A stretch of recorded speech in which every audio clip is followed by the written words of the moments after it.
Stormbreak 5K Expedition Open. I am Andrew Baeckstrom, joined here by Corey Burkhart for another exciting day of Eternal Action, where we are going to be sending another player to the 2021 World Championship and crowning a champion. Corey, how are you doing this morning? It's been a fun morning, buddy. I'm looking forward to some awesome battles. We've got a pretty intense looking top 64. This is a lot of reoccurring names this weekend, and excited to see who can come out on top. Yep, this is our second 5K of the year. We had a Throne one last month and was awesome to see what people brought. And now we're going to get to see Stormbreak cards in action for the first time in Expedition. And there's all kinds of craziness going to be going on in today's deck list. We've got Align the Tesseract, summoning the mighty Tesseract Prime, Overloader combo. We got a little bit of Sentinel action, some soldiers, Mandrakes with our ultimates. You know, there's going to be Relax. Oh yeah, Belax, the new dragon promo released this week. It's awesome to see that one showing up in combination most frequently with Grand Suppressor. So a lot of awesome names and faces and cool decks to be checking out today. So if you're joining us for the first time for one of these opens, what we're going to be doing today is we're going to be watching the top 64 in action from this weekend's event. On Friday and Saturday, players entered and played 28 qualifying games at their leisure. The players with the 64 best records are joining us today for a single elimination bracket. And so what we're going to be doing is playing best of 3 matches. And then the winner will advance, the loser goes home, and we'll just keep on doing that throughout the day until we get down to a winner.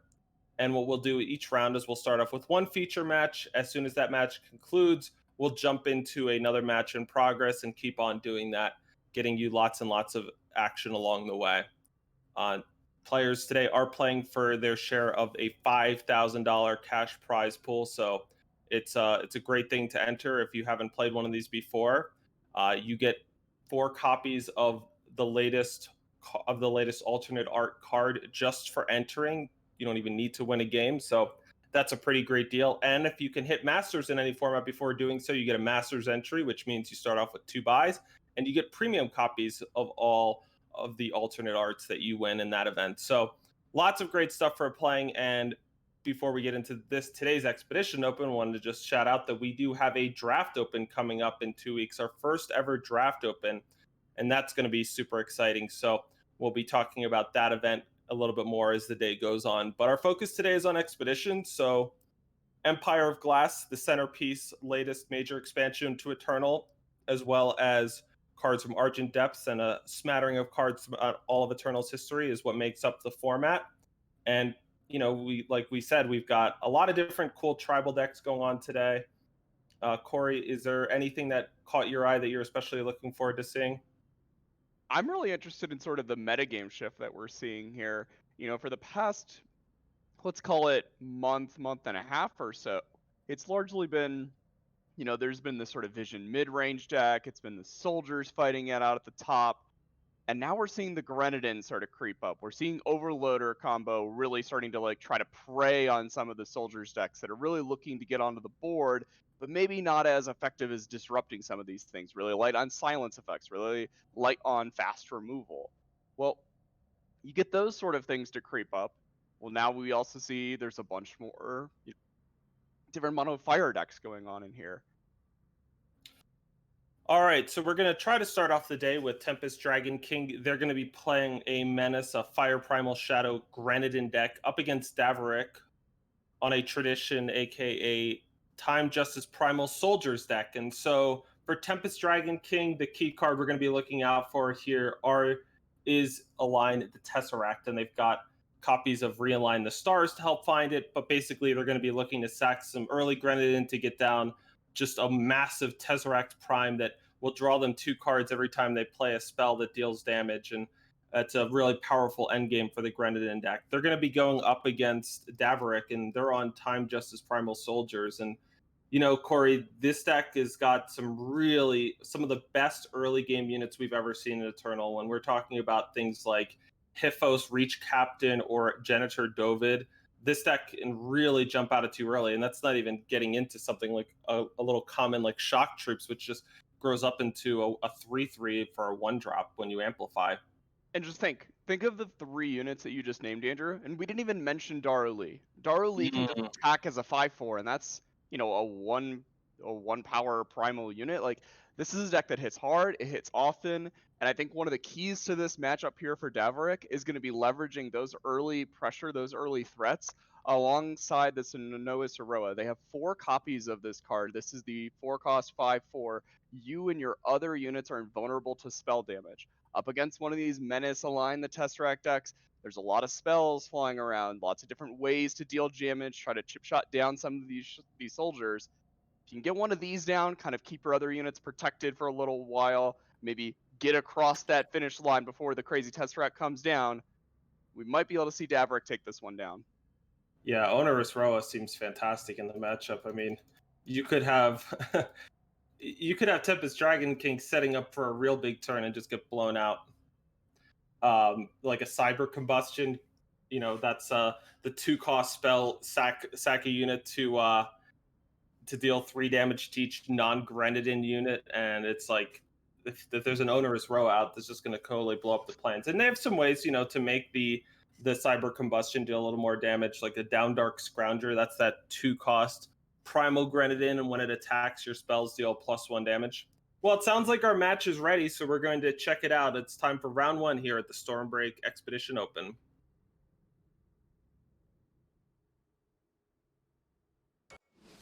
All right, here we are for game 1, Corey. Daverick's top of your screen. They're on soldiers, and they got a Dara Lee up against Tempest Dragon King, who's got a Down Dark Scrounger. Yeah, a little bit of slow start here actually for Daverick, but having this shock troop really huge to this Dara Lee. You need to get the pressure going here on the Tempest King. And Tempest King, you know, they have some answers here. You've got that Down Dark Scavenger, as you pointed out, Andrew. You've got multiple copies of Conflagrate. You've got this copy of Cyber Combustion. Where are you going though? Like, where's the plan? Where are we gonna? What are we gonna try to transition to here if we can answer the early soldiers? Yeah, I'm a little surprised we didn't see Tempest Dragon King fire off one of those Conflagrates. I mean, maybe they're with this much power, they're trying to wait until they can Cyber Combustion things and then save the Conflagrates for afterwards. All right, so we see a Martial Efficiency. Shock Troops, though, yeah, it's up to a 4/4. I forgot how big that one gets. Yeah, so Shock Troops up to a 4/4 gets that +3/+3 weapon when you amplify, and so now it can't even be answered by the Conflagrate. Well, watch this, because Down Dark Scrounger, when it attacks, your spells deal +1 damage. Now Conflagrate deals 4. Let's just go ahead and kill that thing.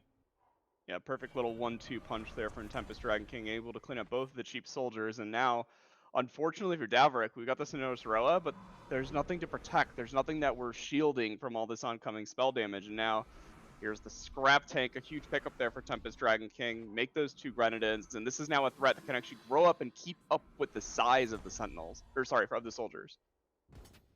Scrap Tank, 5-cost, 3/3, summon 2 1/1 Grenadin, and when one of your units dies, it gets +2/+2. And that's just going to allow Tempest Dragon King to attack a little bit with abandon here.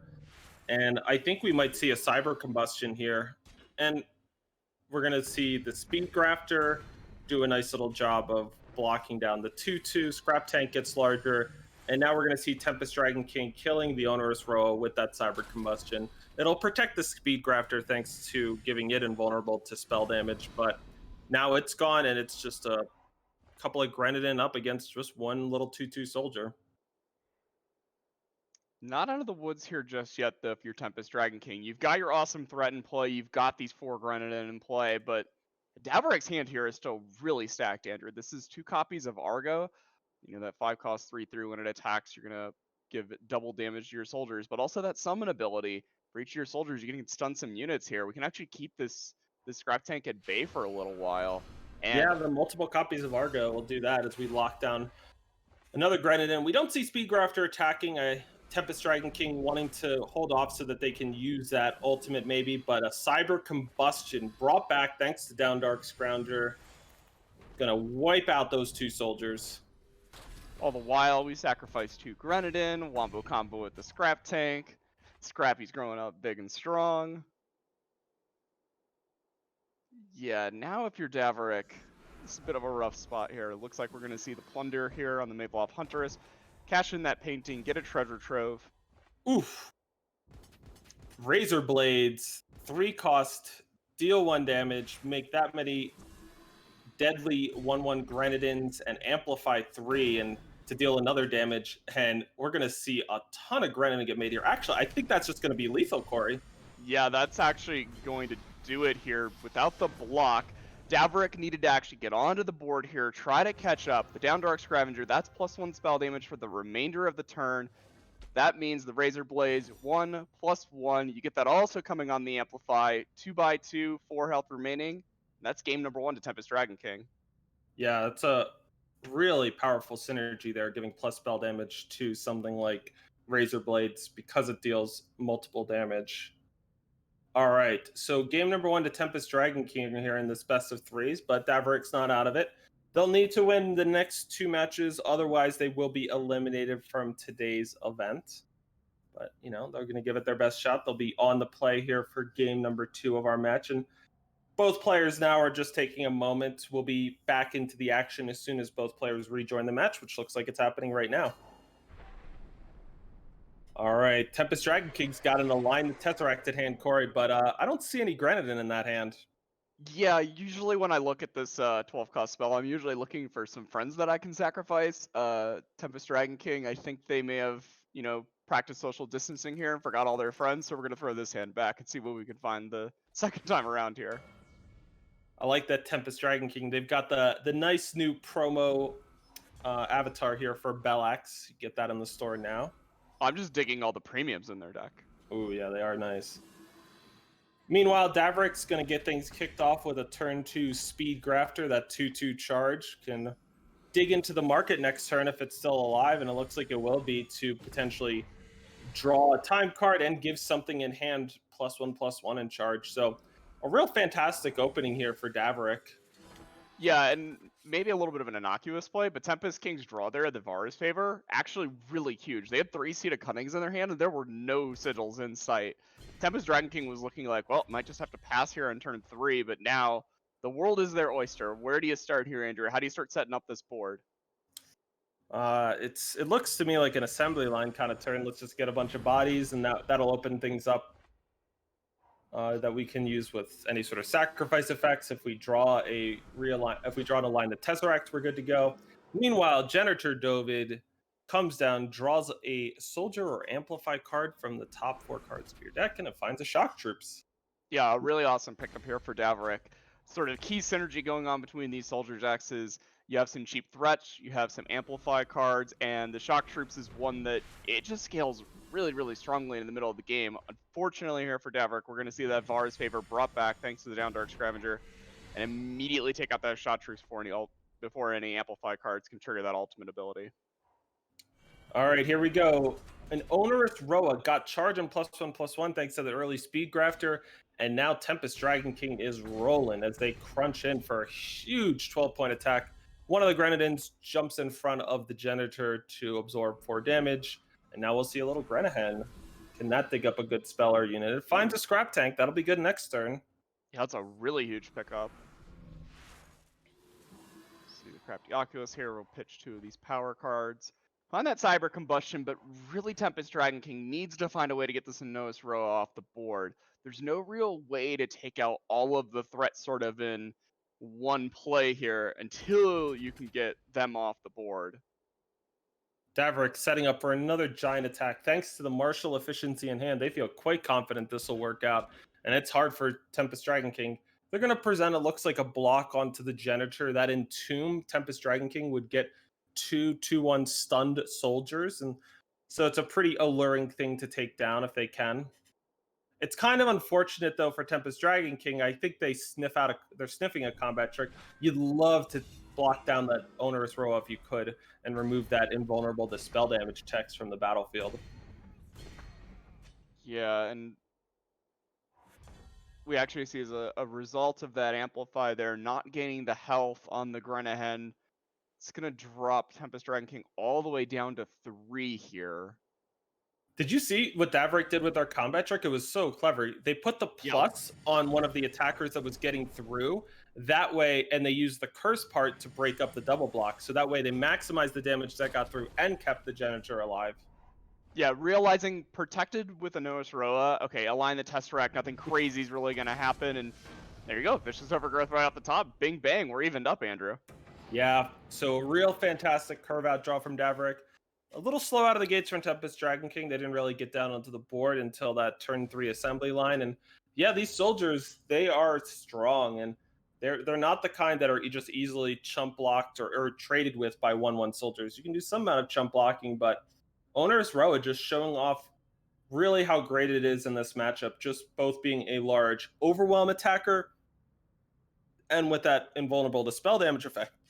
At one point there was a cyber combustion that had potential to do something big in the hand of Tempest Dragon King, but it just doesn't do anything against an Onerous Roa. So good Yeah, stuff.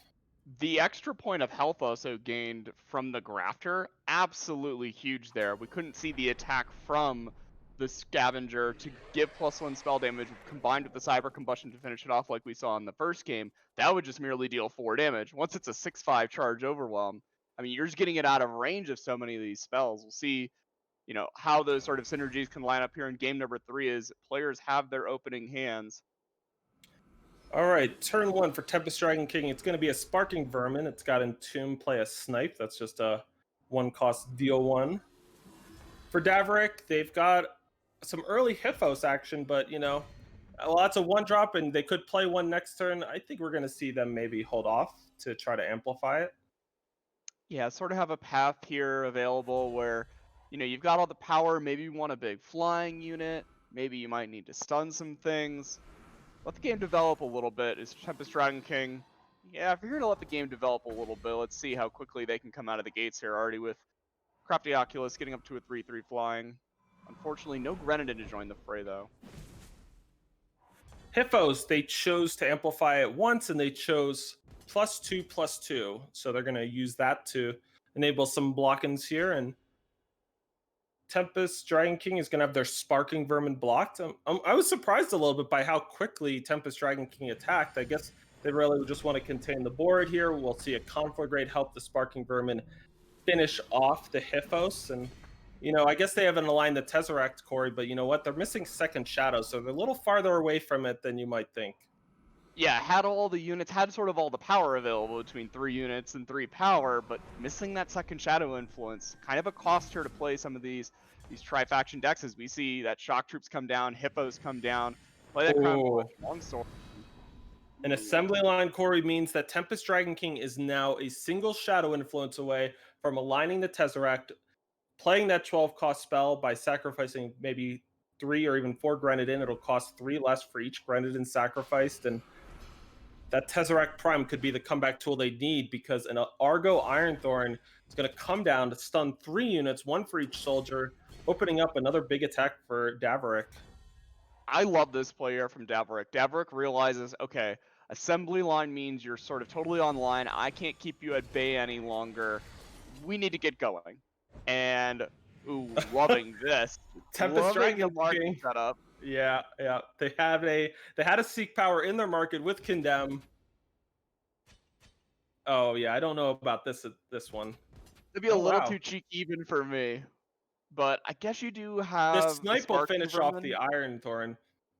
You might want to but if they don't block, Corey, I guess you have the Tesseract Prime to block. I Yeah, was I worried you. mean, sometimes you get a giant unit. Those are decent enough at blocking, but this is a lot of damage still coming through from the Soldier's deck, because we're going to see the fully amplified align the Tesseract.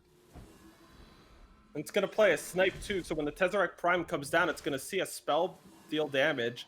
That means you get to draw 2, and now we got another Wow. spell that deals damage. Let's deal 1 to each enemy. That means you're going to get to draw 2 more from that 12/12 decay. Yeah, and let's not forget about the Tesseract Prime gives your spells decay, Corey. So even if Daverick gets something larger, the Cyber Combustion will still shrink it thanks to decay damage. Let's take a look here at Daverick. They're headed into their market. They're going to get cast out again. They got this last game. It's a clever idea. What they're doing is they're getting just a bounce effect in that cast out, because that 12/12 was played off of a spell. It still costs 12. And so when it gets bounced to the hand, you don't no longer have that amplify effect of sacrifice a bunch of Grenadins to get it down. once it gets bounced back to Tempest Dragon King's hand, I don't want to guarantee it, Corey, but I don't think we're going to get to see Tempest Dragon King play it again. The game would have to go really, really differently than our first two games to see something like that happen. But I mean, we're gonna see the Tesseract here. The Tesseract Prime getting Oh, in there. wow. It's rolling. I'm a little surprised we didn't see the Cyber Combustion first to just clear the way for the huge attack.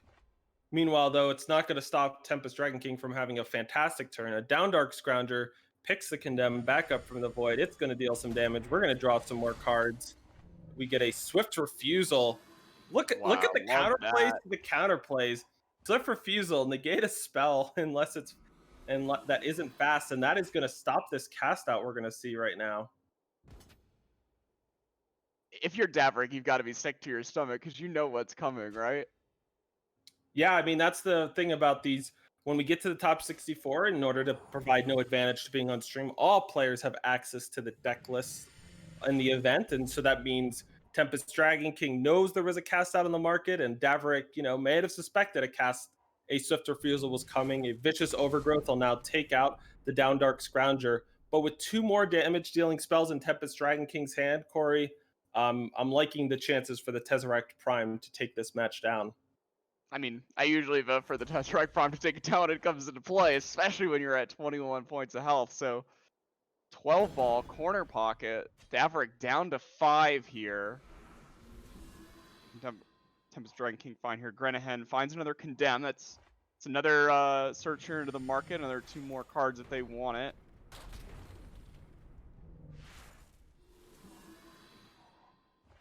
Blow up the Hen, pick up a couple more cards, and we got a Gleaming Grenadin.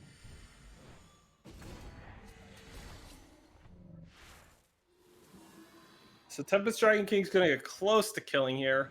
The Condemn brings him down to 4. The Char gets him down to 2. Draws 2 more cards. And yeah, it doesn't look like they're going to win this turn, but I think this is it for Daverick. Is they're going to play out a charging Maveloft Huntress. They'll plunder.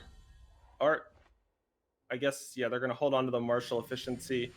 We will see a Display of Menace, deal 1 to everything. And now, what is it going to take? A Down Dark Scrounger can sack the Gleaming Grenadin, sure. If you have the Tesseract Prime, you gotta use the Down Dark Scavenger here. Go get the Condemn. You gotta let them know you're gonna draw some more cards. All right, a Martial Efficiency will be played just for good measure as Tempest Dragon King and Align the Tesseract have done it as they win game number 3 in round 1 here. So we will be seeing Tempest Dragon King advancing to our top 32. All right, so all of the players are playing their round 1 matches at the moment. We will get a lookout for another match to join when we do have one. We'll be jumping right back in.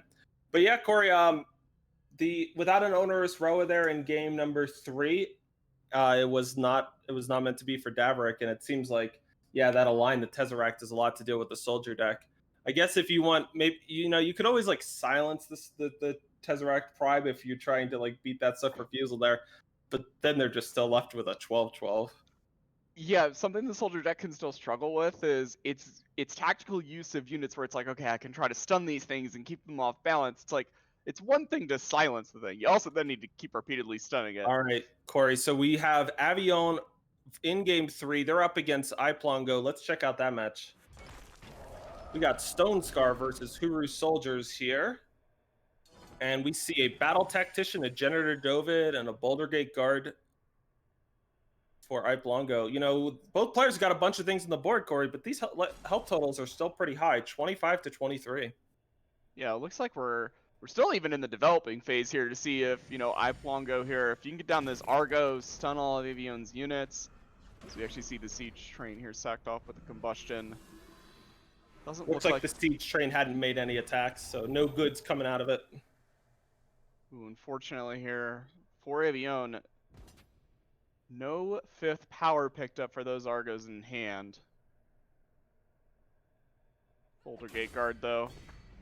Still seeing some stunned units, still all powered up, still going to get in there and brawl.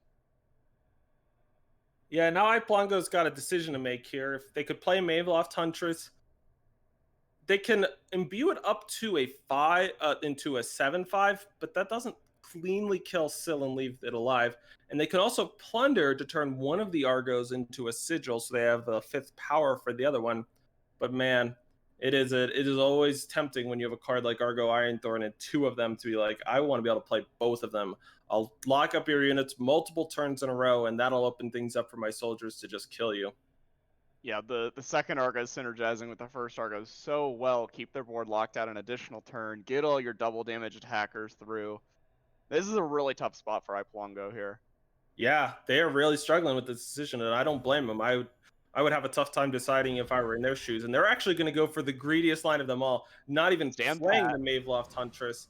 We're going to see Vinegrafter Ultimate now going into the market looking for a Shadow or Factionless card, and then they'll be able to give something in hand +1/+1 and Decay, which goes to the Mulder Muck. A fantastic little combo there. And Iplongo, I would say they were rewarded, Corey. They picked up the fifth sigil off the top. They get to play an Argo Ironthorn. They're going to get to stun three things, attack with two soldiers, and drop Avion down to 11. And yeah, that worked out. Yeah, it was definitely the highest upside possible. Is you just draw a sigil off the top here and stun all of Avion's units. They're gonna try to defend themselves here with this regened up Molder Muck. Oh, okay. So now Iplongo picked up a Boulder Gate guard. They could plunder the Maveloft Huntress into a sigil, get that one down, and play the Argo. And I like this plan. I love getting more flyers down if I'm Iplongo as the board is getting mighty gummed up.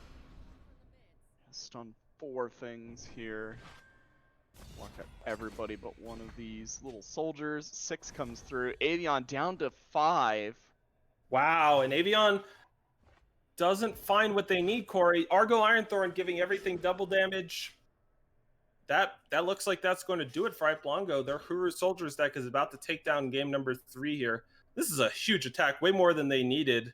It's Yeah, gonna I be started doing the math and it was like, well, carry the 1. It's like 646 damage or something insane. it's 14 coming through.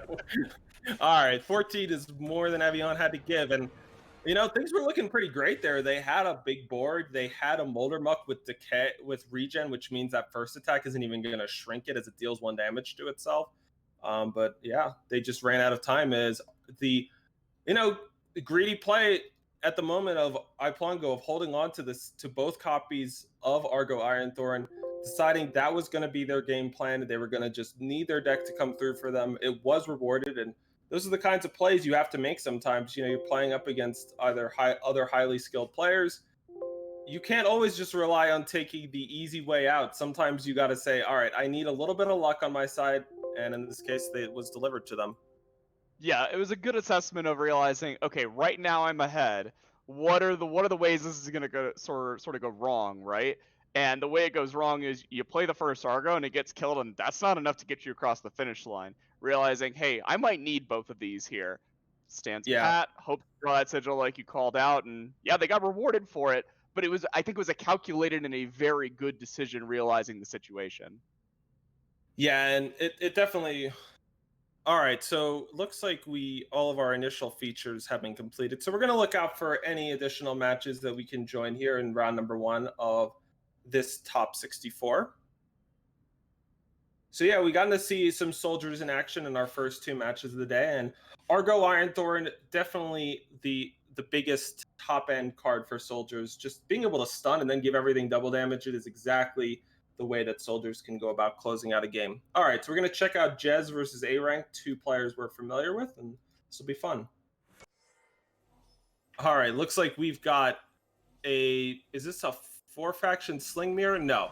So at the bottom of the screen, we've got the crazy, well, they've got a 5th faction right now. So there's a multi-faction sling deck, and Jez is up a game with it, Corey. And what they're trying to do essentially is combine Somiel Twilight's Call with Sling of the Chi. And it's a pretty cool little combo because, Somiel sets your opponent's health so low that it does and that Sling clears the way, and you could just kill your opponent real fast with that combo. Yeah, you get a little 6/6 deadly, you get them down to 13, just a couple more shots from the sling combined with some overwhelm units, and your units are also strong anyways, you're so close to finishing it off. But taking a look here at the board, A rank unfortunately with some frogs in hand from that rain of frogs. They're trying to push across the finish line here. They have Jez down to 8. The Rain of Frogs, aka the Gentleman's Exploit.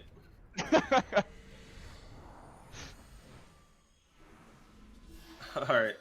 So yeah, A rank is on a Mandrake Ultimate deck, as we see Venomous Nightshade there. We got a Little Seed that's got Deadly thanks to the Venomous Nightshade. They've also got a copy of Dark Purveyor in their market, and that one makes sense because Dark Purveyor's maybe not going to do the most with spell damage in this deck, but you've got the nice little synergy of giving one of your units plus strength equal to the number of units in your void. It is going to get discarded though by, I guess, the non-gentleman's exploit, actual exploit. The real deal, if you will. As we see sort of the main synergy going on here in this deck, why you end up playing 4 factions. You have that display of knowledge, fetch up that Sling of the Chi, and now, yeah, that's Slug, that's a 10-8, that's 3 Slings in play, that's 3 extra cards here, and A-Rank, yeah, looks like their mid-range deck has just been a little bit too outclassed here, as A-Rank's going to fall, and Jez 2718 is going to take this match down. All right, so the comeback of the Sling of the Chi deck this weekend, it is in the form of multi-faction. And this is one of the more popular decks in the field this weekend.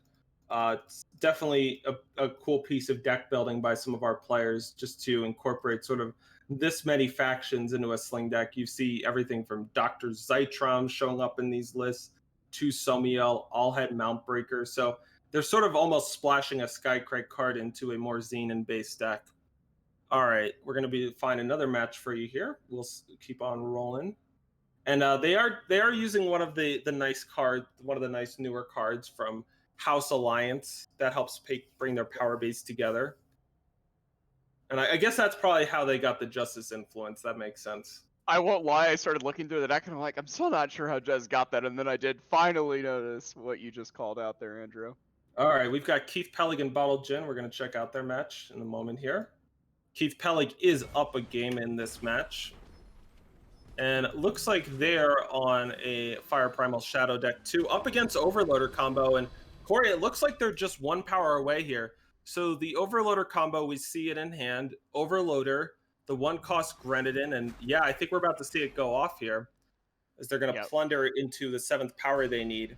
And Diabolic Machinations. And Diabolic Machinations allows you to use your health total to amplify up the Overloader. And so that just generates for you a ton of power here as Bottle Gin. Well, let's just watch him go. Is this the point where we cue the circus music in the back end? The yakety sax? So draw 2 different cards from among the top 3 of your deck, then bomb the rest. You can take up to 1 damage to look at that many more cards, and the big thing you're going to find here is another Amplify card like a Hardiness to make even more power with Overloader if you need it, and then a Pyrotech Explosion.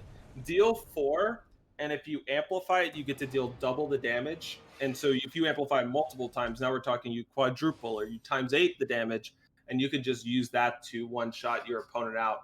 So that's sort of the 2-card combo there is Overloader plus Diabolic Machinations. It's one of the bigger things that you need to be playing around in Expedition right now at the highest level is if you want to beat that deck, you sort of need something like some sort of way to disrupt cards in hand. Negates like Dazzle are pretty fantastic because if you just negate the Diabolic Machinations, they just end up paying all of the health without getting the benefit. And then you can also just pressure your opponent's health total.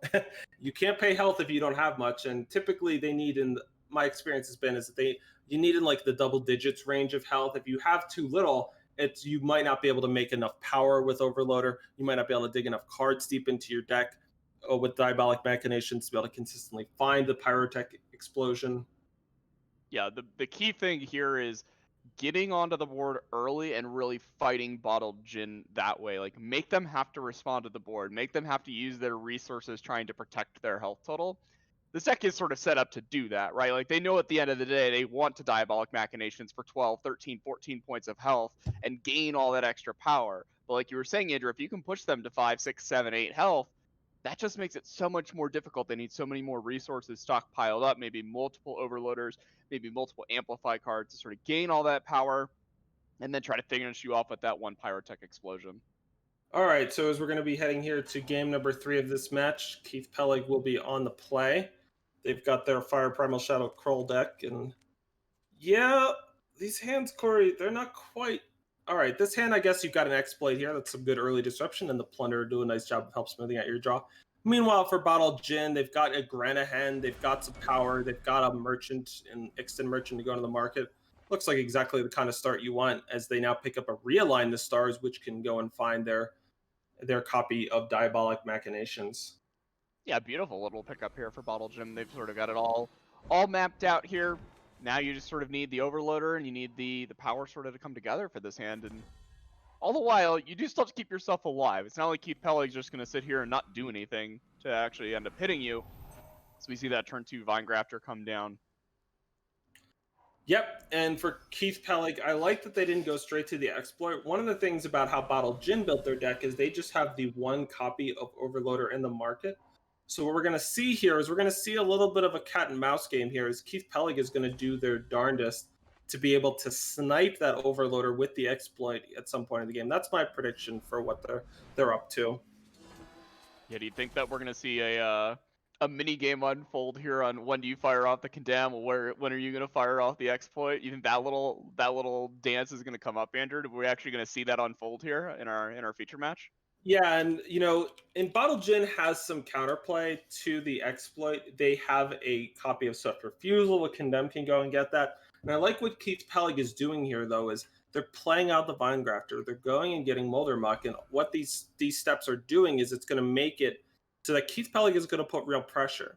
My guess is that if the game goes long enough, Bottle Gin can set up, have sort of all of their cards ready to go, all of the protective measures they need, and Keith Pellig's pressure will force them to maybe go for it, get the Overloader in a spot where they're not prepared to protect it.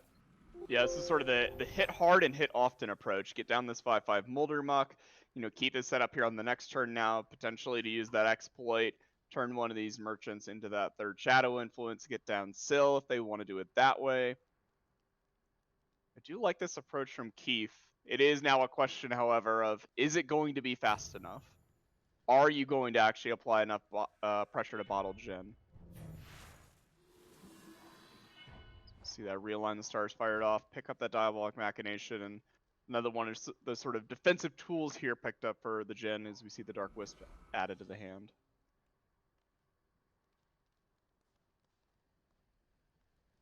Yeah, for Bottle Gin, they've got some options. Yeah, the tricky part here is you don't just have any direct ways to answer these sort of threats. You're going to have to actually, I guess, let them sort of stick around, and you're going to have to grind through them. Like, this Molder Muck might actually split several times into multiple different oozes here.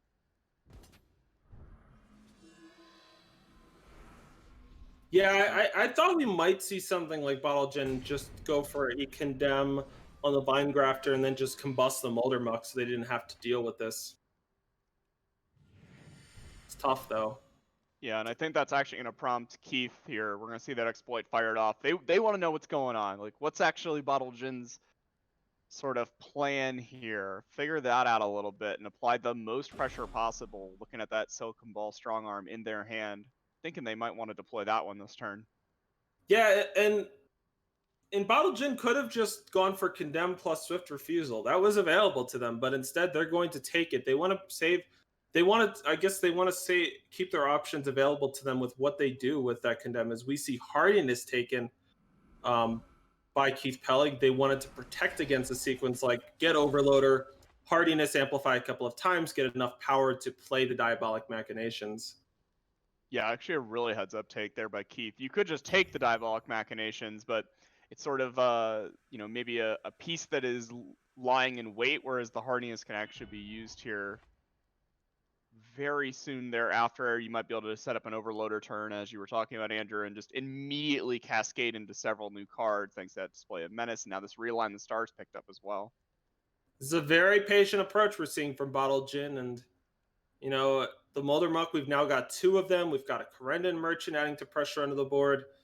Things are about to get hard for them. They don't have that much more time to pull off this combo. They've got a ton of options at their disposal now, picking up a Realign the Stars. And do they have any interesting Amplify cards that they could go with this? I mean, they could get something like a Pyrotech Explosion to kill something, but you know what? That doesn't get through the regen.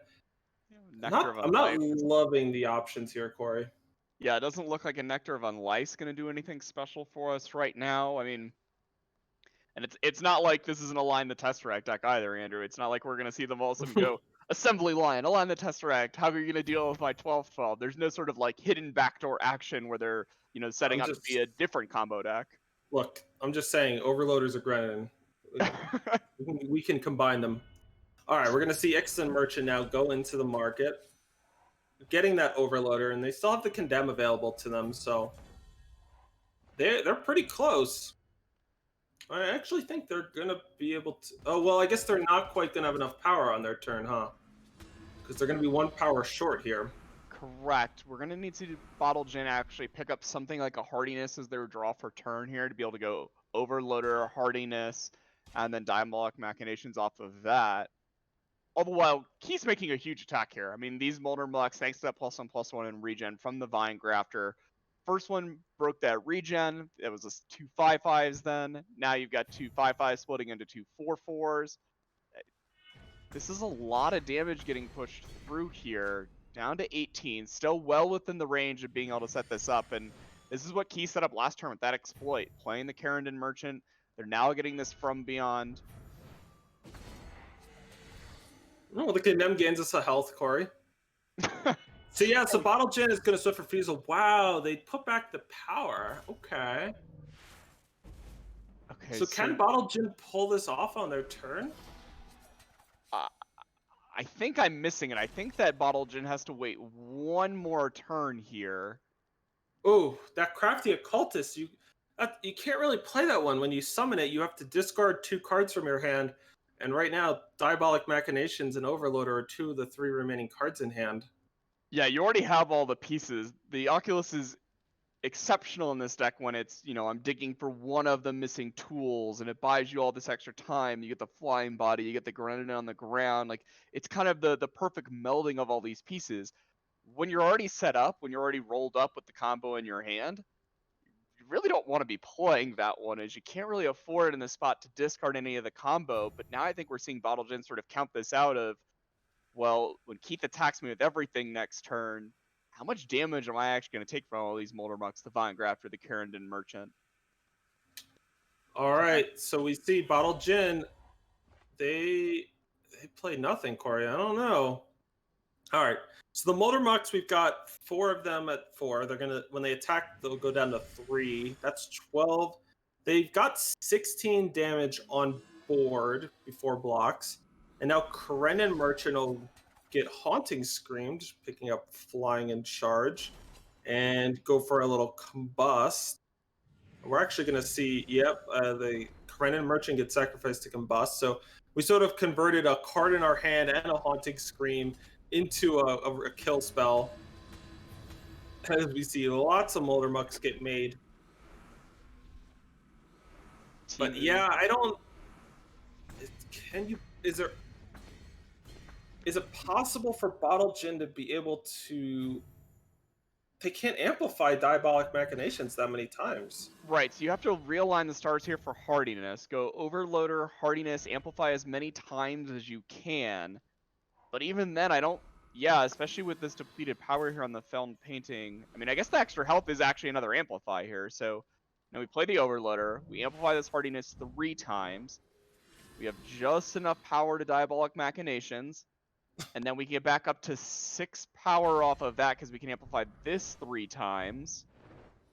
So if you hit another Hardiness, I don't know. It doesn't seem like you've got enough here. Like another Hardiness, you can amplify it 5 times.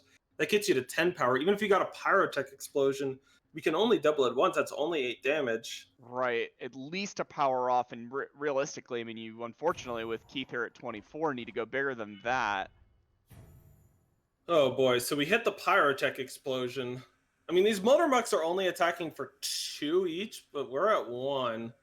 And for Bottle Gin, you see the timer running out on them as really their chances are running out. We're going to sacrifice the Devourer. We hit a Savior of the Meek. Fate, make a 1/1 lifesteal. That ain't enough, as Bottle Gin is going to drop this match. Keith Pellig, we've seen him in a. They've been close before, and they're gonna. Or it looks like they're on the start of another run today as they take it down with their Friar Primal Shadow deck, and I mean, just doing the God's honest work with a Moldermuck, just splitting it into smaller ruses and keep on attacking. Yeah, That is we're seeing some Sentinel decks, we see some Soldier decks, we see some Grenadin decks. This is the Ooze deck. I mean, realistically, that was Team Ooze on the board there. all right. So Timu's that is Cassandra's user design a card. If you are an Eternal community member and you watch Eternal streams, you stream yourself, you pick up influence that you can use in our community store. And one of the high priced items is design your own card. We've got a number of them in the game. We've got a couple of them in today's event, and it's a good time when we get to do those. And yeah, Cassandra's original idea of an ooze, which would split into multiple oozes, just fantastic stuff. And we were able to make a sweet card out of that, and people are having a great time and winning high stakes matches of Eternal with it. So all great stuff all around. All right, that's going to do it here for round number 1 at the 5K Expedition Open. We will be back with our round of 32. In between each match today, you're going to see interviews. You're going to be seeing interviews from our most recent Open champion. So those are a lot of fun to do and gets to know some of the players behind the game. We will be back in a few minutes with the round of 32. Stay tuned.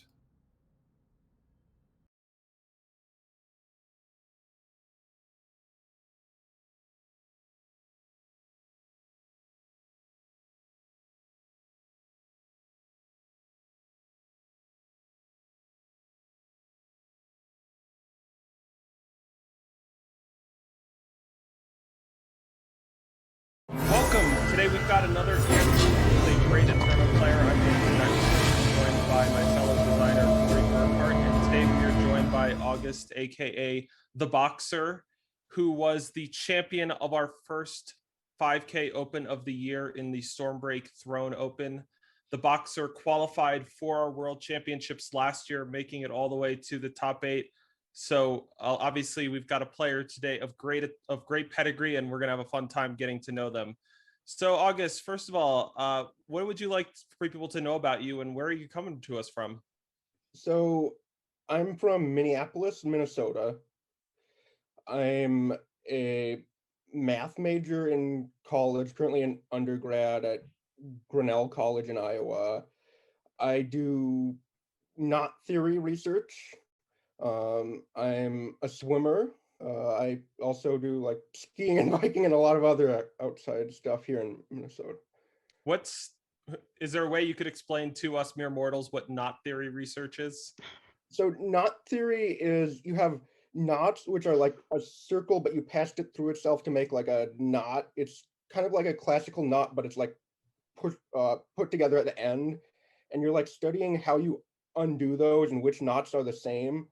Like the unknot is what most people call a circle. And then there's like the trefoil is an easy example that's not the unknot, but it's like slightly more complicated. And there's lots of different ways to draw knots, and you're trying to tell which knots are the same. I have a degree in mathematics, and I'll have to be honest, I don't know that I've ever heard of this before. So the fact that you're doing research on this, that's really impressive to me. That's awesome. Yeah, I'm doing it I studied abroad in Budapest, and then there was a professor there who, like, during the COVID summer last year, I was able to do research at a distance with him, a professor from Budapest. And so that's how I came across this field. I hadn't heard about it before then either. Talk to us about your in-game name, the Boxer. Where does that come from? Are you like somebody that gets into the boxing ring and actually fights people, or where does that come from? So I hope to eventually do boxing lessons, but I'm a huge Simon and Garfunkel fan. And the name comes from the song The Boxer. That's really rad. Well, it's an intimidating username, so and your play has definitely backed that up. So do you remember the first Eternal card that you saw and what jumped out to you about it? So this was before I actually started playing, but when I started watching tournament coverage and I found a card database, The Witching Hour. And I thought about, oh, I can combine this with, if I combine it with a new tomorrow, then that'll reduce it by 13 and get me most of the way there. And I was starting theory crafting before like I downloaded the game. Do you normally work that way with games? Like, imagine you get into a board game. Does your brain just sort of work that way of, okay, here's this really cool card. This is something that I'm really interested in. I want to break it before I even start. Like, you're already approaching the, what is the system around the puzzle before you actually get into the nitty gritty, or how do you approach something like that? Yeah, that's happened a few times actually. Before I started playing Magic, or before I got any cards, a friend taught me, and then I was like, when I was home the night after hanging out with him, I was like, oh, what if this card I combine with that card? And yeah. So of the 5 Eternal factions, do you have one that you particularly like playing with, and do you have one that you sort of identify with sort of their philosophy and ethos? I think I like playing with Shadow the most, and then Primal is the one I identify with. I like being outside near like lakes or in the snow, and yeah. If you could have any battle skill in real life, what would it be? I don't know. I think unblockable sounds kind of cool. Just being able to get in anywhere I wanted to without any trouble. What's your favorite one to play with? Exalted. Okay.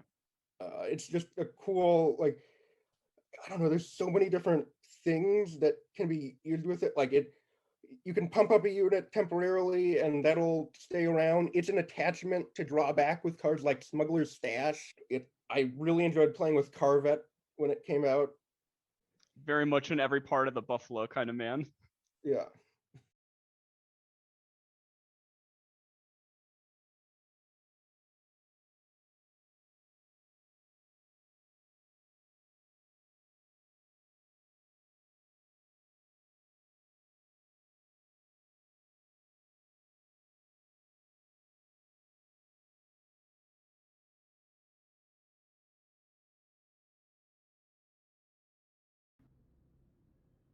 All right, welcome back here to the round of 32 at the Stormbreak 5K Expedition Open.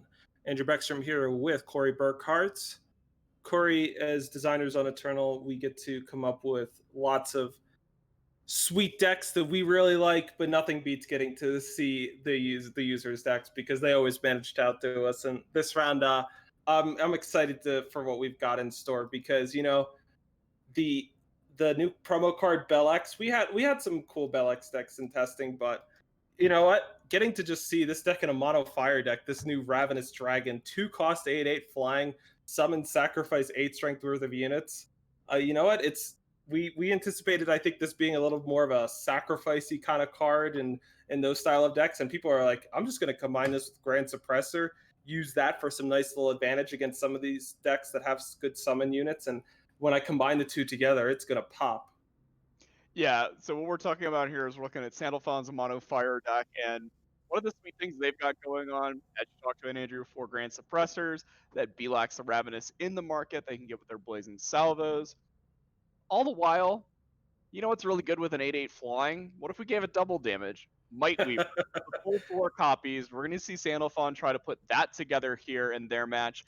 And they're up against, we got Stormbless on the other side, Andrew. So one of our, sort of regulars here on the open events, the circuit, if you will. And they've brought the Align the Tesseract Menace combo, one of the most popular decks here this weekend.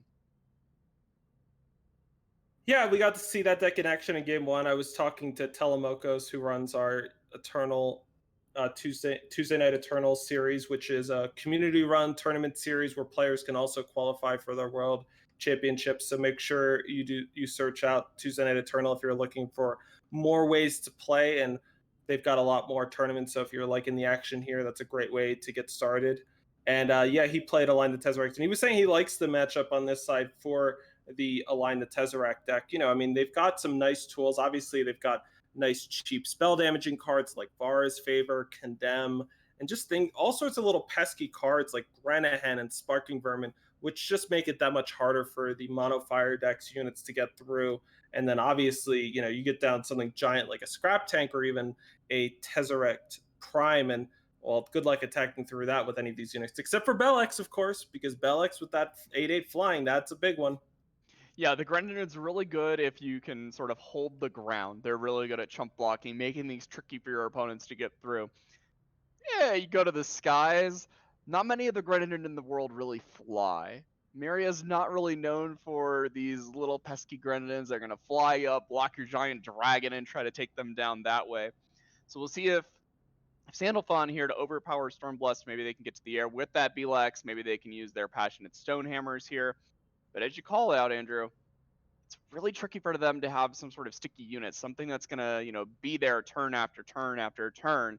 So I think we're going to be really seeing if they can get going with like Prism Golems, the Might Weavers, the Barricade Bashers, and sort of use their sort of middle part of the curve here, those heavy artilleries and siege trains as well, to try to overpower before the Grenadin deck can really take over in the late game with the sort of spell damage stuff going on. Yep, as soon as both players join the match, we'll be checking it out. It's going to be another best-of-3 match for us in this round of 32. And for players today, the big thing that they're trying to get to is trying to get to the top, ultimately to win and make it to the World Championships. But, if you do make it to the top 4 and you get multiple top 4s in any of our opens this year, that qualifies you directly to the World Championships as well. So we're trying to do a little more to reward our consistent top finishers, and that's going to be fun, as just knowing that we're going to be getting all of the best players at the World Championships this year. So for this match, for Stormblast, playing the Align the Tezzeret deck, it's going to be important that they can, have a hand with a good early curve and be able to present some Grenadin that can interact in a nice early fashion. Cyber Combustion is obviously going to be I think the best card that they can see, just because, dealing 3 to all of the units, well, that's going to clean up so much of what Sandalphon's mono fire deck could possibly present. We don't have as many large units. We do have Siege Train coming in a little bit more expensive, but for the most part, we're killing a lot of stuff with that. All right, the game's up now. Let's check out this match.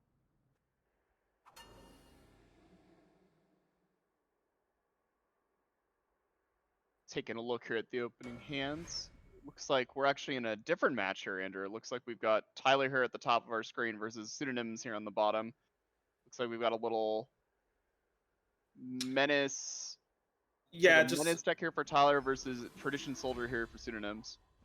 Yeah, just a little bit of miscommunication between us and the booth, but no worries. We'll check this out, and if this match wraps up in time, we'll check out that mono fire matchup. So for Pseudonymous, like mentioned, they've got the Tradition Soldiers, and we're going to be seeing this is a Menace take on the Grand Suppressor sort of Bellax interaction, as we see a Grand Suppressor there, Corey, and this is not smooth as silk curve here, Corey, because we've got a Grand Suppressor into a Crafty Occultist, and call me old fashioned, but I like being able to get the summon off my Crafty Occultist.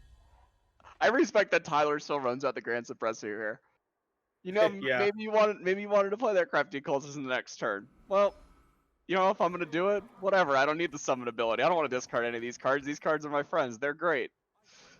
All right, so we do see Grand Suppressor doing its thing, shutting off the summon of the Genitor Dovid. A Kroll pops off the top. Hey, take 2, Tyler. Yeah, nothing to bring back just yet. They didn't actually get to use that Crafty. All right, yeah, no damage with nothing in the void. Yeah, yes.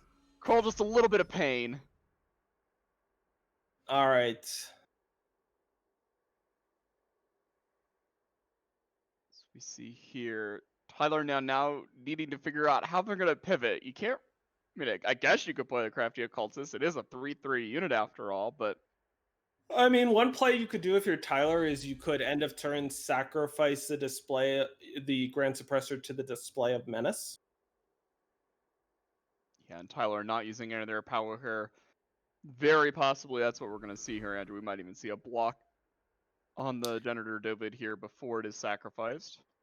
Yeah, the thing is, if you do the block and sack, the disadvantage to that line is you're going to allow Pseudonymous to be able to play a summon on this turn. a unit with a summon and get the effect if they have one. Right. The advantage, though, of course, is we're just going to save 4 points of health here as Display of Menace. Sacking the Grand Suppressor, we'll put it into the Void, but maybe we'll be able to get up some back someday with another Crawl. Could go for it right now. Find another call at the Display of Menace. Get this Grand Suppressor right back. Block those summons once more. Yeah, and I do like playing with Display of Menace a lot this weekend. We've got Sling of the Chi here in Tyler's deck, and so that's another reason to want to be playing with larger units like Bellax. We've got Shoal Dredgers in their deck as well. Haven't seen enough of this self-discard action go on to make those cheaper just yet. Pseudonymous here.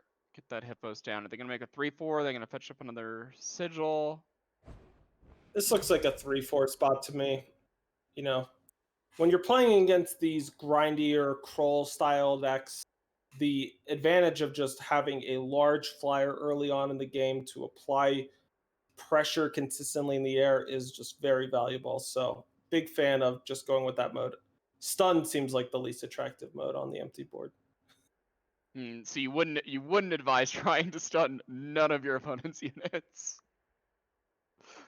Personal preference. All right, for Tyler, they picked up a painting. So now both their power in hand is depleted. We could see a Sling come down. We could see a Vine Grafter to set up going into the market for something next turn. Or we could just see a Crafty Occultist. The nice thing about Crafty Occultist is it lets us ditch that Kroll for a nice bit of value here, and we'll ditch a power as well. Since we ditched a unit, we get to make a 1/1 Grenadin. So, doing a nice job adding to the board, and now we've got enough stats in play with the Darkwater Vines 2 coming along that we could potentially block down something like this Janitor Dovid. Yeah, I like this play here from Tyler, actually using their Sigil there to get down this Darkwater Vines. Sort of setting up right now. Excuse me. Being behind, like needing to block, needing to actually fight the soldiers for the board. So for Pseudonymous, we could see a Permafrost on a Crafty Occultist that would open up an attack with the Janitor. But instead, I like what they're going to do here, which is I think they're going to spend all of their power this turn, adding to the board in the form of a Seraph plus one of these 1-drops. The Boulder Gate Guard is nice in that it is a flyer. It's a 0/3 flyer, but it gets +2 strength if there's a stunned unit with a Permafrost in hand. You can do that. Actually, this is even better. The Seraph's ability of being a 3/4 overwhelm, potentially not as good as just getting that Brody down, and the Brody, when it attacks, makes it so that all of your units will deal damage equal to their health. And as you see, we've got a 0/3, we've got a 3/4. Brody itself is a 0/3. Pseudonymous found a way to be able to deal a ton of damage next turn. Yeah, it still sets them up with a really good plan the next turn, deploying a Seraph, deploying that Permafrost, and then actually getting that stun for the Boulder Gate Guard to enable those attacks. On Tyler's side here, we find a second Sling of the Chi. Nothing big just yet to use it with. All right, so we're going to see a Know When to Hold 'em. Draw a card of your choice when your deck can't be played for 5 turns. There's its partner in crime, Kroll Zumik Occultist. It deals damage equal to your remaining power, and then you get to play a unit that costs that much or less from your Void, bringing back a Grand Suppressor. But you know what? Pseudonymous got through sort of their Boulder Gate Guard. They got no more summons in hand. It does set up Tyler now, though, if they can find a copy of Bellax to have a humongous turn with it plus Sling, as they're going to play a Sling, getting ready for it. And right on time, Pseudonymous draws another summon unit in the form of Janitor Dovid. These Grand Suppressors, they just lure the Janitor Dovids to the top of Pseudonymous' deck. I think we're just going to see this. The Permafrost fired off here to enable the Boulder Gate Guard.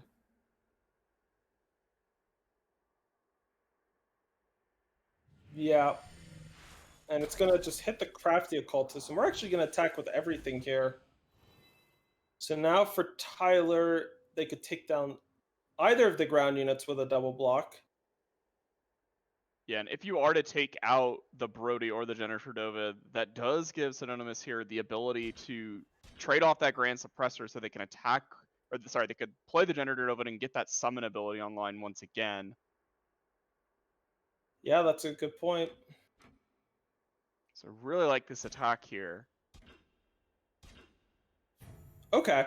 So what we're doing here is we're going to use the regen blocker on the Janitor. That's going to soak up 4 damage and just pop the regen shield. Meanwhile, the 2/3 and the 1/1 is double blocking on the Brody, which will take it down and probably trade with the Grand Suppressor. And this helps us save some health by getting the Brody off the board for future turns. Won't be able around to be able to pump up the Hiphos or the Boulder Gate Guard again.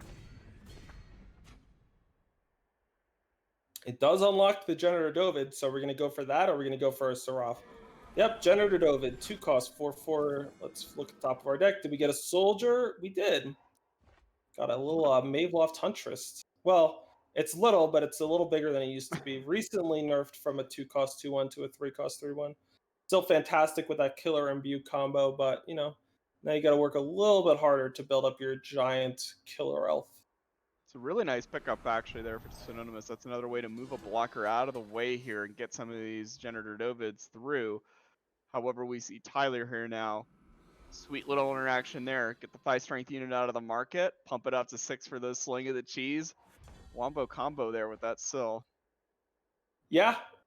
So big turn on the way for Tyler with 2 slings plus a Sill Cabal Chairman in hand. For Tyler, they're going to be able to make another attack here, but you know, we're not going to get through that much damage, Corey. It's just going to be maybe 5 in the air. Yeah, this is actually the usefulness here of the Mandrakes. These regen blockers here just kind of keep Tyler afloat. They're almost to the point where they've got all their synergies online here, Andrew. We see that 1 sling down, but they're not able to draw cards. They haven't been able to play anything large enough to actually start fighting back against the soldiers. The soldiers are so wide onto the board. Is this enough time for Tyler? Now we're going to double sling. You can play the Sill. Is this going to be enough? Yeah, I mean, the Sill picked up regen and +1/+1 too. When it died, when a 5 strength unit for Tyler dies, they'll be making Vampire Bats.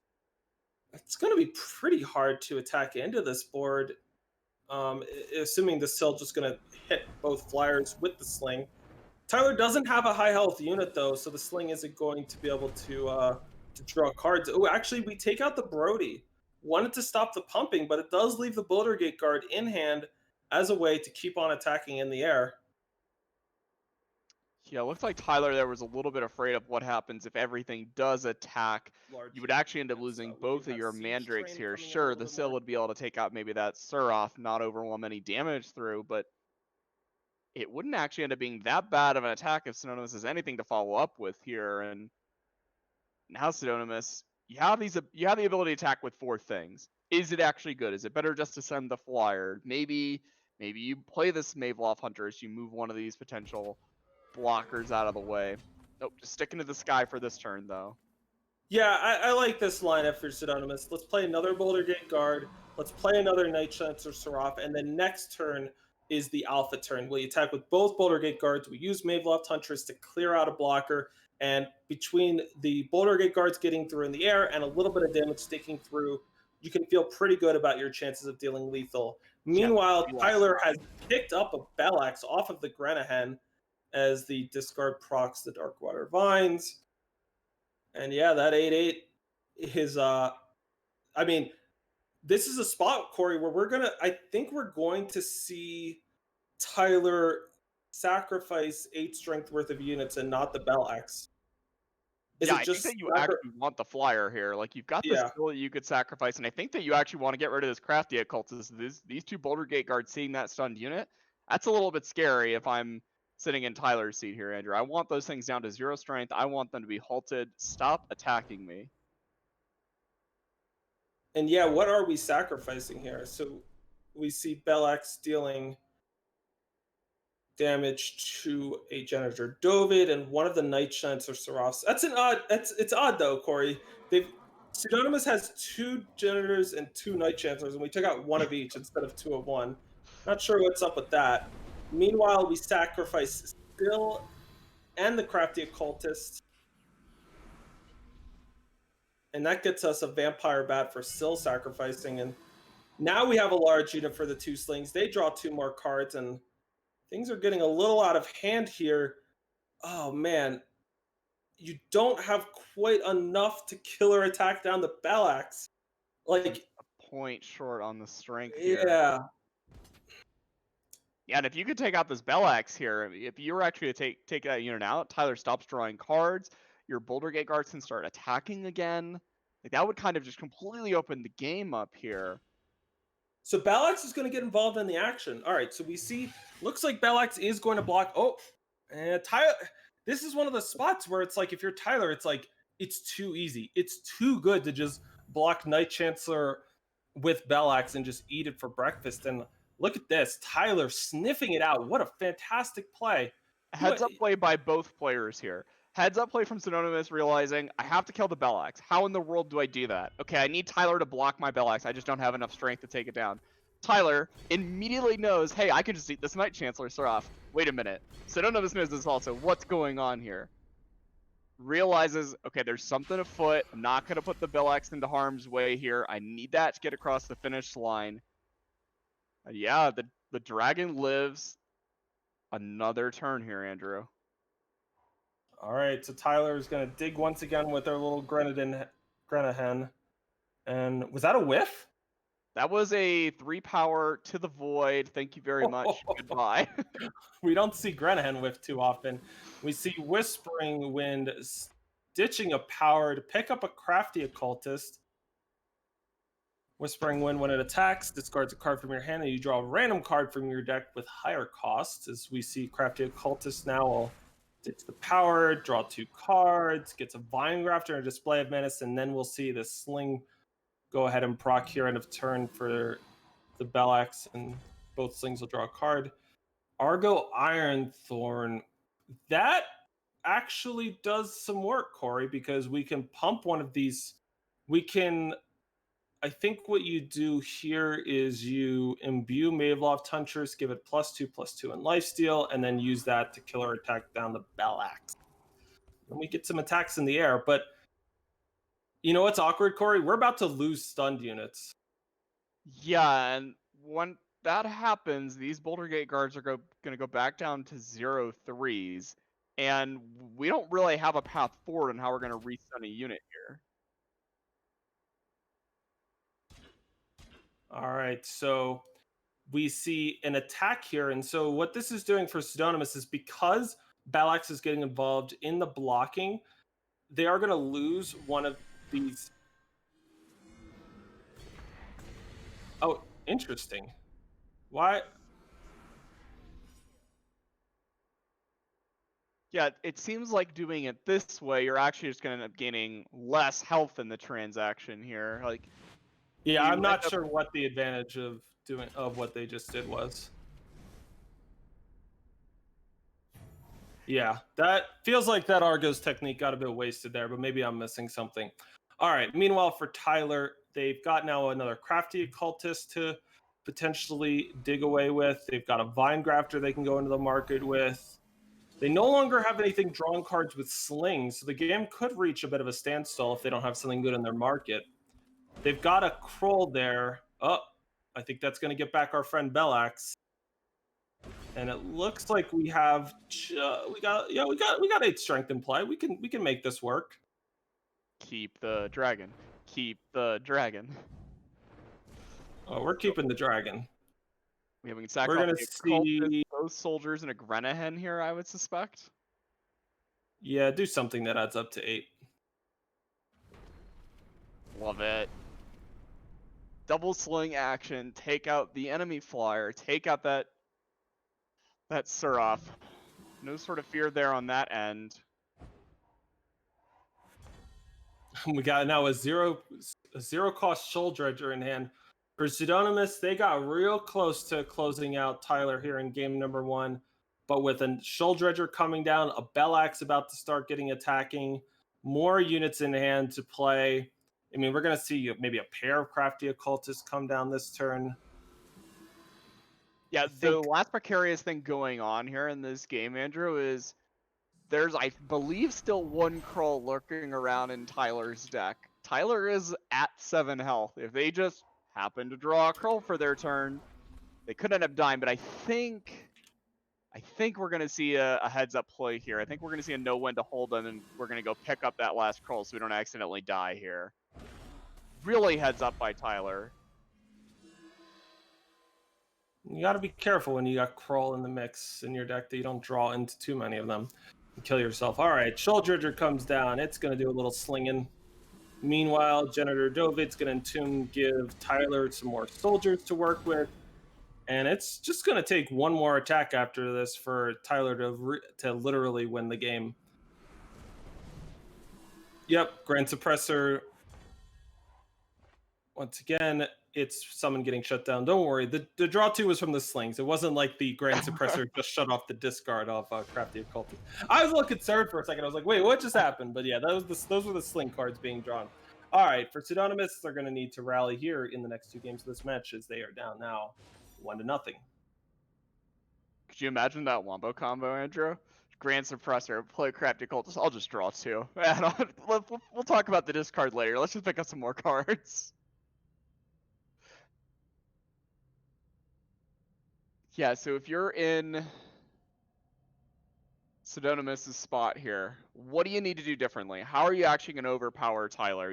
It really looked like it was difficult if you get into too much of the later stages of the game, Andrew. Can we actually fight with what this Menace Sling deck is going long? Do we have to try to get them dead early? What's sort of our path to victory for Pseudonymous? Well, how do we want to change our strategy? Yeah, a big thing for Pseudonymous, I think, is getting down. I don't think they need to really deviate from their plan in game 1. You know, they put a priority on the flyers.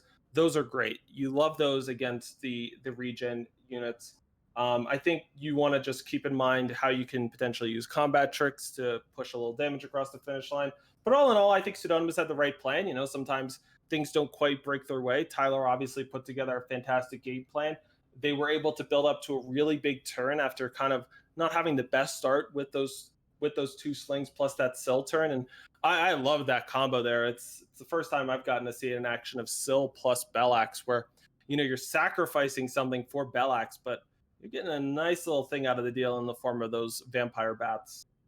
Yeah, usually the trade-off there when the dragon's hungry is, well, you feed it some blockers. Maybe now you're sort of all in on the one big dragon. With Sill, it's like, nah, I got you. We got a vampire bat, little lifesteal flying blocker action. You got the big flyer, the little flyer. That little combination is really heads up. And additionally, having that in the market that you can go get with the Vine Grafter to enable the slings, that was sort of the big comeback potential from Tyler. Not having that 5-strength unit in the market, I think that was a totally different ball game. I think Pseudonymous is getting across the finish line easily without having that sort of unit that came down. It was going to block effectively. It got to shoot and kill 2 units thanks to the sling synergies. It was kind of the perfect card to have set up there in the market on Tyler's end. All right, as we looking on to game number 2 here of this match, as soon as both players join, we will be back into the action. Yeah, Pseudonymous, one thing I really like is they've got 4 copies of Fearless Crescendo in their soldier deck this weekend. And that's that 1-cost Justice Spell, give a unit flying, and swap a card from your hand with a 3-cost card in your market. They got some lovely ones. Swirl the Sands can get rid of a relic. Storm Spiral to clear out some cheapies. Storm Hex does a nice job of being both a threat and stunning a bigger unit, maybe like a Bellax. Fluctuate Reality. Oh, Fluctuate Reality is phenomenal on Bellax, Corey. You turn that 2-cost 8/8 dragon into a random 0-cost unit. In the Expedition format, that means it's either going to be a copy of Helpful Doorbot or Shadowfang Valkyrie, the 1/1 camp block. Yeah, when I play a Bellax, I prefer to have an 8/8 dragon, not a Helpful Doorbot. The Helpful Doorbot's, you know, cute and adorable and really friendly, but it kind of lacks that staying powers. We get down here into the action. Corey, I think this looks like this might be a 6 here for Pseudonymous. Meanwhile, Tyler's got also a terrible looking hand, but Pseudonymous has already redrawn once. And yeah, Pseudonymous agrees. They're going to 6. All right. Functional 6. Yeah, they get to play a 3-drop. Tyler, stop looking at this hand. It doesn't do anything. All right, Tyler agrees. As we're going to get to see, once again, a lovely 1-2-3 curve of Grand Suppressor into a summon unit, you know. Part of, you know, one of the things you always got to do when you're playing these strategy games, Corey, is like sometimes the puzzle pieces snap into place perfectly, and sometimes you got to brute force them together because that's what you need. And putting Grand Suppressor and Crafty Occultist into the same deck is a little bit more of a, I'm going to jam these pieces together. Yeah, at what point does Tyler take the jigsaw puzzle and just cuts out their own pieces? When you look at Grand Suppressor and Crafty Occultist, they are not the best of friends. I'm gonna say that the people who have Sling of the Chi and Somiel Twilight's Call, they're the ones who cut out the puzzle pieces themselves this weekend. All right, for Pseudonymous, they didn't manage to pick up a 2-drop for turn 2, so we're gonna get started on turn 3, probably with a Night Chancellor Seraph. Meanwhile, a Valve for Tyler is going to discard a sigil from their deck to gain some influence, procs the Darkwater Vines. They'll get to do a little more discarding, and that'll power up things like Trolls and Shoal Dredgers for the future. So it's a good early start for them. And we're gonna see right now. So Tyler's like, do I play the Grand Suppressor? And they are going to. I think there was definitely some temptation not to, just because Pseudonymous hasn't put anything on the board yet to even worry about. Yeah, had the influences that if they had a Genitor Dova, they could have played it. My instinct was that they weren't going to play it, but now I'm interested to see how this ends up panning out, as that does turn off that Crafty Occultist that, like we were talking about. We see Hippos here picked up. That Amplify will put a Crown Watch Longsword on it. We got a 3/4 flyer here. So beatdown is enabled from Pseudonymous. Didn't have the best of starts, but I mean, hey, we've got one flyer here and the ability of Fearless Crescendo to potentially make a second on the next turn.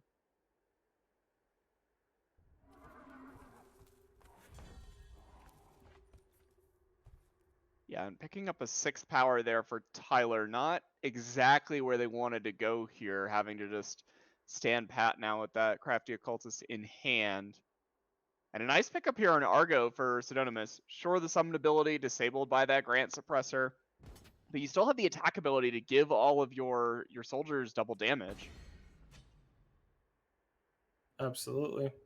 Yep, and Summon Plunder, not going to work on the Maveloft Huntress, but we got some options here, Corey. The Fearless Crescendo combined with another 3-cost unit.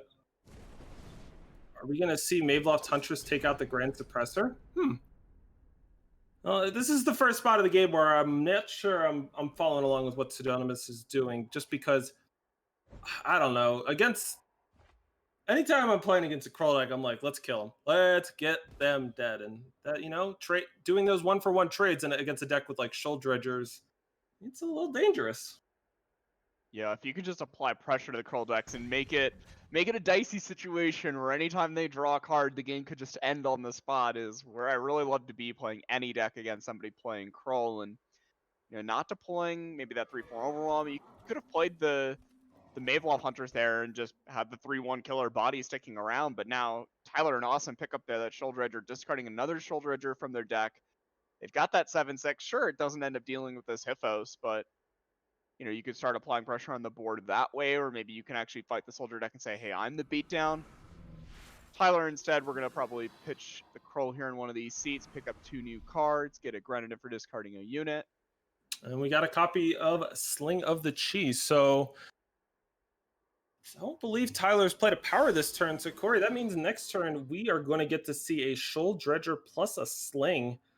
And for Pseudonymous, that is a dangerous idea, because Shoal Dredger is both big enough to kill things with Sling and big enough to draw cards and killing a flyer too. I mean, there is a lot to be concerned with. So for Pseudonymous, they're going to get things rolling with an attack by their Hippos. And now considering next which 3-drop they want to go with. Is it going to be Seraph? Is it going to be a Maveloft Huntress?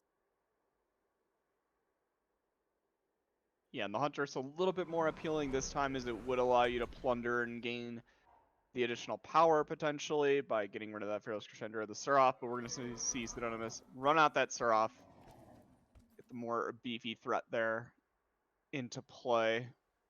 And now we're going to see Sling plus Shoal Dredger. And yeah, this is a tough moment for Pseudonymous, just because trading with that Crafty Occultist earlier meant the Shoal Dredger cost just cheap enough that they could be able to do both of these in the same turn. If Tyler had to take it a step slower, Corey, then Pseudonymous might have had the chance to do something like Fearless Crescendo first, swirl the sands, and remove that Sling before the Shoal Dredger came down. As it is, though, Pseudonymous has got some problems to contend with. They're going to start by Fearless Crescendoing the Seraph, give it flying, and they're going to do a little Swaparooski Get rid of the Maveloft Huntress. Get that Swirl to Sand so we can take care of the Sling. Still 1 power short here for Pseudonymous. We'll see that Swirl. It's going to get rid of that Sling. Yeah, the redrawing is really hurting now because you'd love if the Boulder Gate Guard could come down, that Bird Soldier could plunder you into the 5th Sigil, and then the Argo would come down and would immediately stun some things to turn on the Boulder Gate Guard. As it is, if you're Pseudonymous, this is one of those spots where I think if I'm them, I just like playing the Boulder Gate Guard and just saying, look, my deck's got to come through. That's all I can say. Yeah, you really need the extra stun here. You're going to need the extra damage to get across the finish line. It sucks having to do this. This is not the spot you want to be in, but I do like this play from Pseudonymous, as you called out, Andrew. And you kind of need Tyler to brick here, but that's a pretty darn big draw there in Grenahen. All right, and Pseudonymous decides they no longer want to make this a racing game. They could have attacked with the Seraph. It would have let some damage come back in the form of the Crafty Occultist and the other smaller ground units. Instead, they're going to leave back their 3/4 flyer, and oof. Yeah, Tyler, thanks to picking up Display of Menace from the Grenahen, is now going to make things hard for Pseudonymous. And yep, look at this expert skill from Pseudonymous, playing around Display of Menace beautifully. Didn't want to get the AoE 1 damage to finish off their Knight Chancellor. Huge moment coming up here for Pseudonymous. They've got Argo Ironthorn. They've got a decent amount of attacking in the air. If they can manage to top deck a power and play the Argo, it's going to be big. Oh, another Fearless Crescendo. Both of their units have flying. Well, they could go into the market now and trade away the Argo Ironthorn. This was the downside of playing the Boulder Gate Guard last turn. It gave them the upside, but man, you'd love to plunder that into a Sigil. If they were to go into their market, they could pick up a copy of Fluctuate Reality that would be able to transform the Shoal Dredger, which is very cheap right now, into I think even a 0 would be cost a 0 unit. Yeah, and that would be good. But instead, they're just going to pass. Yeah, I think this is Pseudonymous saying, okay, I bricked that turn, maybe now I can play the Argo and survive, but now you're in the same sticky situation as last turn. Right. Everybody's Whispering Wind ditches Seek Power, picks up Crafty Occultist, and do you just have to chump the Shoal Dredger? Oh, no. I think you do, right? Like, otherwise, if you put the 0/3 on the 2/1, I guess you're only taking 12 and going to 1, but I don't want to go to 1. Yeah, going to 1, the issue is this Display of Menace that you've been playing around last turn and would be playing around this turn.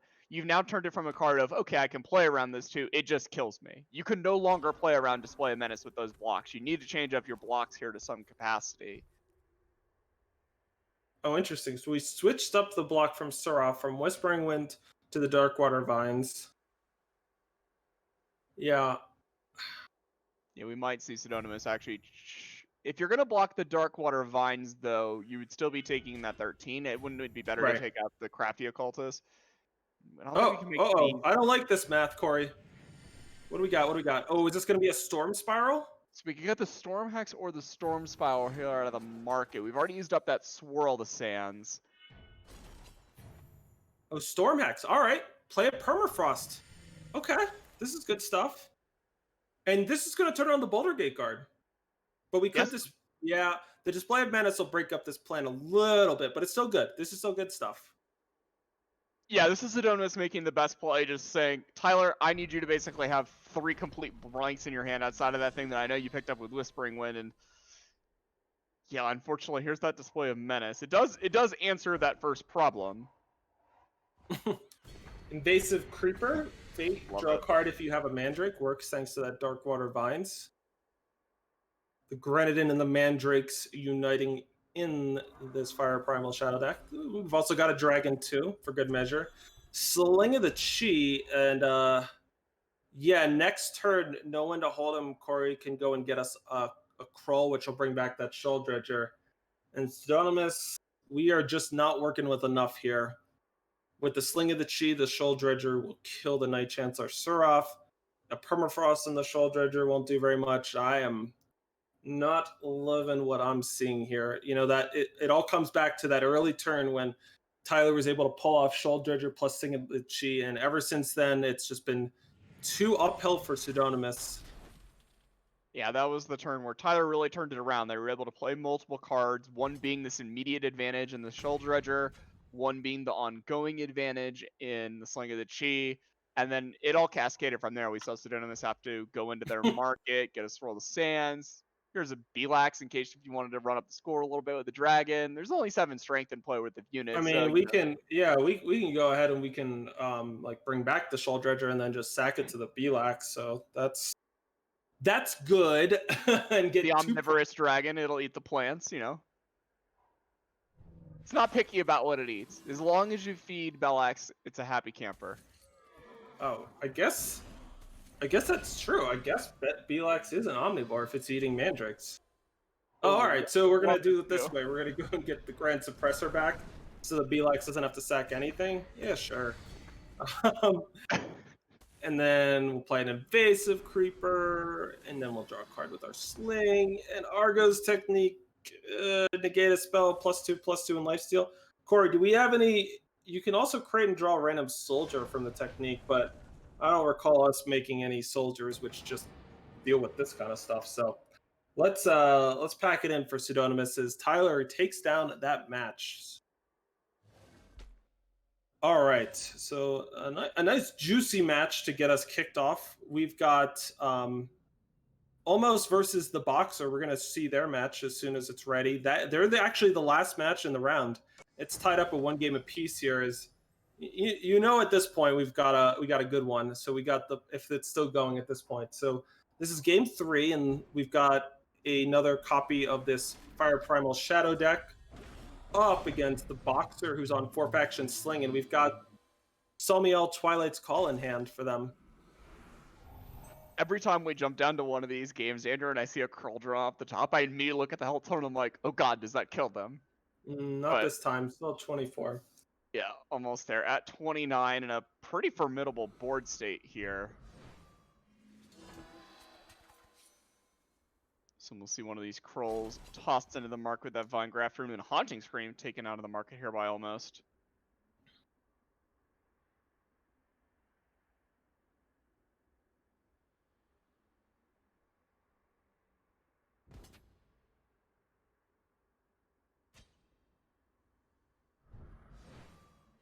Yeah, sort of the tricky situation here for the Boxer.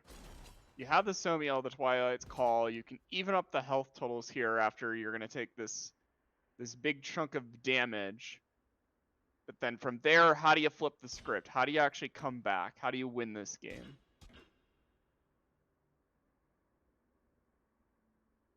So I'm going to see them. Well, the good news is that with Somiel, you can always make in a spot like this. You just make the best blocks for the board, and then Somiel will get you back up to a reasonable health total.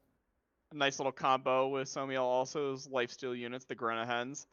Able to give a little bit of an extra buffer here for the Boxer after they even out the scores at 13. Those guys can a little Grenadin friends that can help buffer your health total every time they block an attack. All right, Slime no flyers there. The Valkyries are not in the battle right now. Love the slug.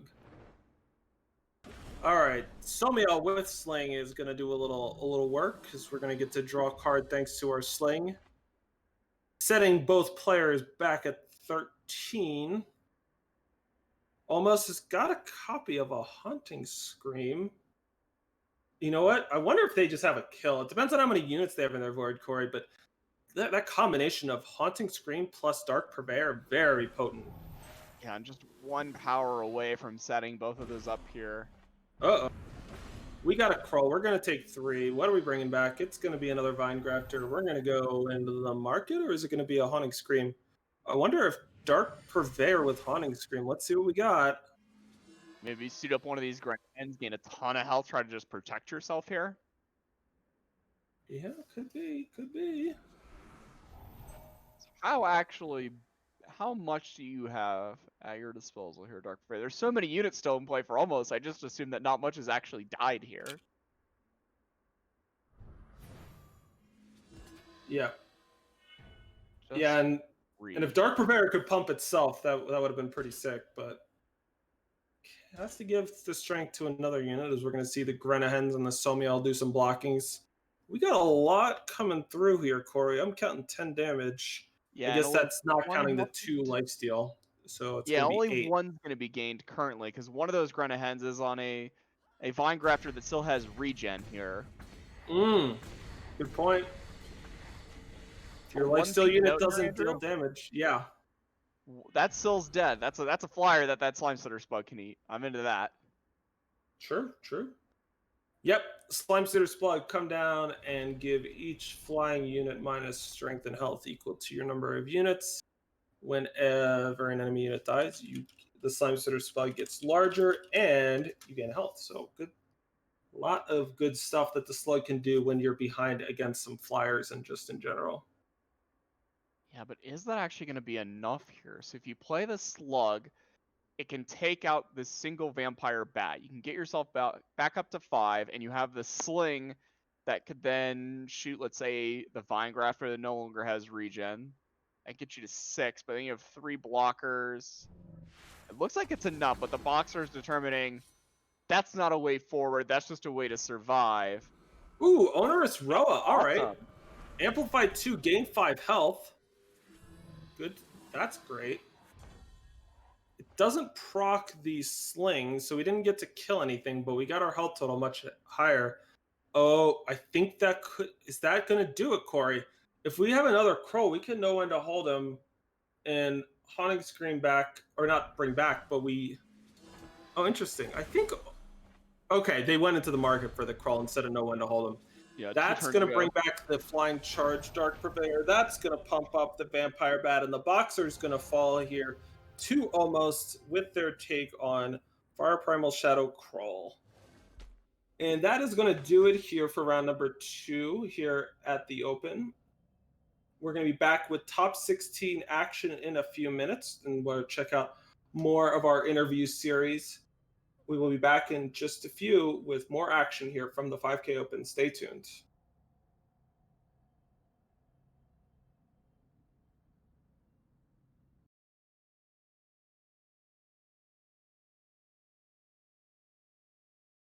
So getting into sort of your relationship with Eternal, what's your sort of favorite way to play Eternal?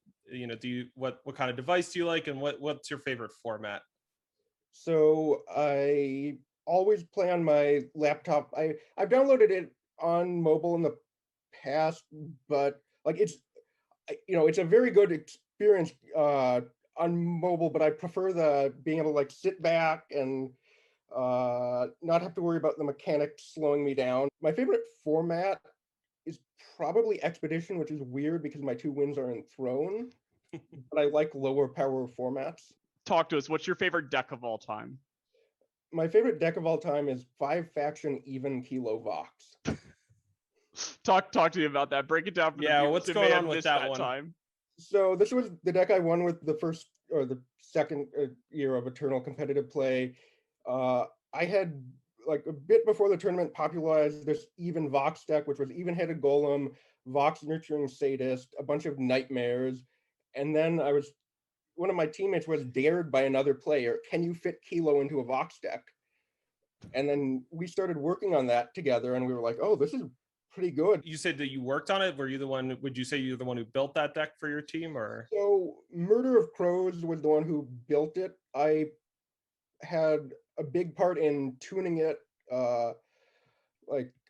I sat down and figured out the power base over 2 weeks. Petition was the secret. That was the last edition. Like, oh, I can just play this factionless card that fixes all my influence. For your time playing Eternal, what's your favorite Eternal card? I mean, you have won now a couple of tournaments with even-handed Golem. Is that your favorite? So I like that, but my favorite card of all time is Stone Star Scrapper. Remind people at home what that one's about. So it's this 5 cost shadow unit that's a 4/6 that you can pay once per turn and sack 2 Grenadin or 2 units to draw 2 cards. And if they're Grenadin, like it gains you 1 life whenever a Grenadin dies. And So it's this way to trade these small little units you can get semi for free for real cards. Grenadin is the first deck I ever won a tournament with. I won an ETS playing a Scrappy Hour list I copied from Lights Out Ace the night before. Yep, I'm definitely picking up on a theme here with Stone Scar Scrapper, Grenahan, Even-Headed Golem, Box. There's a lot of value going on in all of these decks. What's your favorite card art in Eternal? Card art, I have to say Aramot's Machinations. Just seeing Aramot towering over this small little throne, it's just so cool. Yeah, do love that one myself. That's one I remember. I remember when we got the art back on that one, and for most of the time when we're playtesting these cards, we don't know what we have an idea of maybe of what the concept is, but we don't know. And then that one, there's every once in a while we get a card when it comes in where everyone in the office is just like, "Whoa, you got to check this one out." And I remember that one. Do you have a pet bad card that you just love playing with? I think Slime Spitter Slug. Wow. Well, there's certain people watching who I think are going to be offended. I remember Sir Rhino was always the biggest Slime Spitter Slug fan. So it used to be a really good card. Like in set 2 and set 3, it was a great card. And in my head, it's just like I think of it as good as it was back then, and then I play it, and then it's like, oh, this hasn't stood up to the test of time as well as I thought it had. What card, if we were to ask your friends and testing partners, what's the card if they had to name the Boxer's card, which one would it be? I think it has to be Vox Nurturing Sadist. People call me the Voxer a lot because of how much I've played it. If you could change any card in Eternal for us, August, what would you change?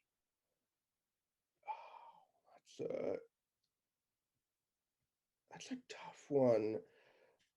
I think I'd change the card Overloader because it's a very cool card. I like the idea of amplifying a bunch during a turn, but I'm not a big fan of deterministic one-turn kills. I know other people like those, and teach their own, but I want to use that card in a more fair way, but I can't justify it when there's that powerful stuff to be doing. I want to spend 40 power in a turn and then end the turn with this big board, but I can't justify doing that right now.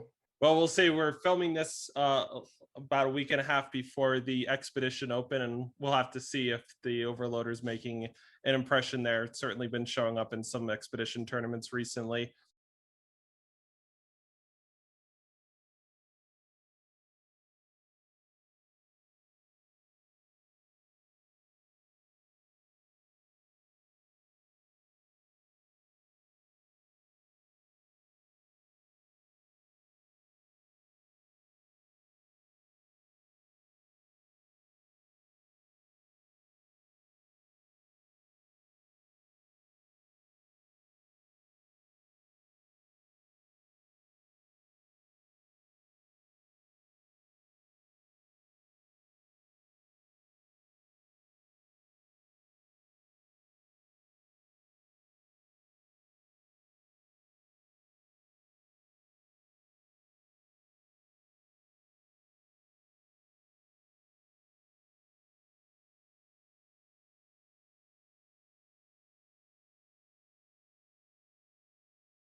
All right, things are heating up here at the Stormbreak Expedition 5K Open. We are getting ready for our top 16 with action starting in just a moment here. Once again, Andrew Baeckstrom and Corey Burkhart bringing you all of the action here from Direwolf Digital in Denver. Though Corey and I doing a nice bit of remote broadcasting as we stay nice and safe.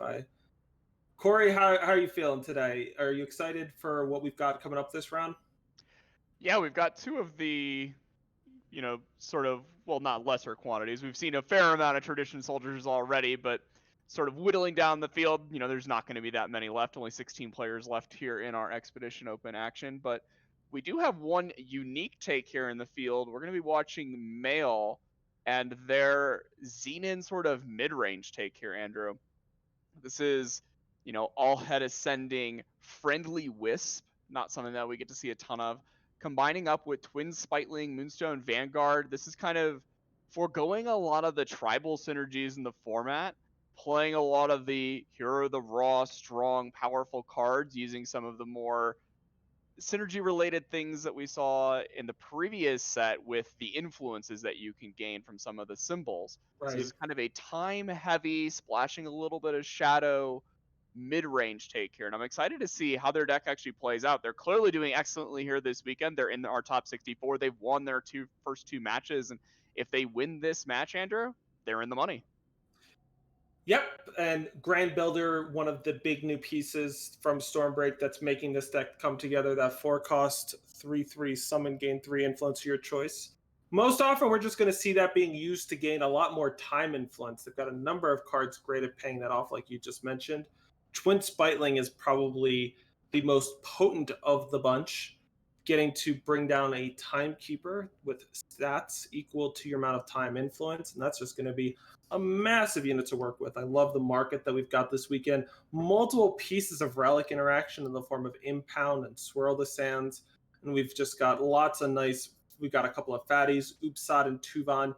So, when you've got these decks where you've got, Time Etchings and Aurelian Merchant, let's make sure you've got a couple of copies of some of those core things that you need, like pressure and interaction in the format, and that way when you go to the market you always have the right one and you have one ready.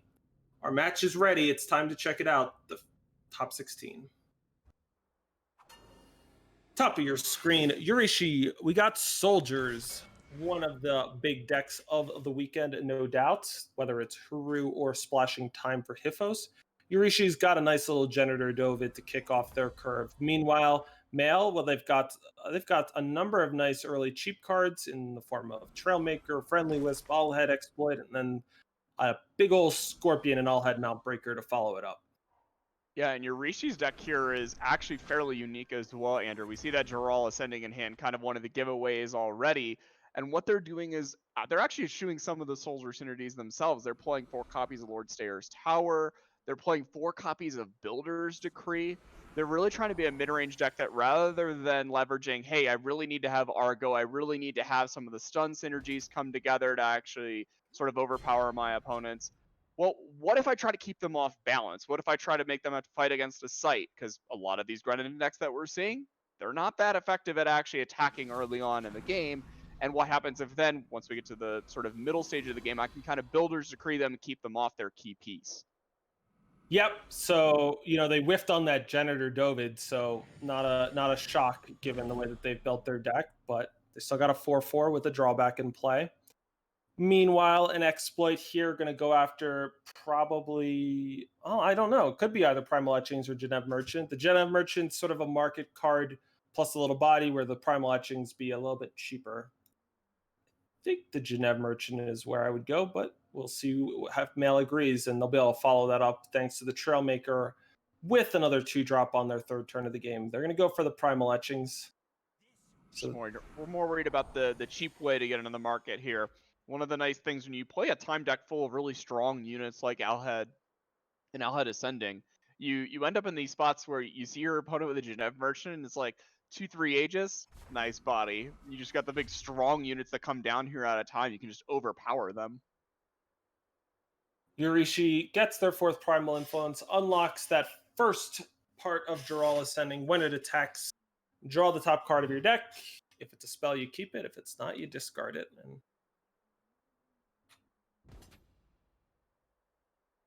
Just wondering to see them get a little bit frisky here and attack with that. Interesting. Ooh.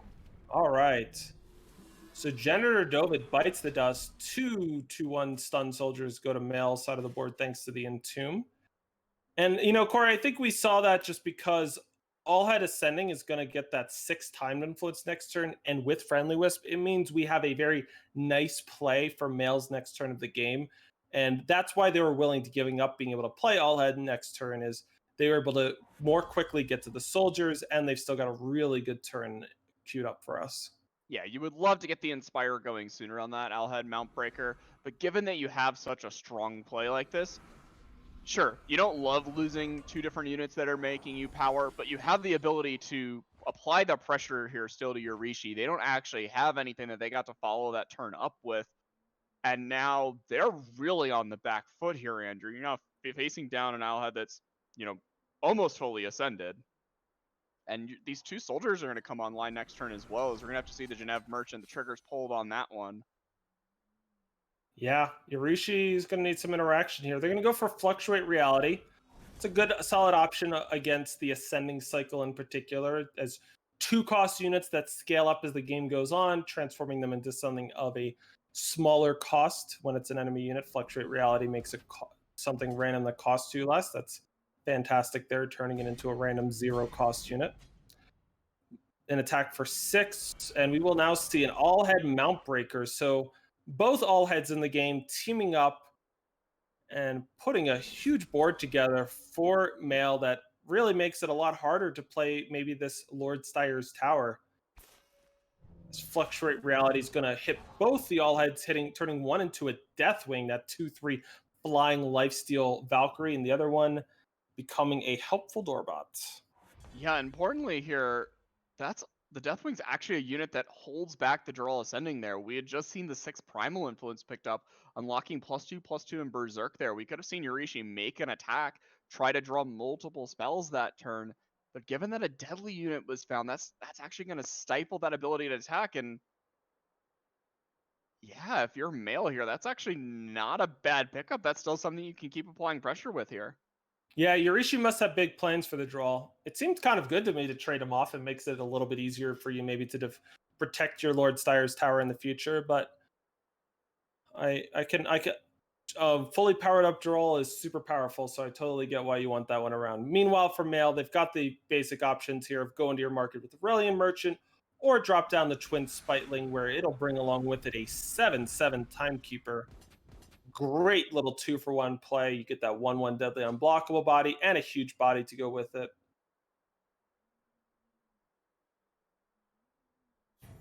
Male, considering they're going to leave back the Friendly Wisp. They want to make sure they've got enough blockers, I suppose, to maybe double block or triple block down the draw if something happens to their other units. An Elysian Silex. Would leave Yorishi 1 primal influence away from fully unlocking the Geralt here. Probably not going to be able to amplify up that curfew enforcement. Their deck doesn't have that many Valkyries in it. Yeah, so we could see maybe just a little shrink here. Yeah, we could curfew see enforcement. Yeah, just a single strength lost.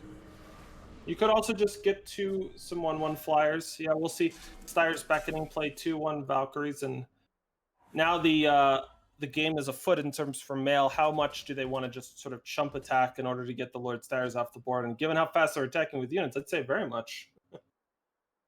Yeah, the site here is just so threatening. Just trying to remove that before the combo of the Beckoning, make the 2 Valkyries, and then the curfew enforcement, shrinking up your entire go-wide forces here. Male is going to pump the brakes, taking a look here maybe at their market, maybe considering what options they have available to themselves. Swirl the Sands, maybe something they could get out of there if they wanted to push through, but going to hold the Timekeeper back. Yeah, I guess that's just to threaten on the draw. So the good thing about this attack is that it forced both the Valkyries to go away. That means Yorishi can't amplify the Lord Steyer's Tower to make the curfew enforcement bigger, and that's big. You don't want to get your 1/1, your like Deathwing shrunk down to a 0 strength unit.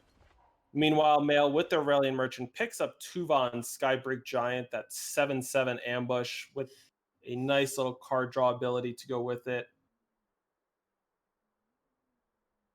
For Yurishi, I mean, if you Ironclad Oath the Jaral, I guess you would be able to attack and take down the Timekeeper. Is that the kind of play that you need to make given how far behind you are? Is a curfew enforcement enough here? Yeah, I wonder if we're also thinking about potentially, well, what if we Ironclad Oath up the Genève Merchant and then imbue that with the Maybloff Huntress, Ooh, take out the Timekeeper? that's a clever play. So we're going to see that. Ironclad Oath get +4/+4. The Imbue Maveloft Huntress will sort of lock in those stats for as long as it's got imbued the Genève Merchant. It's lovely little bit of work here. Ooh, another Maveloft Huntress will get even bigger. That's a spicy little draw. Mm-hmm. And So now yeah, you have two different options here. Do you take out the time? Looks like we're going to take out the Timekeeper, not the Friendly Wisp. So this will enable a Jaral attack, Andrew. yeah, do we just Berserk? Yeah, let's just make it happen while we can. First one is a spell. It's a Dazzle. Okay. And Mail, absolute respect here for this Jaral. Willing to give up the cards off the Friendly Wisp, giving up both of the soldiers in that attack, just having none of Jaral potentially drawing another card. And we're going to see Deathwing attack instead of the Twin Spiteling. That one's going to stay at home to try to trade with the Maveloft Huntress, it looks like.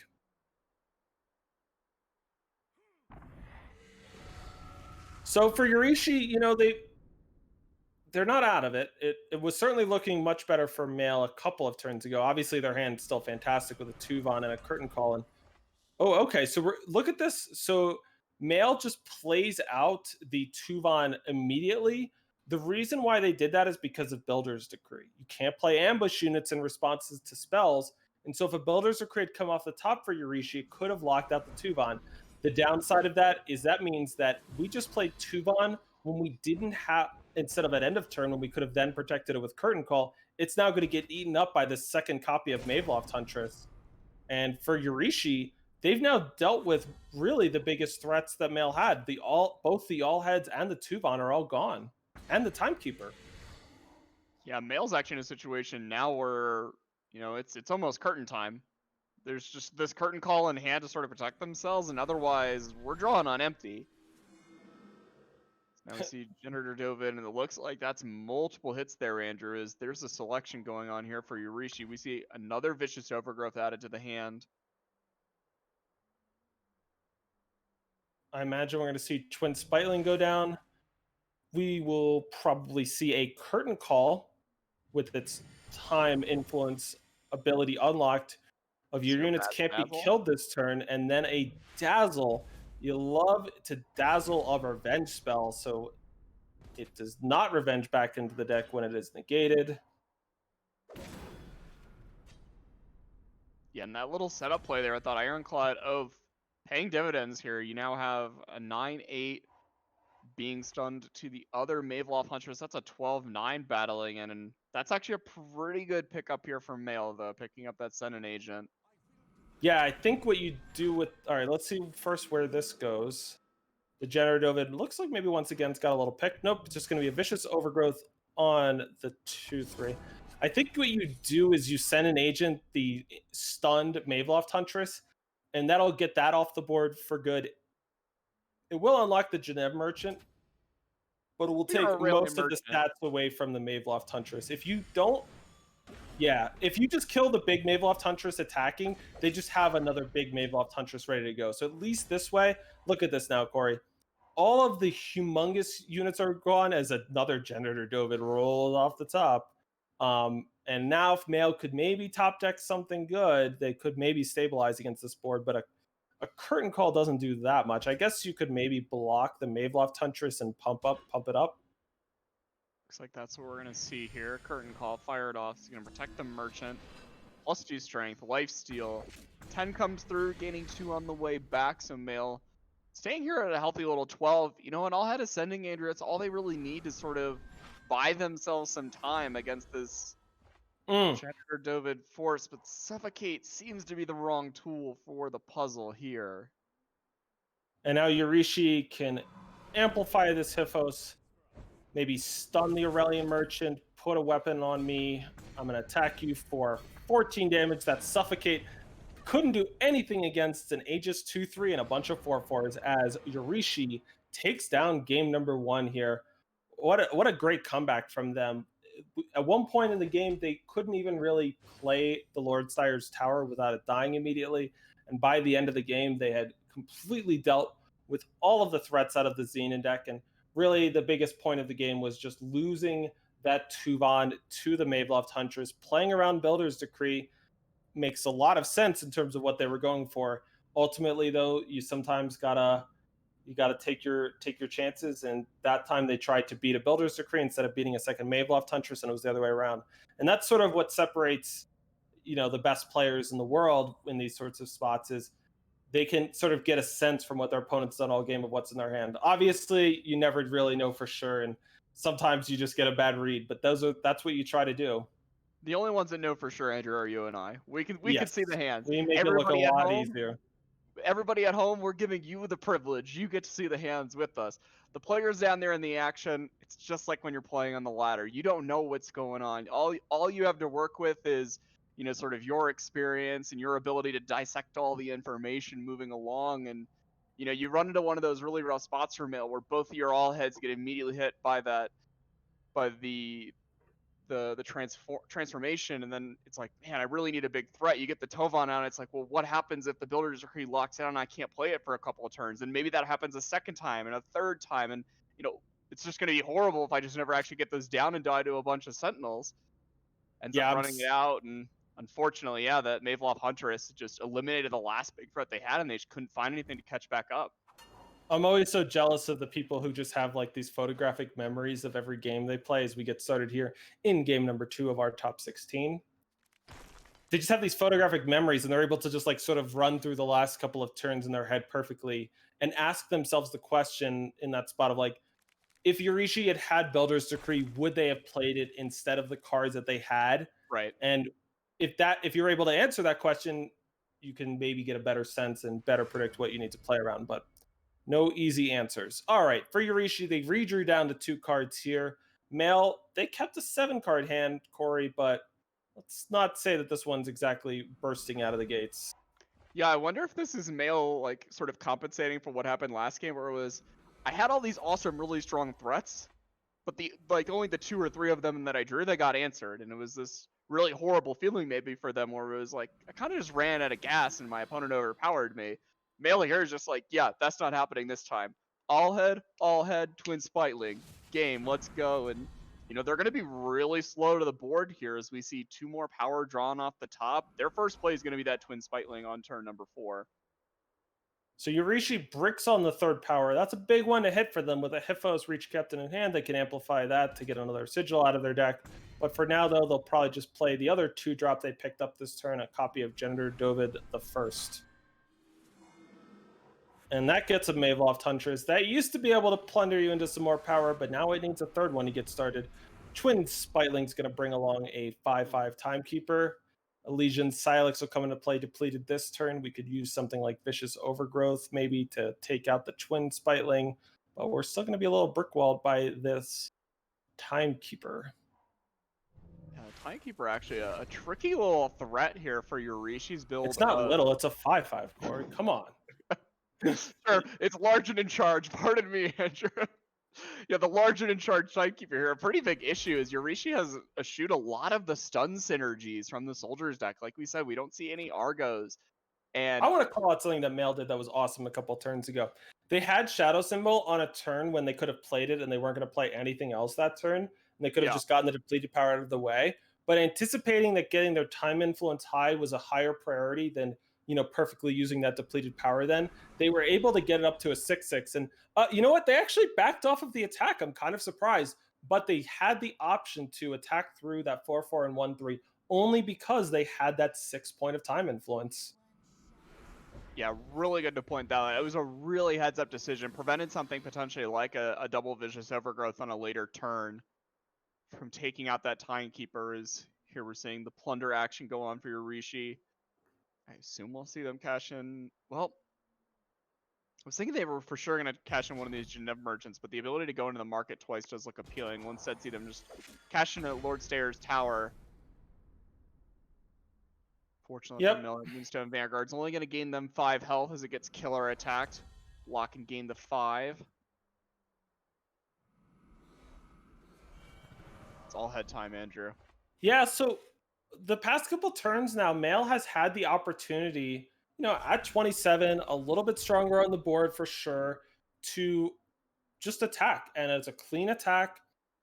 And instead, they have said, I feel better if I don't offer any possibility of like another Maveloft Huntress or some kind of removal effect, opening up an attack back on the other side. They don't want the draw ascending to get value. And we don't want to, if there's a Hiphos that's going to stun one thing, well, now it's stunning 2 things. Whew. They just wanted to play it safe. And, I guess you could see why. When you're playing into deck with stun effects, if you slow things down and you ensure the game doesn't end immediately, you sort of get to take advantage. You get to sort of stop them from taking advantage of the temporary nature of their removal. Yeah, it's just something to go along with Mail's sort of build here of their Xenon deck. Just very effective at playing sort of these longer games. Just kind of needs the time to actually get all these things going. We see double Alhud Mount Breaker. That's 2 different Inspires going on. As in more time influence, this Timekeeper is going to keep gaining them additional strength and health. So, yep, we will see that Fluctuate Reality here picked up by Yorishi. A way to answer multiple of these cards in one, but holy crap, Andrew. Yeah, that holy crap is because we just drew a Moonstone Vanguard with 2 copies of Allhead and Allhead Mount Breaker in play. Inspire doubled the stats of units you drew. Started off as a 5/5 and got doubled twice. It's now a 20/20. So for Mail, they can make a huge attack here for 18, even backed up by something like a curtain call. The question is, how aggressive do they want to get? Yeah, I actually kind of love an attack here with everything. Yep, and it's time to get aggressive. With that curtain call defense that you pointed out, Andrew, this attack very well secured, and just the lifesteal also. If you want to just fire off the curtain call, if there's only maybe one good block made here from Yorishi, you're threatening the ability to gain so much health. Yep. Yeah, giving 2 of these plus strength and lifesteal is a ton.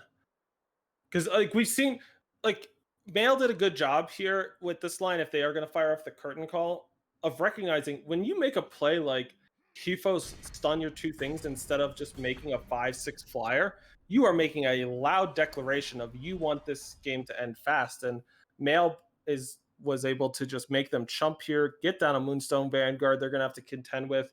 Even if they fluctuate reality of the Moonstone Vanguard, there's still a bunch of more humongous units.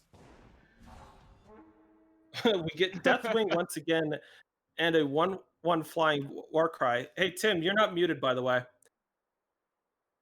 All right. We'll get our producers aware of that.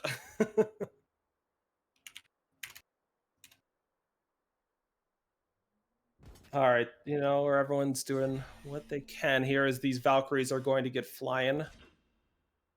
The Grand Builder picked up, not fired off before, still wanting to hold up that curtain call. Could have seen that come down, gain some additional time influences, buff up the Timekeeper.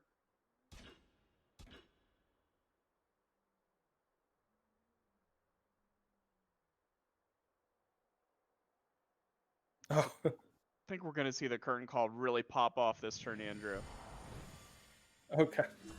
The people at home are probably watching. We could hear our producer, but it sounds like maybe the people at home couldn't. So if you're wondering why we had that reaction, now you know. Anyway, as the attack goes through, the Generator Dove dies, going to produce some soldiers for Mail. Aurelian Merchant going to take advantage of the remaining Allhead, maybe go back into the market, pick up like a Tuvan. That's going to be huge and overwhelming.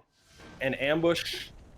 And too much for Rishi to deal with in game number 2, as Mail has tied things up at 2 games apiece. And I love the matches, Corey, where we just have, game 1, Yorishi just dismantles giant unit after giant unit. And then game 2, Mail has just really put the pressure on them. Yorishi never stabilized. And what it sets us up for is a game 3 where we really just have no idea what's going to happen.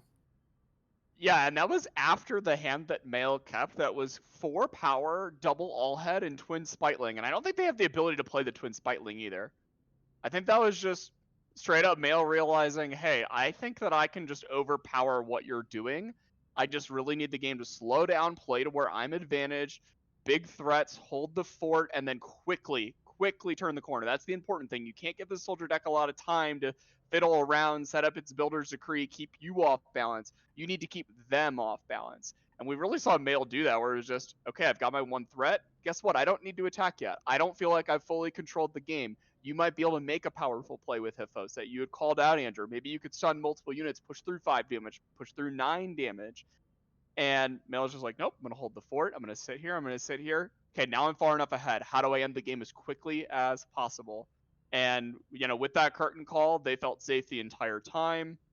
And, we saw it from Yurishi. The curtain call comes down and it's like, oh, yeah, I can't keep up with this anymore. Losing all those units, just a huge board expands on Male's side. And, yeah, we're evened up 1 game apiece. And this is all the marbles here to see which one of these players is going to make our top 8 here at our Stormbreak 5K Expedition Open. Yeah, I'm excited. Yeah, so we're going to kind of see this round. Yurishi, as you mentioned earlier, they have gone away from a lot of the soldier synergies in this Time Justice Primal build.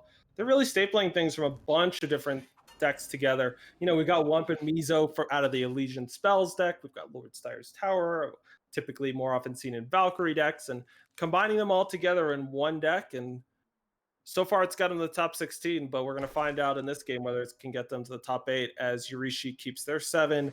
Male also keeps his 7 with a nice little exploit on turn 2 for us. They've also got a Moonstone Vanguard, so solid draws from both players. Yeah, and this is an excellent opening from Yurishi. That primal symbol key here, combining with that Seed of Wisdom. We're going to see the Wump and Mizo come down. And a suffocate. Awesome pickup. Yeah, that was huge because, Male on the draw wasn't able to snag that Wump and Mizo with the exploit. Send an Agent can't kill multi-faction units, but a Suffocate is perfection here for Yurishi. Going into their 3rd turn, we could see a Genève Merchant into the market. And that's one of the key reasons that we see Male playing Suffocates here this weekend. It looked pretty bad there in game 1 when it was drawn off the top and it was fighting against Genève Merchant and 3 Janitor Dovids. It, blocked by Aegis in one spot and doesn't actually hit the other units. In that spot, the perfect tool to answer the problem at hand. And Yurishi here having to adapt strategy, switch gears, and has to get the Genève Merchant down here. What are they going to pull out of their market? Yeah, it's either going to be Fluctuate Reality or Helio, and it was Fluctuate Reality, but both of those are sort of your higher end cards in the market. Exploit is going to take out either this or the Maveloft Huntress, Doubt it's. I mean, the Primal Etchings long term is pretty good because it could go get the Helio. If you're Male, you don't have a particularly heavy pressure draw. It's not till turn 5 Moonstone Vanguard gets going. So I'm a little bit scared as to whether or not I want to let them have access to that Primal Etchings. Though, of course, you do have to contend with the fact that, it's very easy for them to top deck another market card in the future. Yeah, it's one of these weird spots that they have 2 answers to your 1 threat, so it's pretty unlikely you can get that through. We are still going to see Male say, hey, I think this game's going to go long enough. I'm going to need to find some additional threats. Cash in one of these power here for a treasure trove, maybe help them find some more of these L-Heads, these Moonstone Vanguards, Twin Spiteling kind of cards. Yeah, are we going to see Yurishi run up this Maveloft Hunter? So they're just going to send it right back. And this is just going to keep giving Male that time. They need to kind of draw out of this. They need to find some extra threats to try to keep pace with the answers that Yurishi has in hand. Time etchings, but no cheap time units to go with it to get into their market just yet. Builder short. Yeah. I think if you're Yurishi, you got a little punished here. We could have Primal Etchings last turn.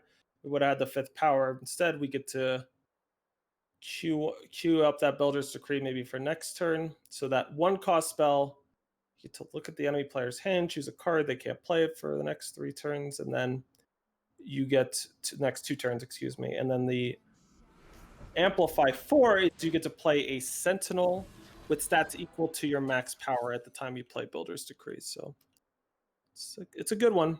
I like this from Yorishi. You get down the Maveloft Huntress, you can now fully turn on the Primal Etchings, get that Primal Sigil out of your deck. You can exhaust the Maveloft Huntress. That doesn't need to, use her killer attack this turn. She's just hanging out. Use that Primal Etchings, trade in the Vicious Overgrowth here. You get the 5th power down that now turns on your Builder's Decree, and you've got somewhere you're going. You've got that Helio in the back end. Unfortunately for Yorishi making this play, send an agent, going to answer that Maveloft Huntress. Now you've kind of lost your answer to that big threat. And Mail could have just played the Moonstone Vanguard down here, but they were pretty confident that Helio had been taken out of the market. They were right, and it's tough because they don't have the 6 power, so they're going to take this chance. They take the Builder's Decree, and what that means, Corey, is that Yorishi doesn't necessarily have anything next turn, but an undepleted power off the top is an enormous swing back in Yorishi's favor, as they'll get that 2/2 flyer, and they'll draw 3 cards. It wasn't undepleted power, it was a Primal Etchings. And so now this is going to be a bit of a seesaw sort of setup here, is Yorishi's going to be able to go into the market. I don't think they have anything that good left. The Swift Refusal? Yeah, no, it looks like they're just going to draw that sigil, play it, and now kind of say, hey, if I draw, a Seat, or if I draw maybe a Silex, just play it. I'll just gain the extra influence and draw 4 cards off my Helio. Oh, an Oopsot off the top. Or not off the top, but rather out of the market. Yeah, it's not a shocker when it comes out of the market. Helio comes down, draw some cards, draw a card for each 2 of your Primal Influence. With 7, that means you get 3. And now we're going to see Moonstone Vanguard do its thing. When this 5/5 Sentinel attacks, you draw a card. When it blocks, you gain 5 health. Now we're going to see Oopsot fire off their summon ability, and that's going to silence all of the mono-faction units in Yorishi's hand. They were hoping to get to snag that Helio with it when they set up their plan, but paid off here. They did get to just disable that Geralt Ascending. What a nice pickup there for Yorishi. Finding a Maveloft Huntress here, that'll give them the ability to answer whichever one of these units they want to try to take out. Yeah, I think it'll be the Maveloft Huntress. That one's just a little bit more impressive with its ongoing abilities. Oopsot the Savior does gain a health every time the enemy plays a unit, but maybe not quite as good as getting to draw cards. We see them hovering over that Moonstone Vanguard, as you pointed out. 5 health will be picked up, as it does end up blocking that Maveloft Huntress. No more cards.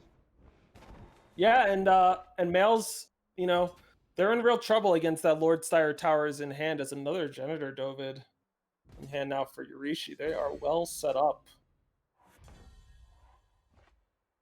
That's a pretty big timekeeper. It really is, yeah.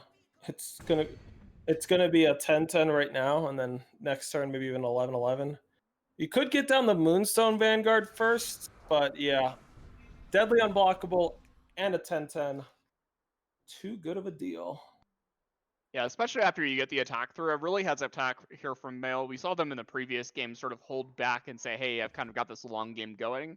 Here, realizing I'm not actually winning the long game. The Soldier's deck has drawn a ton more cards than me. It's just very nice to trade with a Genitor Dovid, too. Exactly. Yeah, and if the trade does come through, well, I'm going to get 2/1 Soldiers. They'll be stunned for a little while, but I'm still going to have something on the board that I can sort of build up and fight back with.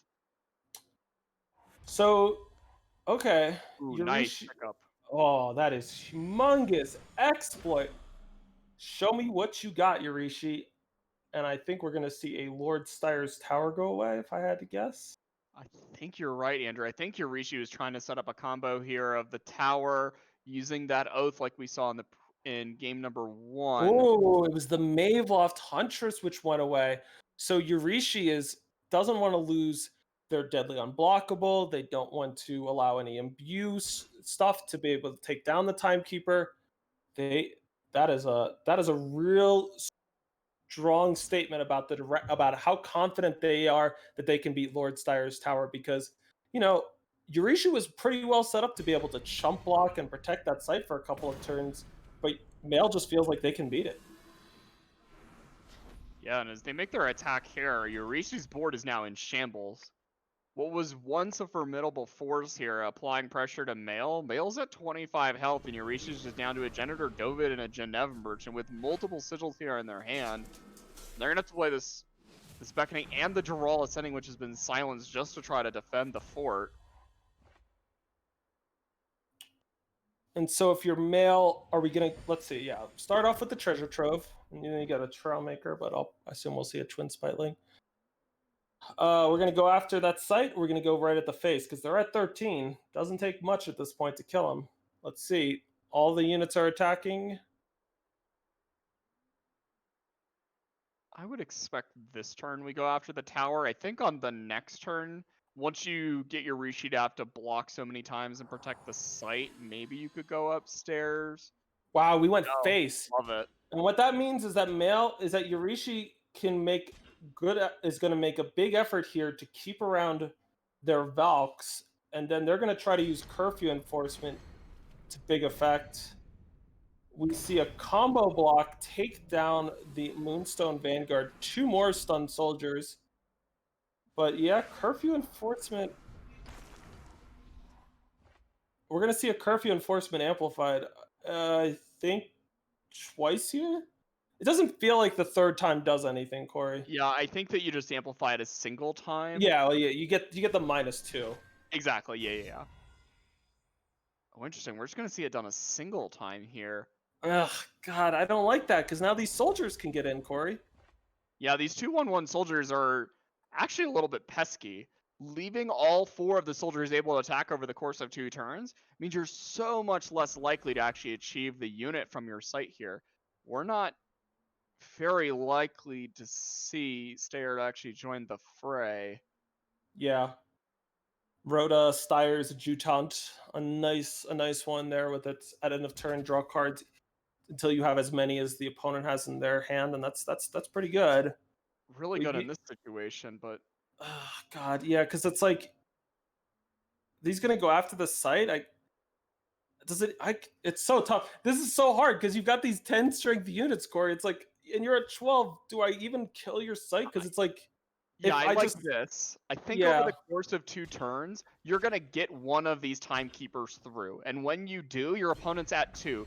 You have 4 different soldiers that you can make attacks with. One of them is also very likely to get through because the 2 timekeepers this turn take out both of those remaining Valkyrie. Now you're just 1 more point along with a timekeeper attack to get across the finish line. Wow. That's a really good draw from Yurishi's point of view.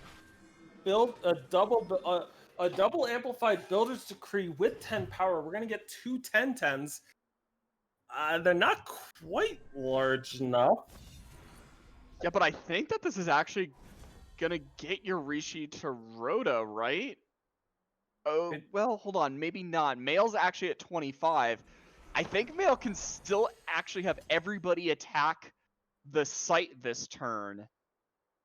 Oh, okay, so is this the turn you go after the site? Because if you attack everything at face, it's like a double block by the Sentinels on one timekeeper. Geneva Merchant blocks the other, and you take 5 here, and you go to 6.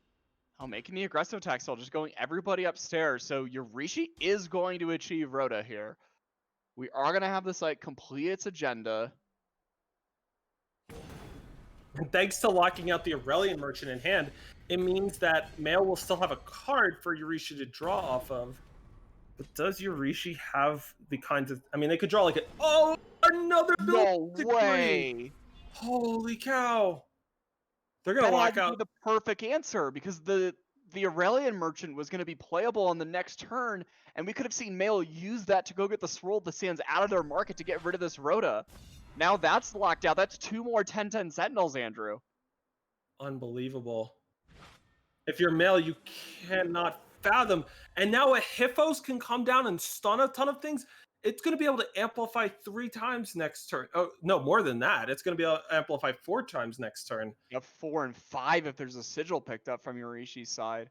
Heck, even most of their Silexes at this point are all turned on. You can get those down and depleted. We could see 5 stuns next turn. We might see Yorishi be able to turn the corner on this. How's Mail actually going to... How do they actually adapt here? What are they going to do, Andrew? I mean, we can use the all head effect to ultimate and put like a Twin Spitling on top of your deck. Is drawing Twin Spitling enough? I'm not sure.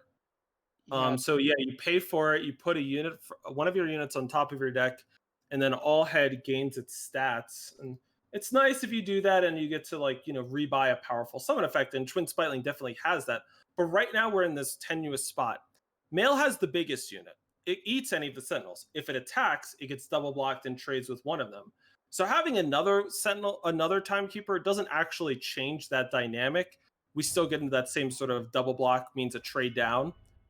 So yeah, so Mail is just going to pass up on that. They want something better off the top.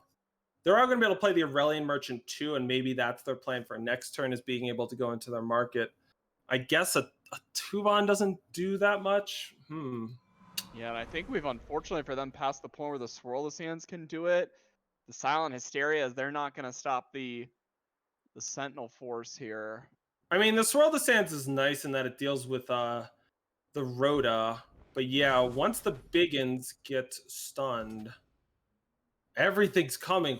Whew. And if you are Mail, you have to block 2 things. And we're just going to see a chump. You might want to chump the other 10-10. Like, I don't know.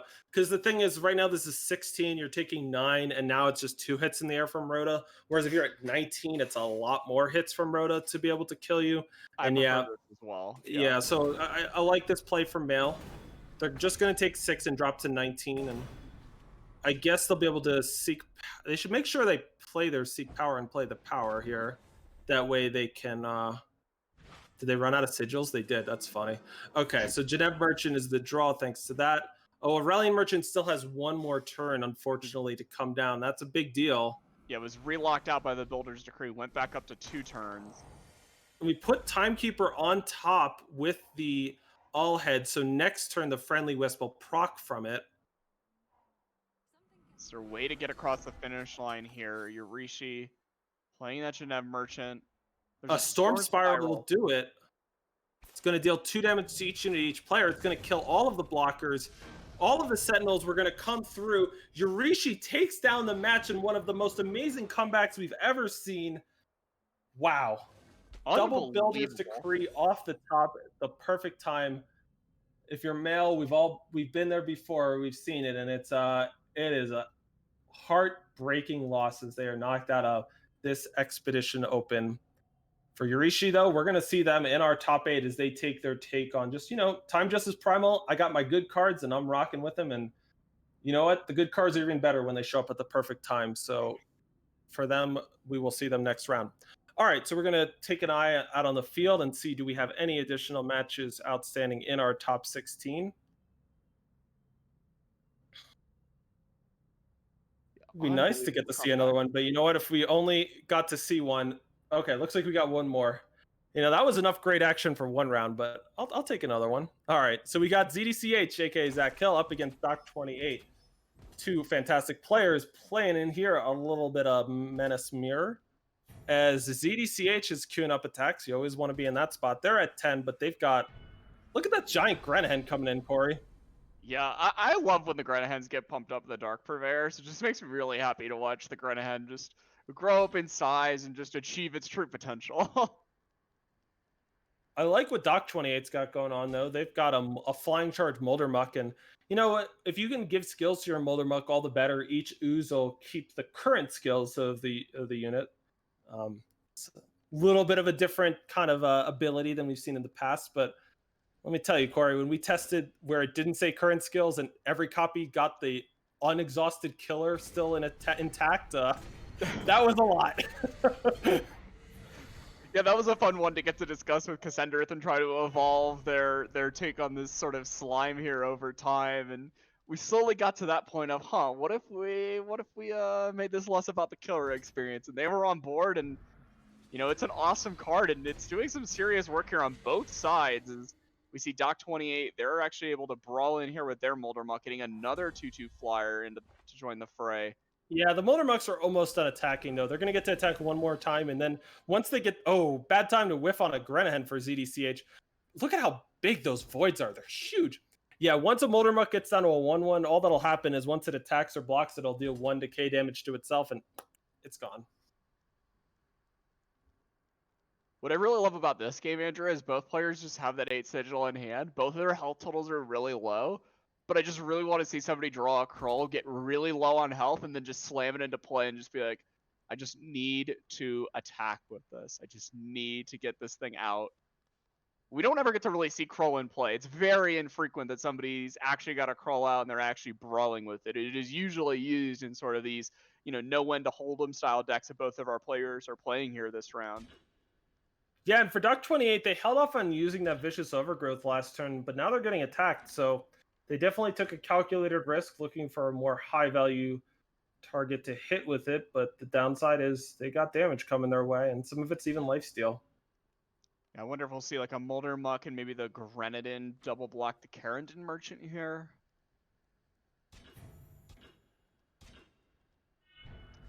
Looks like that is what we are going to see. We'll trade some health points right back the other way. ZDCH up to 15, Doc 28 down to 13, and a Carrington Merchant. That's got to be a huge pickup here for Doc. And yeah, it means a Krull. It means a Krull showing up. Do we have a Dark Purveyor? It's going to give a flyer plus 22, plus 22, or just plus 22, plus 21 strength. That's good enough on a Vampire Bat. ZDCH has been knocked out. Condolences to them, but for Doc 28, they are now 1 win closer to the finals. So congratulations to them. That was our final match here of the Expedition Open. We are now getting to our top 8, and the cash prizes are ramping up. The stakes are getting even better, and for these players, they're just a couple of wins away now. They can taste it, Corey. Just 3 more wins separates them from making it to the 2021 Eternal World Championship. So congrats to them. And we will be back in just a few minutes with the top 8 matches. Stay tuned.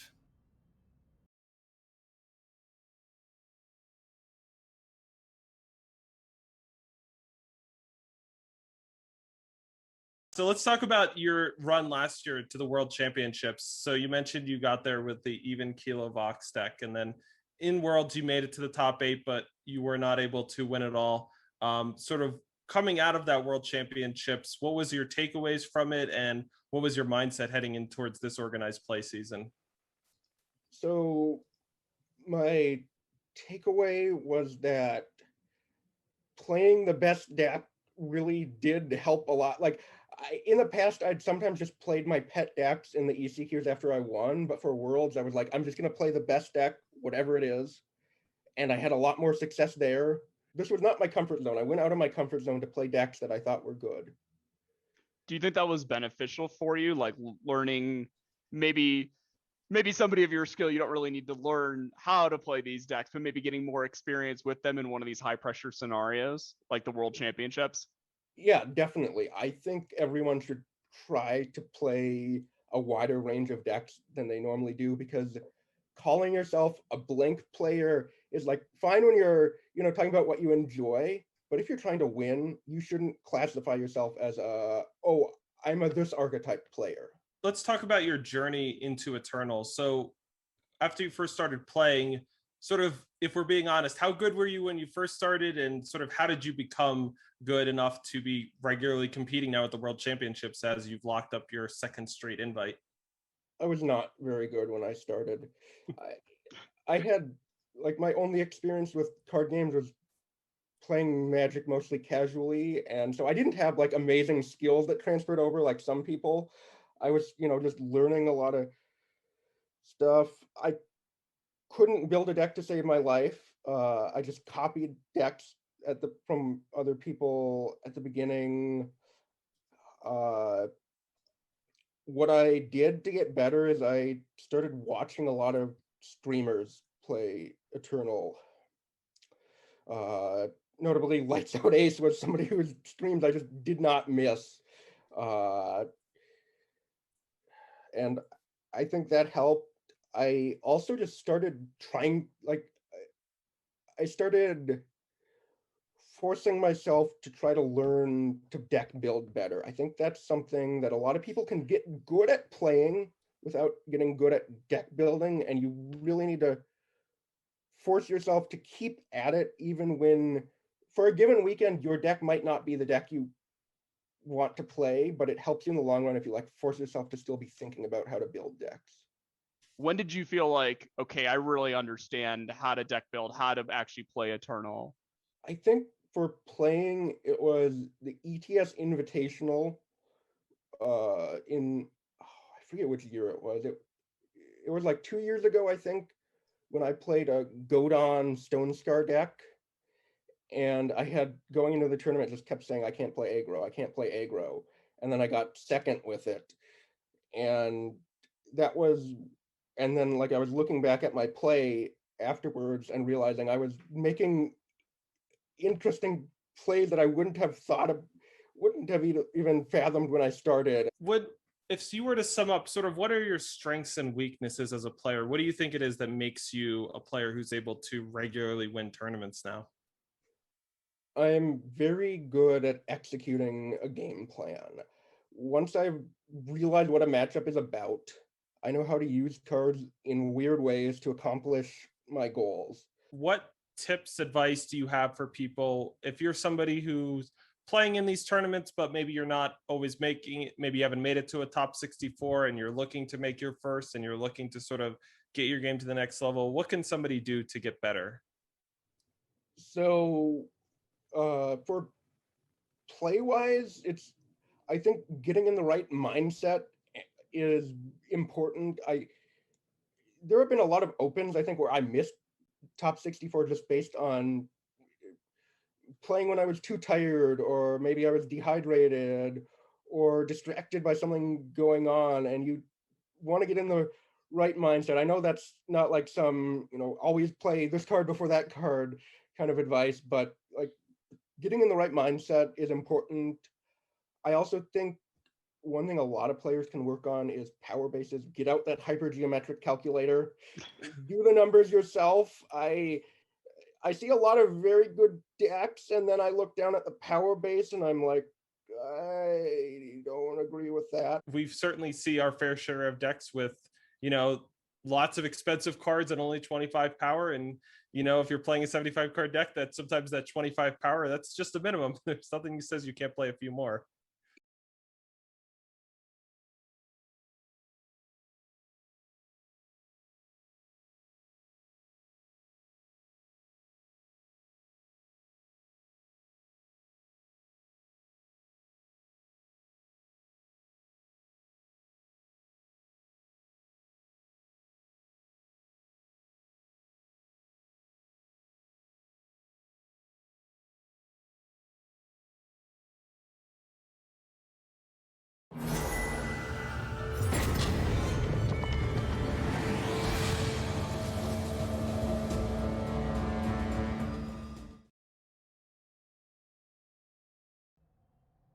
Welcome back to the Expedition Open. We've got 5K on the line, a seat at the World Championships, and lots of great action featuring the newest Stormbreak cards, Bellex, the Ravenous, and some of the best Eternal players in the world. Andrew Baeckstrom with Corey Burkhart. And Corey, before we get to our top 8, we wanted to, we would like to spread the good word about some of the other awesome things going on here at Direwolf Digital. And our award-winning digital adaptation of the board game Root has got a new expansion coming, the Riverfolk expansion. Corey, what is it, and how can people get their hands on it? Yeah, so Root's an awesome board game. If you haven't played Root before, it's about, warring factions trying to take over the forest. You've got the birds, you've got, all your different little woodland creatures, the cat, and with the Riverfolk expansion, you've got the Riverfolk Company, the Lizard Cult. There's going to be more additional takes on the Vagabond, basically taking the game that players love, the warring over the forest of Root, and making it just that much better, that much bigger. The expansion's just going to be absolutely awesome, and that's actually coming really soon, Andrew. It's April 18th right now. This actually comes out on April 27th. That's less than 2 weeks away. So if that's something you're into, this is only $10. $10 for the Riverfolk expansion. You get that on Steam, the App Store, or Google Play.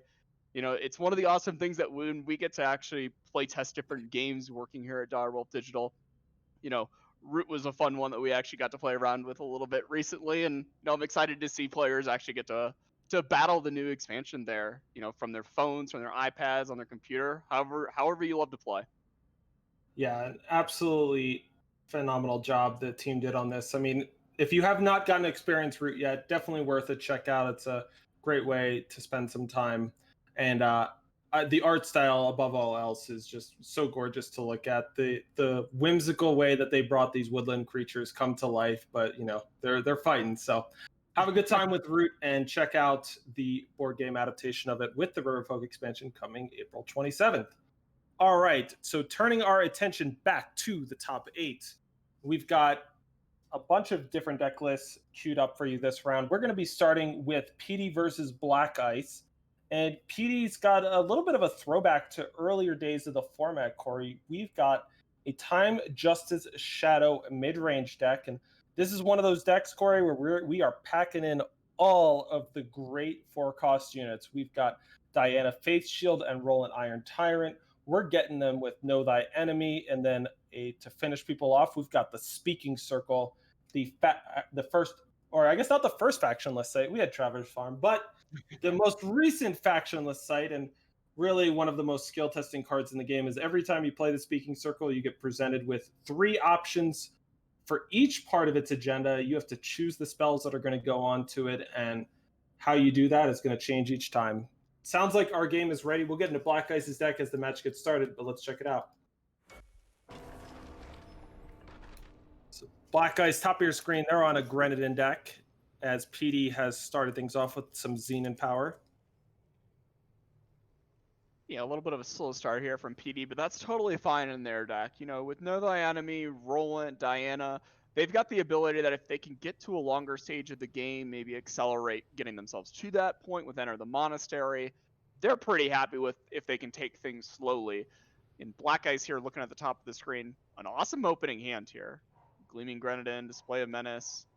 So we saw a From Beyond there starting off the game from P, just figuring out how they wanted to navigate the situation. Did they want to take that Grenadin? Did they want to take that Display of Menace? We see a Desert Alchemist picked up, one of the better roadblocks in the format.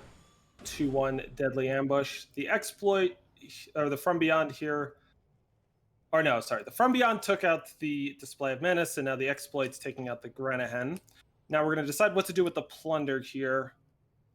I could imagine that, yeah, that Smite got turned into a Justice Sigil here.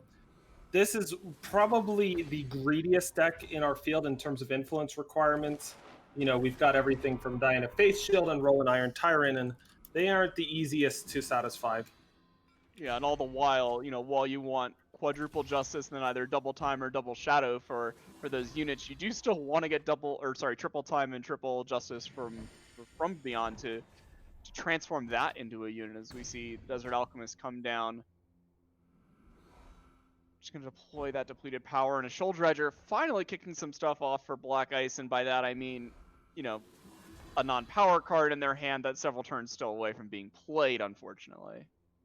So we got some juicy looking 2-for-1s queued up in PD's hand. Those 2 copies of Nectar on life deal 2 decay damage to a unit, and then you can amplify it to 3 to draw a unit from your void. And we're going to see just PD fire off the first copy here. They're going to go ahead and bring back that Desert Alchemist. It'll pick up Decay and Void Bound.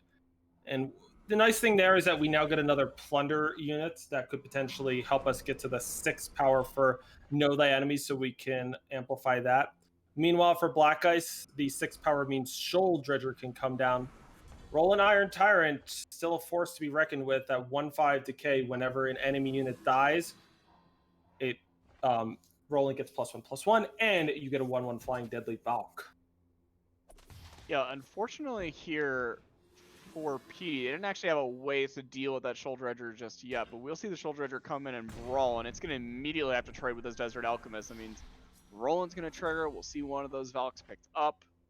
Yeah, what do you make of that attack by the Shoal Dredger? Because Black Ice saw PD redraw the Maveloft, the Desert Alchemist.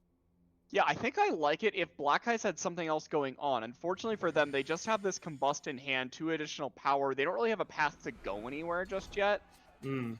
So I think that I would have waited on making any sort of attack like that just yet, as now we're seeing PD sort of get off on all cylinders here. They're going to get the Winchester Merchant. That's going to cash in something. We see Svetya picked up there out of the market. Jeez. And a Flash Fry is not the Yeah. answer here to combat a Roland.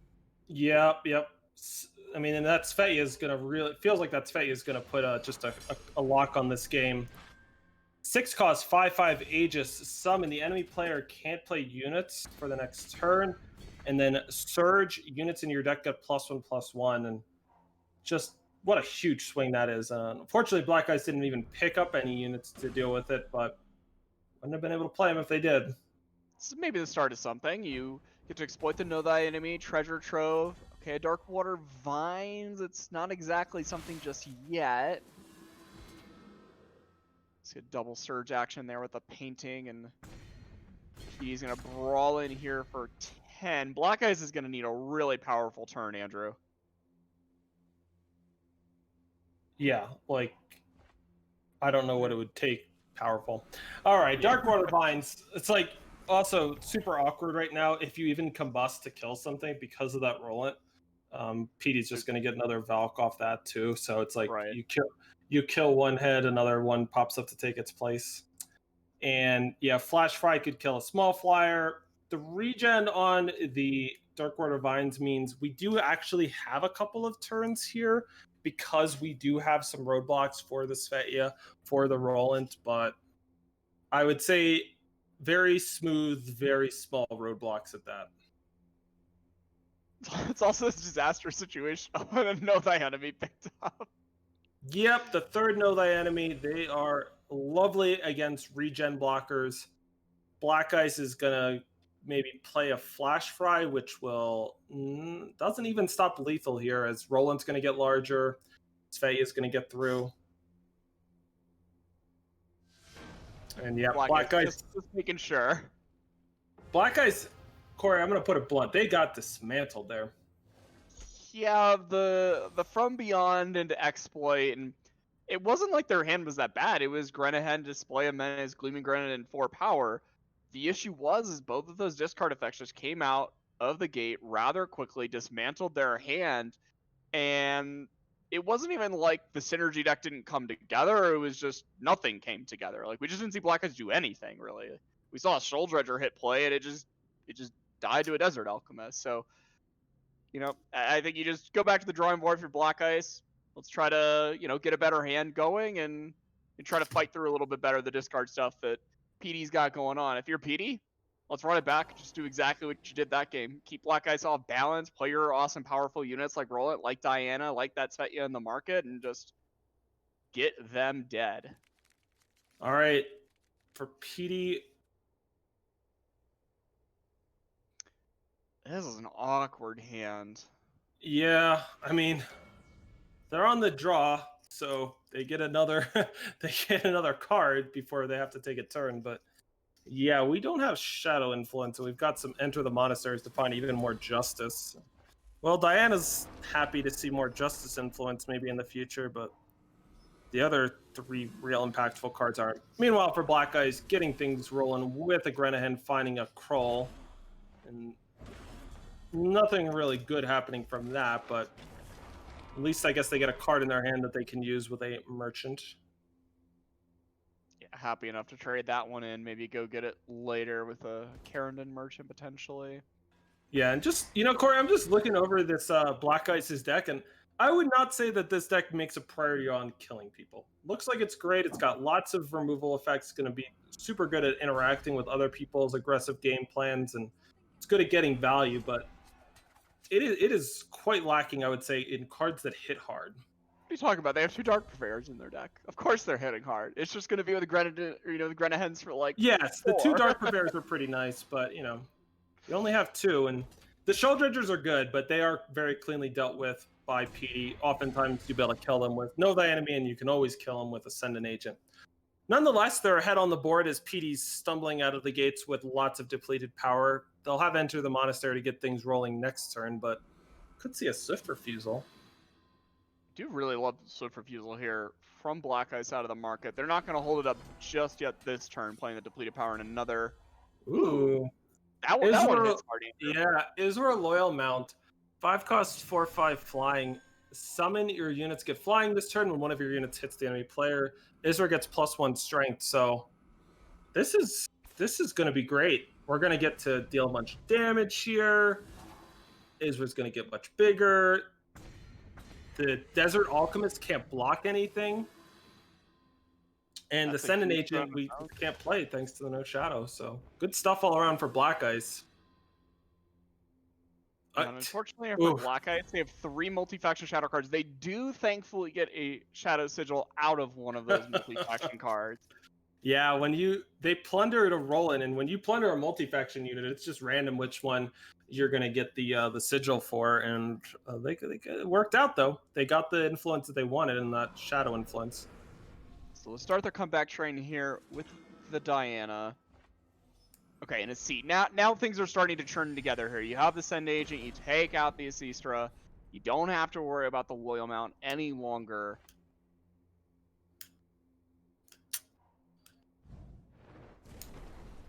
And yeah, if you flash fry the Desert Alchemist, you can attack with everything else because... I almost wonder if you wouldn't rather just make the attack there, Corey, and then flash fry to kill the Diana. I'm with you there, Andrew. I think that's what I would have done as well. I'm kind of worried about how good PD's deck is at just getting to the ultimate on this Diana. Like, sure, maybe she doesn't look like the most scary threat right now. Oh, we're getting there. We're getting close. Yeah, give it a couple turns, and I'm pretty afraid of one of these. Gain 2 health, gain 2 armor, draw a card. Just one of the best value 4-drops we've ever seen in the game. Gives you a flying body, gives you health, gives you armor, gives you a card. What more could you ask for? Well, you could know when to hold them and find a Kroll. I think, what is that going to get? I guess it gets back the Isra. That makes everything fly again. Ugh, this is a tough attack. We're going to see a double block on the Genève Merchant. 2 more units getting through does mean Isra gets buffed up.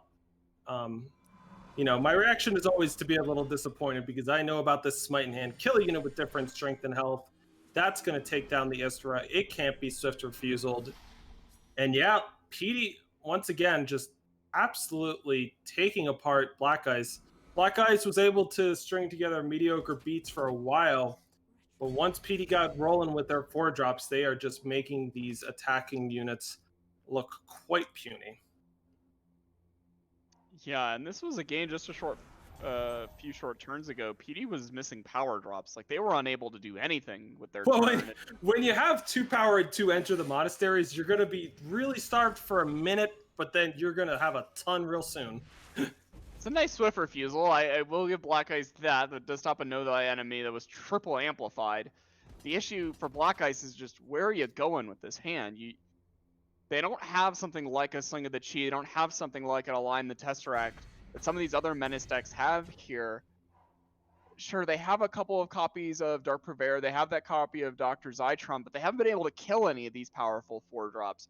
The game hasn't played out long enough that a Dark Purveyor that we just saw them pick up, this thing doesn't hit for 19 yet. How do you get back in this if you're Black Ice? Hey, I mean, it's a challenge. I suppose you have Crystallize in your market. The problem with that is just like, how are you? And Crystallize is nice. It'll kill the Valks. It won't even deal with the Roland in any way because it can't stun it. The bigger long-term problem though is like how that's a way to like interact with these for a turn. It doesn't actually win you the game. You don't have that much stats in play. A Wind Chest Merchant picked up off the 3rd Diana, and you know, Corey, if we see the Seed of Progress get played this turn, the Desert Alchemist plunders, we will be able to see a Diana ultimate next turn, and that I'm counting enough influence for that to be lethal. That's more than enough influence, and yeah, I think we're seeing PD here just hedge their bets against something like that going. wrong is they can end the game here in 2 turns just with their flying units that they're going to grab this Svetya. Yeah. Broken contract gets us a 4-1 soldier thanks to having a unit in our void. We've only got 2 more turns, Corey, till Kroll is playable again off of that know when to hold him. That's our hope now. We're hoping to be able to play Kroll against all these flying units. Oh no. Yeah, I like a lot of the little things that Black Ice is doing, but the big picture plan here, it just seems like PD's deck is just, you know, several steps ahead. Their sort of value 4-drop units here, the Dianas and the Rollants, are taking advantage a lot of what Black Ice is doing, playing these units that are good against the aggressive decks on the ground. PD's got no business in fighting anybody on the ground or being aggressive. And all of their 4-drops are getting card advantage. We saw this Dark Purveyor come down. It's really effective if the game is played out and you're playing against some sort of aggressive unit has made attacks and the boards have traded off effectively. Dark Purveyor is also more effective if you play spells that deal damage, which Black Ice has failed to do as they've drawn another power. Yeah, so, there's no Razor Blades or anything like that in their deck, and unfortunately for Black Ice, they're going to fall here in our top 8. Congrats to PD, into the top 4, 2 matches away from the World Championships with their Vision midrange deck. Yeah, and you know, this is a deck that wasn't really, I'm guessing, on many players' radars heading into this weekend. Obviously, it's not like we haven't seen Roland and Diana team up to do good work in tournaments before, but it's just been a while. Really, it's been since the release of Empire of Glass, when cards like Petition and Display of Vision left Expedition, it just became quite a bit harder. You know, the Silexes got nerfed. It became a lot harder to be able to consistently tie together the power base of this. But so far this weekend, PD's made it work. And if there's another Menace player still in our field, I would be absolutely terrified of playing against that deck after what I just saw it do to Black Ice. But congratulations to them for making it to our top 8. All right, let's head down to M Gallop versus Yurishi now.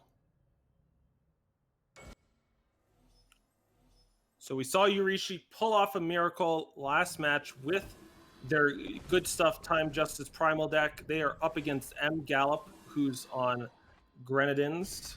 M Gallop is up a game, but Corey, I was going to say things are looking good for Yurishi, but I don't want to disrespect Mr. Align the Tesseract, aka Tesseract Prime. It's funny, Andrew, because I was about to make almost the exact same comment of, I really like Yurishi's position here. I think that they're primed to make this comeback. They're currently down a game. They're going to even the score. Boom. Tesseract Prime, empty-handed, though, for M Gallop. So This is Yurishi's sort of turn to fight back. You know that you're about to suicide your Jaral in here. Do you have some way? Can you silence this Tesseract? Can you bounce it? Can we do something to get rid of this thing before cards are going to be drawn? So Cree, not super effective against an empty-handed opponent. We could play Lord Styre, or I guess we get the chump attack. Ooh, we picked up a Dazzle. Well, do you Dazzle? You could just get the tower going and then Dazzle later. I kind of like that better. I think I prefer that as well. I dislike giving up my Jaral here. Okay, we're gonna try to keep the Jaral around a little bit longer. Uh-oh. Realign the stars, draw a spell with Amplify from your deck. Another? Yes. Okay, Corey, you know, my instinct was to go and get a damage dealing spell with Amplify. M Gallop's like, no, let's get Tesseract the second. I love M Gallop's style. Every time we get to watch them, like, I think that I have fancy play syndrome. M Gallop's like, yeah, I'm going to make the fancy plays, but they're going to be right. You know why? Because they're always here. They're always in our top 64s, and they're always winning. Well, I'm not willing to concede that this was the right play, but it's awesome, and we're going to see how it works out. So, Tesseract the second, as I've dubbed them, takes out a Genitor Dovid, brings along some soldiers. Lord Styre's tower. Oh, okay. Well, it's all worked out. I changed my mind. It's all great. Damage dealing spell means 4 cards are going to get drawn from M Gallop's 2 Tesseracts. And there's another damage dealing spell. There's another one. Yeah, M Gallop's never going to run out of cards again. You'll never walk alone with Tesseract the Prime. There's no walking alone, as Yurishi is going to be utterly dismantled here on this attack. Jeez. No miracles this time for Yurishi. It would have taken one for sure, as Tesseract and Tesseract the second take Yurishi down here in our top 8, sending M Gallop to our top 4. So congratulations to them. Meanwhile, let's check out the end of Doc 28 and Watchwolf's match if we can. Those two players are in game number 3. It looks like we're privileged here, Andrew. We're joining game 3 just at the start here. Yeah, Watchwolf's on Overloader combo, and Doc 28, they're just on a deck similar to the one we saw at the start of the round, I believe. Just sort of a good stuff menace deck.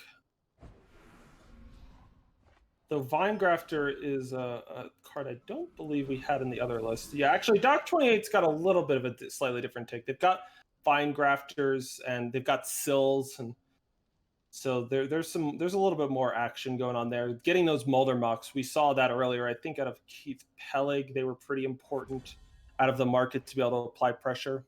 Meanwhile, for Watchwolf, I love the tech of Savior of the Meek. That Fate make a 1/1 soldier with lifesteal that can't attack. That's a great thing that you can just do with your know when to hold them to be able to give you a way to be able to stop early aggression. Yeah, way to buffer the health total. Like, we talked about it when we watched this deck earlier in action.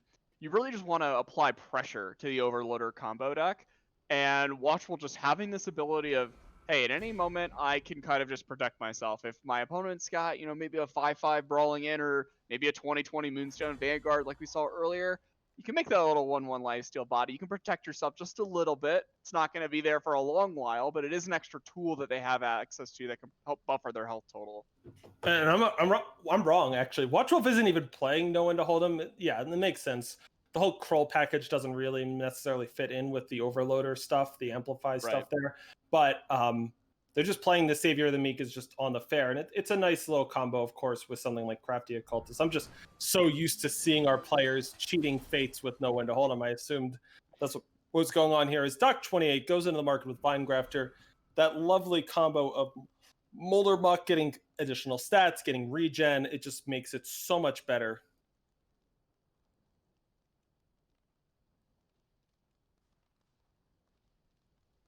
Yeah, and we're seeing here, Watchwolf going to fire off a Display of Menace.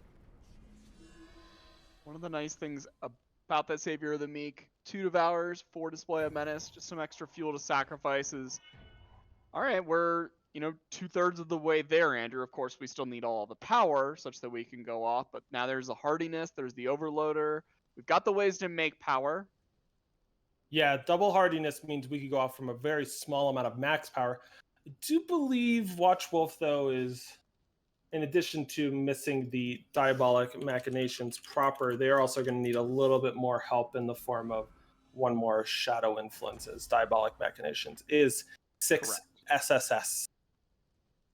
Yeah, triple Shadow there. We don't just spot you that one for free. You're going to have to work for it a little bit in these Menace decks. If you want to play this many factions, you have to find a way to unlock all that influence, and Watchwolf willing to just play it patiently here, not running out. Yeah. Anything else. I wish Watchwolf had a way to gain some extra justice, Corey. Then they could just use Overloader plus the hardiness to just ramp out the Savior of the Meek. Display of Menace is going to sacrifice a unit to draw 2 of the top 4 cards of your deck. Display of Menace has really sort of come into its own. This was a card that when it originally was released, I believe in Echoes of Eternity, it was not one of the more played displays, but over time, the additional sacrifice tools that work well with it have really boosted its popularity. And then there's just been some great relics since that time. And so that ability to kill a relic, just so nice. Yeah, the cycle of the ancient relics, if you will. The ones with Spellcraft, being able to destroy any of those was a big add to that, as well as picking up something like a Grenahen that can go draw it. And here...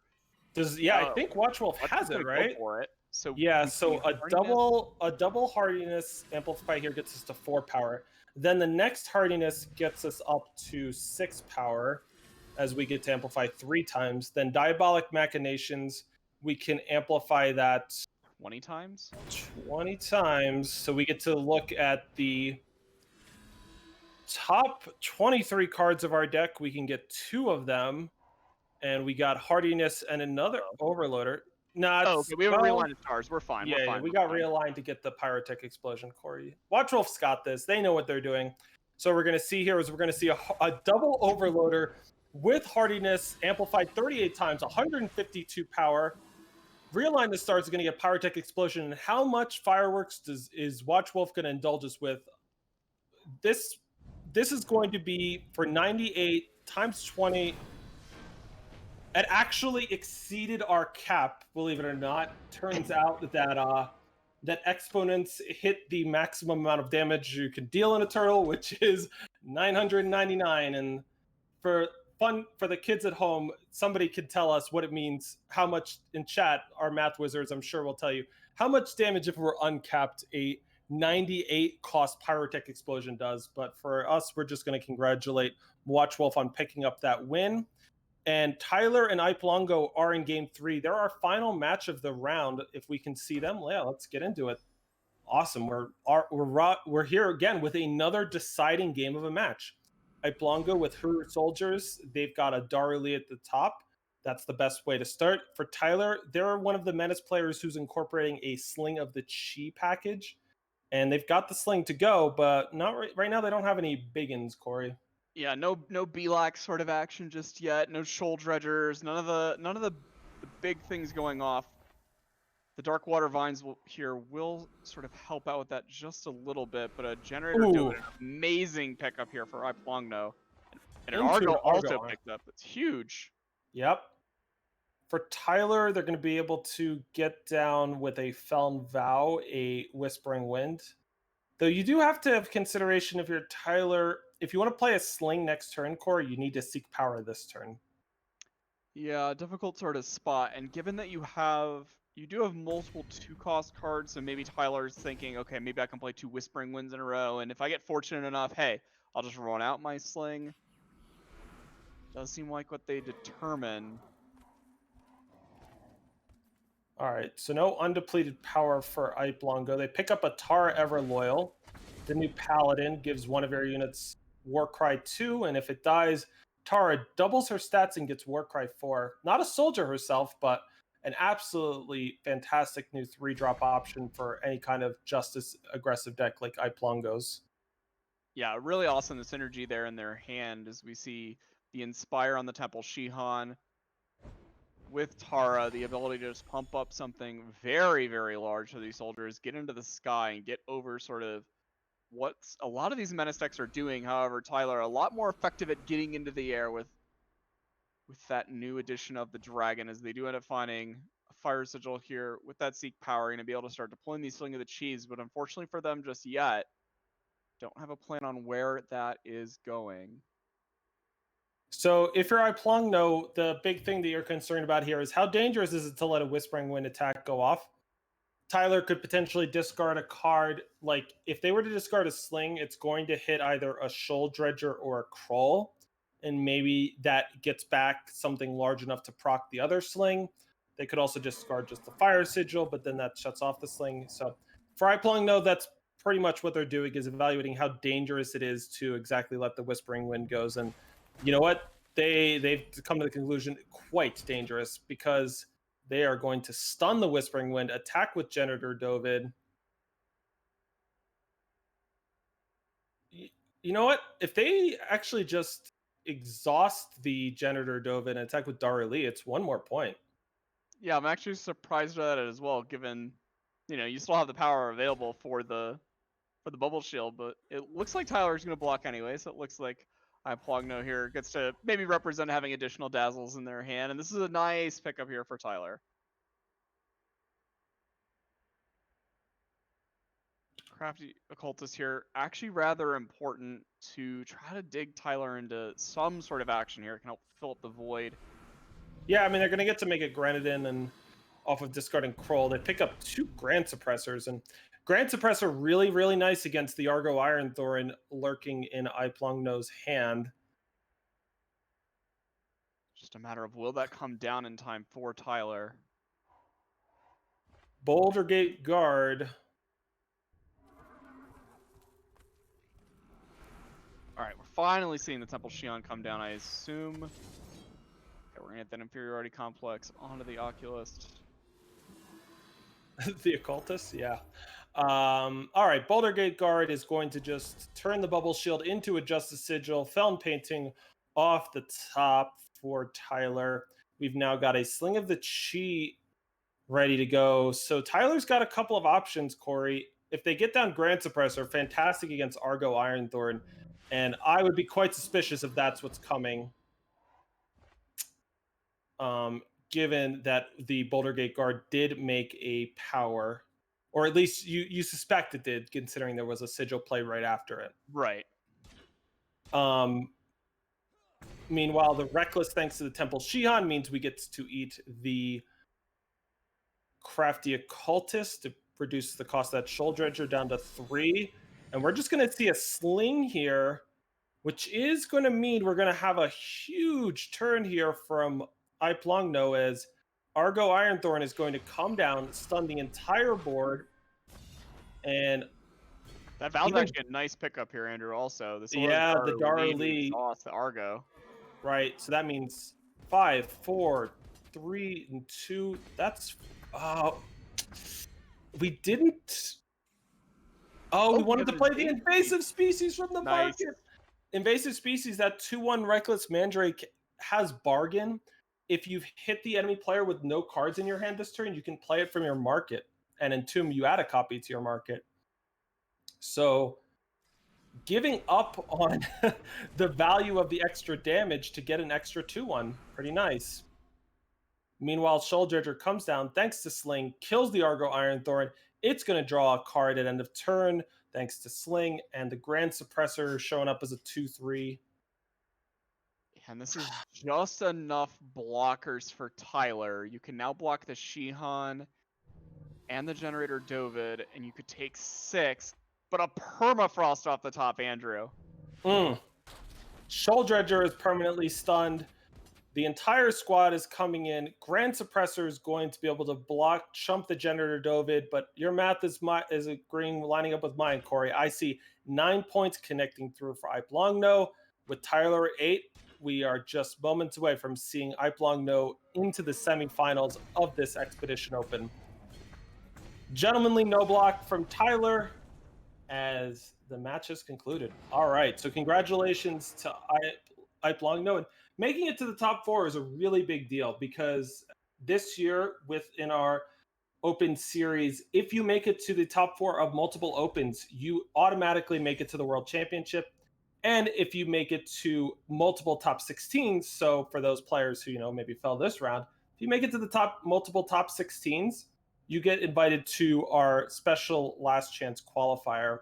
We're going to have a special last chance qualifier at the end of the year for those players where remaining invites will be given out. And so that's pretty great. So congrats to those players. We are about to head into the final stretch run here. When we come back, we will show you both semifinals back to back. We will not run them at the same time. We're going to hold off. It's going to be a fantastic finish here at the 5K Expedition Open. We're going to check back into our interview, and we will be back in a few minutes with top 4 action. Stay tuned.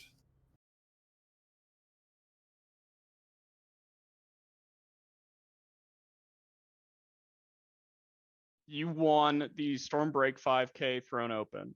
You played a Feln Even Mirror in the finals. What was sort of the key to that matchup? How did you, what was your plan coming into that matchup, and how did you sort of execute that maybe better than your opponent there in the finals? Before that match, I spent a few minutes looking over the deck lists, and I had Damara. They didn't.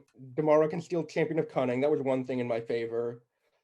They didn't have Annihilates to answer my Vara.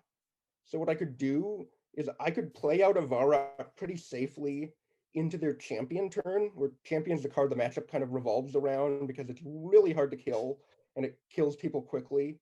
Another thing I realized in testing is to avoid the Fellrock Circus. Basically, never make your opponent discard a card if you can help it. Yeah, and I think we saw you do that all weekend long where you were playing some of these mirrors, and it's like, all right, you can play Rindra. You could have the best unit in play, and we would just see like pump the brakes, slow down. I don't need to make any crazy moves just yet. Stormbreak came out pretty soon before the open, and you were able to you had 4 copies of Grenahan in your deck list. What was your process like getting ready for the event, and how did you settle on the deck that you played? So I prepared with Team Rankstar, and we had been in voice chat like the week and a half before the tournament, just testing things for several hours a day.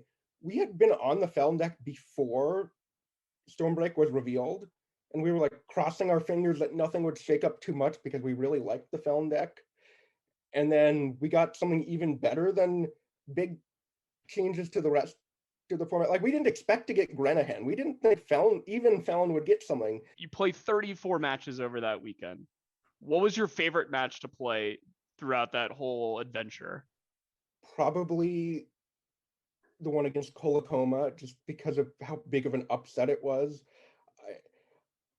I think you guys were being too generous to me in the coverage of that. Kolokoma was heavily favored there. This was like this nigh unwinnable matchup when he's reanimating these big things and I'm playing Grenahan on curve.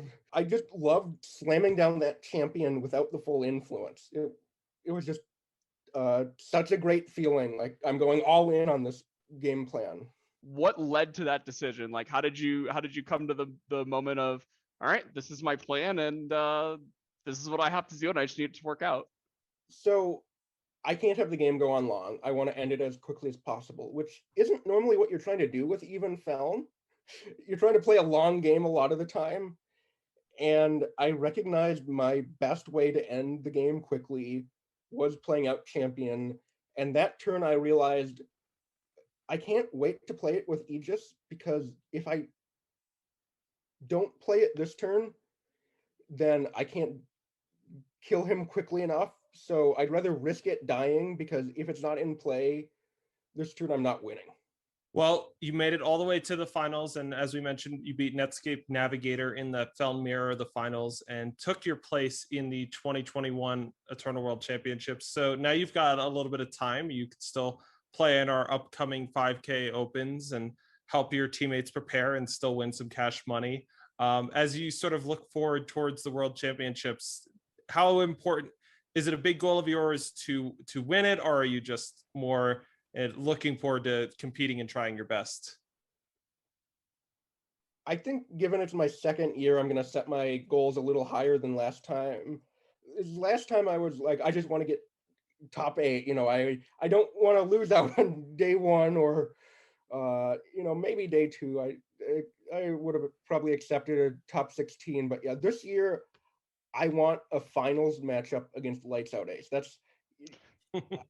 He's a player I've respected for so long and worked with, and it just would be so fun to have the whole Eternal community watch as we play the biggest match of the year. Just a match in the finals between the two of us happening is what I want. I like the called shot. I hope, in whatever 7, 8 months time, we're looking back on this and, we can flash forward and it's like, here's the rewind. And we just have this part of this interview where it's like, all right, here was this called shot. Can you make it happen now?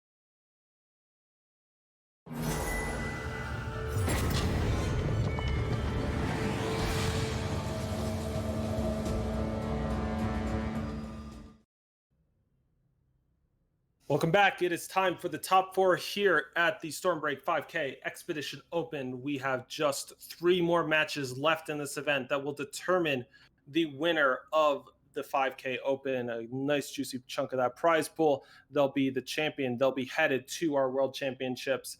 And we've got 4 different decks queued up for you today in this top 4. M. Gallop is on Align the Tesseract. Iplongno is on Huru Soldiers. Watchwolf 92 is playing Overloader. And PD is playing a Vision Time Justice Shadow mid-range deck. We're going to start things off at the top of the bracket with M. Gallop versus Iplongno. And that is going to be Align the Tesseract versus Huru Soldiers.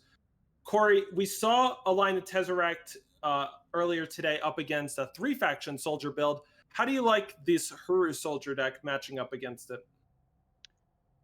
Taking a look here at Iplogno's deck, I mean, you got these options like Bubble Shield that can give yourself Aegis, prevent some of the spell damage stuff going on. You've got Dazzle, so you have sort of these utility tools to sort of fight against, a lot of the spell sort of action from the Align the Tesseract deck. The place where I'm sort of afraid, however, is what do you do if this Align the Tesseract hits play? It's really you gotta stun it and try to push through enough damage. We got a couple sharp tacticians to silence it. We'll figure it out, and you have that as well, and you do have the Daru Lee. So like if it does come down sort of the same way that it in the game that we just watched in Gallop, they just played Align the Tesseract empty-handed, no damage dealing spells. Go, maybe you can Daru Lee and just turn it into a dragon. And a dragon's a lot less scary than the Tesseract Prime. So one other thing to watch out for is Argo's Technique, that 3-mode spell that just costs 1 for Iplogno. One of the modes, Corey, negate a spell unless its owner pays 2. That's going to be something big to watch out for here. M. Gallop is going to have to be very careful because you don't want to just sacrifice all of your Grenadin and then just get it negated for just a single power and 1 card. So we'll see how carefully M. Gallop can play around that. All right, we are waiting for the players to join the match, and we'll be heading down to it as soon as they are ready to go. As we mentioned earlier, both these matches are going to be running consecutively, meaning that our second semifinal, Watchwolf 92 on Overloader versus PD on Vision Midrange, will get started at the conclusion of this one. For M. Gallop, it's going to be the usual game plan. Let's get down some early Grenadins, hopefully some things that can help us buy a little bit of time against the early beatdowns of Daru Lee. One thing I just want to call out that Iplogno he's not playing some of the early soldiers we're used to seeing. There's no copies of shock troops in this list, for instance. Right. Opting more for things like we've got Boulder Gate guards, we've got Tara, we've got Temple Shihan. So trying to get some additional utility, assuming that his early units are going to be getting interacted with. Iplogno is playing with Crown Patroller. That's that 1-cost 2/1 that has Summon Plunder. So really valuing, I guess, with Crown Patroller versus Shock Troops, that's a place where a player can really put their personal style on the deck list. And here Iplogno is saying they value the Plunder consistency that they get a little more than the raw power out of that Amplify card. Yeah, another thing that I really like, the Temple Shihans here, just the ability to kind of lure these attackers in. You play the curse and you give the unit Reckless.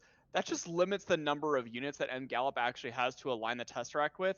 If you can play one of those immediately following something like an assembly line or something following a Grenade, that's a tactic to disrupt a lot of what M. Gallop has going on. Every single unit on their board really does matter. And if you can just chip away one at a time, all the while playing these units that are real threats that they have to answer, like, maybe you have to flash fry that. Maybe that's something that actually draws out a cyber combustion. All that ends up adding up to something where, I'm still a little bit skeptical exactly of their chances here. Something like Align the Tesseract does go way over the top, but let's see it in action, Andrew. Game number 1 is ready for us in our semifinals. All right, Iplogno, top of your screen on Huru Soldiers up against M. Gallop with the Tesseract and the Tesseract trio here. We kept a 7-card hand, Corey, but we've got 1, 2, 3 Align the Tesseract. So no longer that concerned with what to do if the first Tesseract gets answered, though it is pretty hard to bring back the second. We're going to see it Condemn nicely take out a Crown Patroller, probably cashing in and Align the Tesseract and getting a Seek Power for us. And, with a Crafty Occultist in hand, in pretty short order, M. Gallop is going to be able to clean up their hand and get maybe back to a reasonable number of Align the Tesseracts. This has been some pretty awesome draws here from Gallop. Oh You yeah, got fantastic. that Condemn, you get the Seek Power, you've got all of your influences to sort of figure it out. You use the Grenahan here, now you found another crafty occultist. I mean, life's looking great if you're an Gallop seat. I plugged into the found this Mavelov Huntress, a really nice pickup here for their third turn. They're gonna be able to take out this Grenahan and now have a 5-strength unit they can apply some real pressure with. Passing on the Plunder, wanting that 4th power, and liking the Dazzle and Permafrost where they are. As a crafty occultist, I would have maybe ditched a crafty occultist to get a Grenadin. I want to start getting some Grenadins in play that I can use to sacrifice. The line of Tesseract, of course, has an Amplify. Sacrifice a Grenadin, make it cost 3 less. All right, something really big here to work for now for Gallop. If you know, maybe you were worried about how are we gonna get this line of the Tesseract down. We've already, you know, discarded some of our assembly lines. The Scrap Tank, a really great enabler for this. Gallop now has the ability to sort of just play a mid-range game, use these crafty occultists, discard some units, maybe discard some spells. We'll see. Oh wow, throwing away the Scrap Tank there. Yep, deciding they want to hold on to another copy of Crafty Occultist instead. Iplongno picks up a Stone Scar painting for the turn. And, you know, it's tricky. They've got that, ooh, getting aggressive. All right, we are stunning, dazzling the 3/3 and attacking with our 2/1. I do Getting like into offering that 5. trade. Trying Yeah. to keep the board clear. If you're not going to be able to hold a Dazzle in your hand, try to make sure that you're making life as difficult as possible for this Align the Tesseract deck. Make sure Gallop's not in a position where a single card is going to unlock that coming down. As see another assembly line get discarded to the void here by a Grenahan.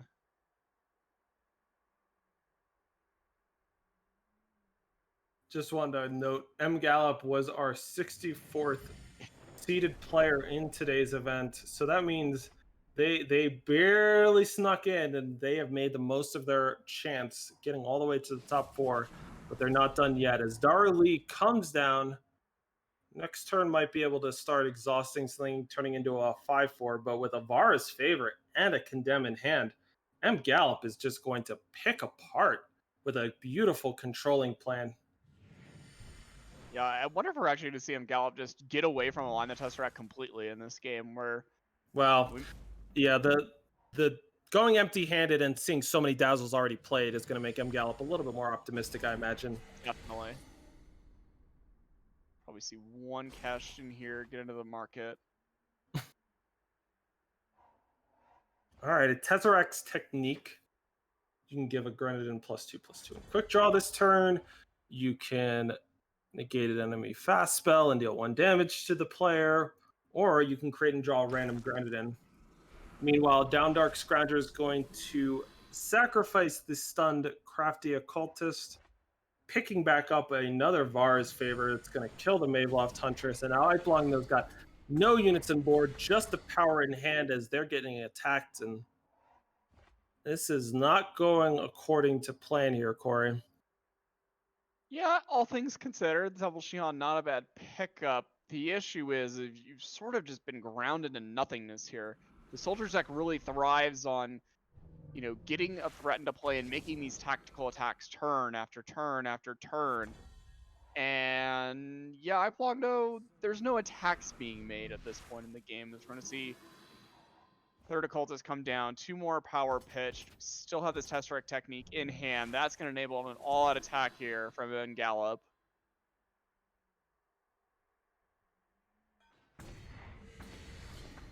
Realizing the situation, Iplongno just going to take all the damage, but yeah, this one's looking pretty rough here, Andrew. Yep, just not working with enough. You know, we did one of the Dazzle is just one of the best negates. I would say the best negate we've ever seen in Eternal. And the nice thing about it is it allows you so much control over the game. If you want to play for a longer game, you can negate some spells. If you want to try to get things over fast, go ahead and stun some units. We saw Iplongno fire off the Dazzles pretty liberally there, and it really just left them in a spot where once Gallop had stabilized, they just didn't have much left in hand to work with.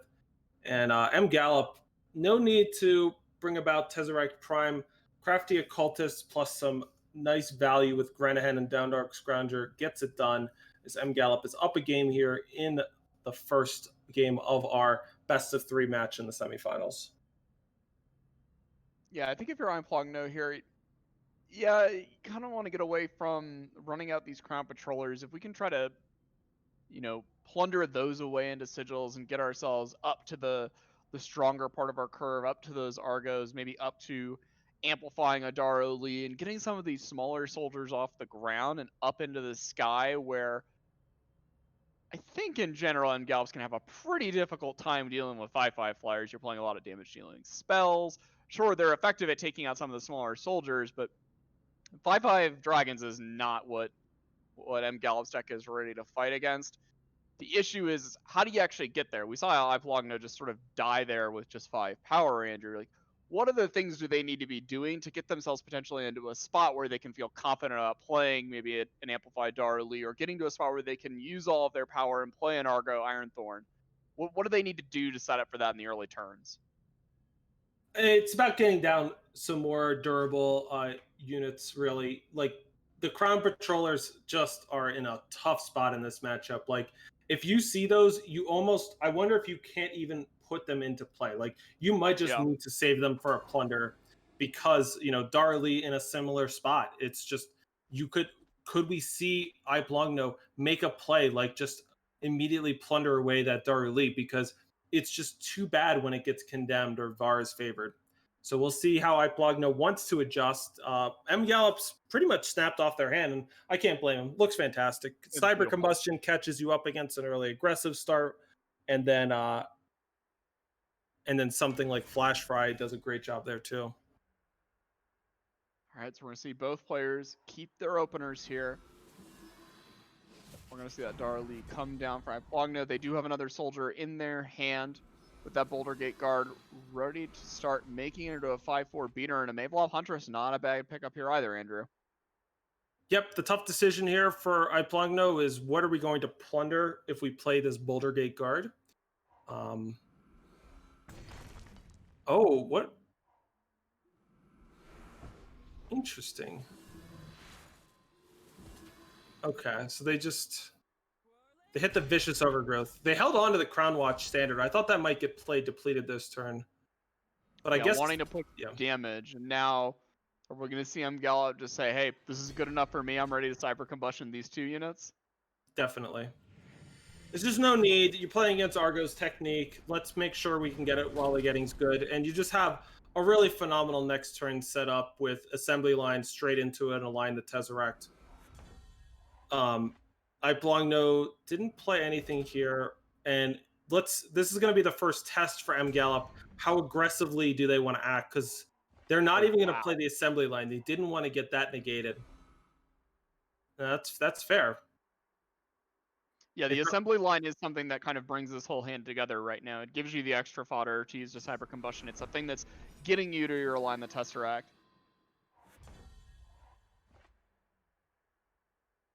And for Gallop, picking up a Condemn, just munching all day long on these 1 health units. Even if you don't even need to kill it, you've got the Grenade in there.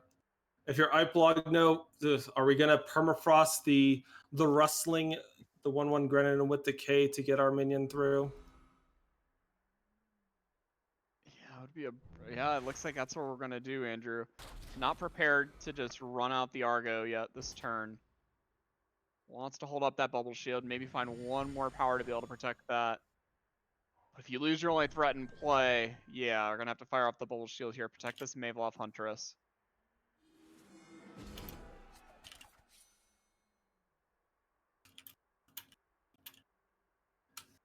Yep, this is an unpleasant situation to be in. Plugno is struggling to get good attackers onto the board, and it's really reducing the effectiveness of Argo Ironthorn. They just don't have the kinds of things that are going to make it so that the double damage is impactful. Meanwhile, for Gallop, assembly line, and I think Gallop might have enough sense here that there isn't an Argo's technique or a Dazzle in hand for Plugno. We are going to see Tesseract the Prime emerge. A Char is going to kill the Mavelov Huntress, drawing 2 more cards for Gallop. And for Plugno, their next turn better involve interacting with this Tesseract Prime in some way. Ah, there's the brutal. Argos technique. But you know what, Corey? Even if they had the Argos technique earlier, I think M. Gallup would have gotten a sense of that and would have waited until they had enough power to just play around it. No, I definitely agree with you. And, unfortunately, if you're on Plogno's seat, you don't want to just pack it in too early, but this looks pretty rough from this point. See that Sparking Vermin come down, another assembly line. I mean, M. Gallup doesn't have any more damage-dealing spells in hand. Theoretically, an Iron Fist Chancellor can pop out a 2/2 each turn, and with its ability, and then maybe we can chump block the Tezzeret for a while, but Plogno pretty much knows it would take nothing but power for the rest of the game and literal perfects to win, and it doesn't seem plausible enough. So they are packing it in. And a dominant performance from M. Gallup with their Grenadin deck. They have advanced to the championship match here at the Stormbreak Expedition Open. We are going to get the other match kicked off, and we'll be joining them as soon as they're ready. That match is going to be between Watch Wolf, who's on Overloader combo, and PD, who's on Vision midrange.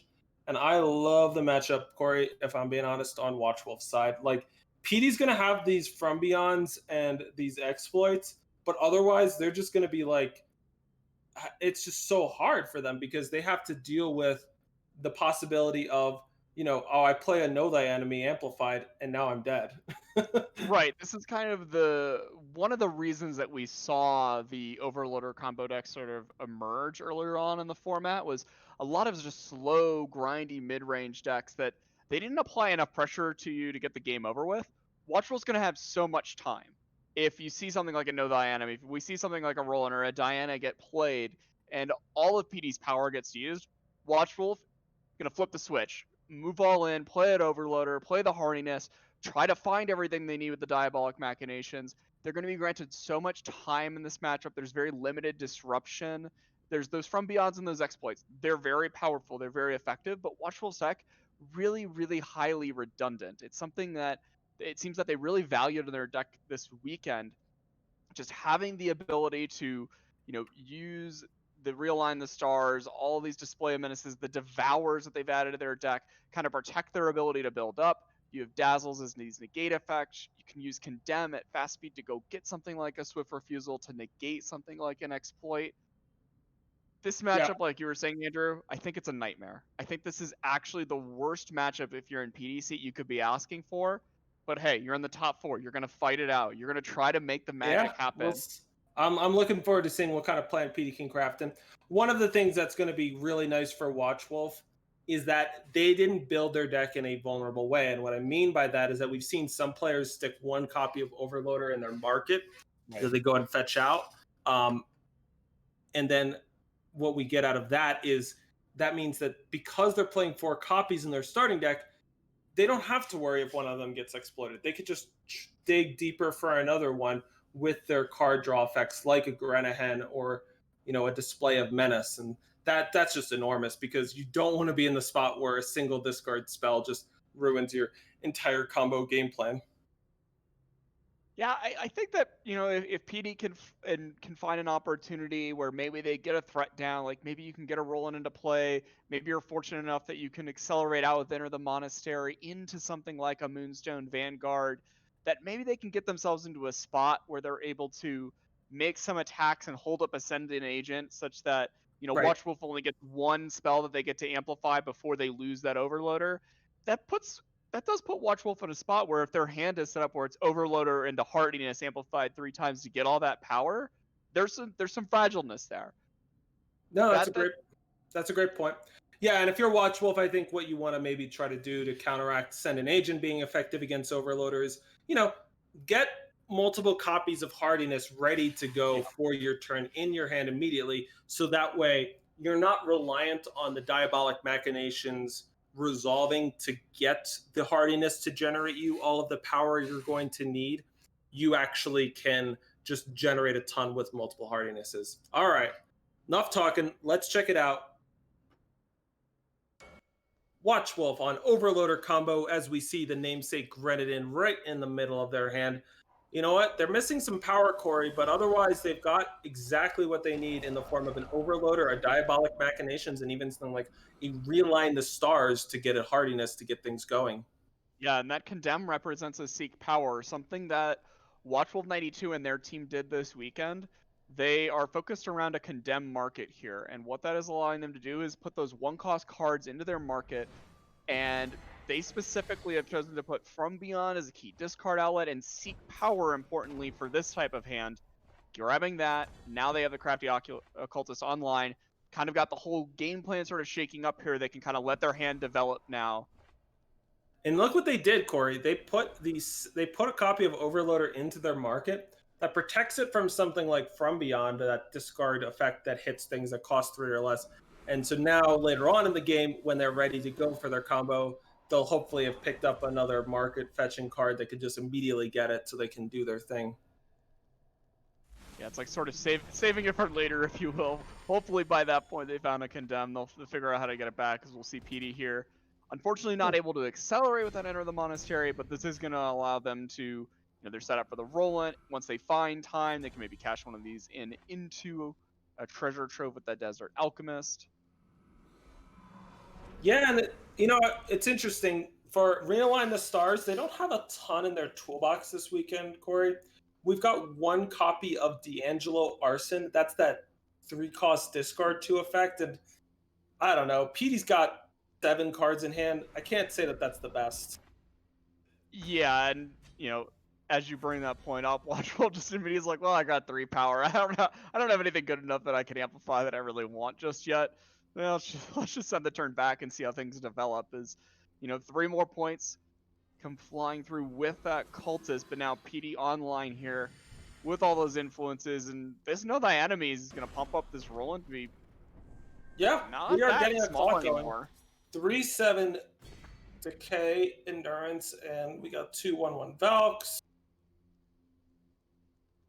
And now a Pyrotech Explosion. That doesn't kill the Roland. Yep, PD is doing it. I mean, things have really stalled out hard for Watchwolf. It is just really tough that they don't have something they can grab with Realign the Stars that could help them out here. Some kind of amplified card that would allow them to, interact with the board, or just make some progress with their hand.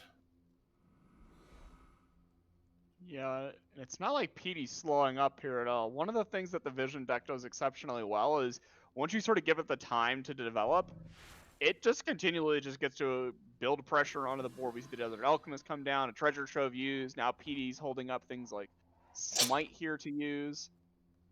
So we got another copy of Hardiness. And I mean, we're going to attack with the Crafty Occultist. I mean, we're at the point, Corey, where we're not. My guess is that Diabolic Machinations is not involved in Watchwolf's plan. By getting that extra copy of Hardiness, what that's telling me is Watchwolf is trying to get into a spot where when they can get the Overloader being in their market, if they can get it back or draw another one, they could just go Hardiness, Hardiness, Hardiness. And right now, you only need to double Pyrotech Explosion twice. We're actually going to see the Dazzle fired off here. Know Thy Enemy. Who knows what's in the works there. We're going to turn that Savior of the Meek into a Justice Sigil. Okay, and the Down Dark Scavenger Andrew, that can actually go get them back. Right, I don't think it's a win, because I think we're going to be 1 power short of getting things started. Because you can go 5th power Down Dark Scavenger, get Condemn, play Overloader, and then you have 1 power left. And you can't Hardiness and amplify it, so you're not gaining power. But it does set up for a win next turn, though. Yes, I agree with that. It does seem that way. The question is, will PD be able to find some form of disruption here in this one more draw that they're going to get? Otherwise, I think Watchwolf's got it. They found Send an Agent, but I don't know that does it. Though. I don't think it does it, Corey, because I think what you're going to see is all of these Hardinesses, as soon as you amplify them, they generate the power. Right, so you play the spell, the Overloader will know, hey, you've amplified however many times. Let's give you double that amount of power. Well, the Send Agent, you can then fire off. You can just fire off the rest of the Hardinesses in response and just gain a ton of power. Exactly.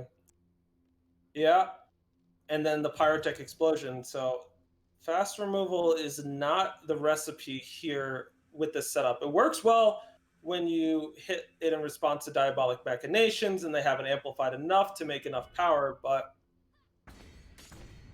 I mean, this is a lot of damage coming through. Wow, they got him all the way down to 2. I mean, I guess Watchwolf could have always gained 1 with the Condemn. All right, here we go. Overloader amplify 3 times, get up to 6 power. Then we're going to see Hardiness amplified 5 times, get up to 10 power. Then we're going to see Hardiness amplified 9 times, get up to 18 power. And then we're going to see Pyrotech Explosion amplified a couple of times. Yeah, and we can see the Smite here fired off, but as we pointed out, 10 power already available for Watchwolf from Overloader's ability. All of that will be sunk in, and Andrew, you did the math for us. That's 18 power. Yeah, and PD's doing everything they can, but they really could have used some kind of negator, just hand disruption to clear out that Pyrotech Explosion. And it was just sitting in Watchwolf's hand for a couple of turns there. Yeah. There was some windows, but didn't happen. And PD falls in game number 1 as Watchwolf takes game number 1, and it's unfortunate for PD because as we've discussed, this is a rough matchup, and this is one of the matchups that's made it. You can expect that makes it a lot harder to play these Time Justice Shadow decks where you're just not really playing with early units that apply pressure. PD got them down to 2, and if they had had some units on turns 2 or 3 that could just attack, that might have been the difference between winning that game. But instead, they're going to need to rally and come up with a way to win these next 2 games, and not going to be easy. This is a extremely powerful deck, one of the better combo decks we've seen in Eternal in a while now, and combines a nifty little Grenadin with an ultra powerful fire damage spell to just oftentimes kill people from very high health totals, as we saw Watchwolf in an earlier match deal. Well, the maximum amount of damage, 999. Yeah, well, one thing I'm looking to see here from PD is that looked like a game that you could win, right? Like, Yeah. we obviously have privilege of the information, but PD got onto the board, used all their power multiple turns, and they were 2 points away. You got to feel pretty disheartened in their seat of thinking, wow, this matchup's so rough. Like, how am I actually supposed to win this? And you get that close. And then you see what Watchwolf was able to pull out there in the last turn using every one of their cards. And, if you're in PDC, how do you not be demoralized after that? You got to keep your head in the game here. Yeah, the matchup's not great. It's not awesome. Your deck's not set up to beat this. But you came so close. You have to look at that as a positive. You came so close to winning that game. You were 1 turn away. You were 2 damage away. If you had a time influence 2 turns sooner, or even a single turn sooner to get that Desert Alchemist down, you could have won that game. Keep one route that PD has, Corey, that we could see is there's some spells that the Speaking Circle could hit that could majorly disrupt Watchwolf's plans. If we can enter the monastery into an early Speaking Circle and you hit something like a Builder's Decree, okay, well, we're just locking stuff out, and that's the kind of thing that could make the difference here. So you don't want to have to rely on the selection from the Speaking Circle delivering you the interaction that you need, but it's a definite route that could help you win this game that PD will have to keep in mind as they get prepared for game number 2 here. As soon as both players have joined the match, we will get things rolling, and we are playing right now to determine who will face M. Gallop and their Align the Tesseract deck in the finals of this event, and that match will be for a seat in the World Championship. All right, let's get going with game number 2 here. PD's on the play, Corey. This is looks like as good as as you could hope for here with an exploit, a Speaking Circle, Moonstone Vanguard Roland. I wouldn't be this Time Justice Shadow deck if the power wasn't a little bit awkward, but I don't know that I'm redrawing hands based upon my power being awkward in this deck. You're kind of going to always have that be the case in your openers. Right, you have the ability, if you want to pledge as Moonstone Vanguard, you could pledge it. Wow, tossing it back, and... All right, PD disagrees, and this one looks pretty good too. You don't have the hand disruption. I love having the hand disruption. Yeah, maybe PD's valuing, hey, that exploit I'm going to have to fire off on turn 2, not because I want to fire it off on turn 2, but that I need to plunder to try to, set up my power. This hand, yeah, you're going to have the ability to plunder earlier on. Maybe you're hoping to, hey, I need to draw into the From Beyonds, and I need to draw into the copies of exploit in the middle of the game when I really need to fire them off. See how this ends up unfolding. PD here off to, again, a slow start, and Watchwolf going to have the time here to develop their sort of holdings. All right, beseech the throne, draw a card, then plunder. We'll see something get turned into a sigil, maybe just the smite. It's okay. We're gonna see the Moonstone Vanguard so they can get that second time influence for the Diana. Next turn, maybe something like an Enter the Monastery will get us going. And yeah, maybe an early Speaking Circle, Corey. Maybe that'll be the ticket for PD this game.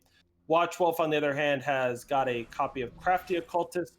They're going to discard 2, and we will see. Maybe something like Down Dark Scrounger and Felon Painting, just a guess. That's my first take as well here. Grab yourself a little Grenadin friend that you could sacrifice off to that display. They got rid of the realign the stars. Interesting. I wonder. I get why they wanted to hold the power. I guess it makes sense if you wanted to just make sure you kept hitting power drops and not be greedy. You and I though, and Watchwolf would not have picked up power in their next couple of draws. So credit to them for how that all played out.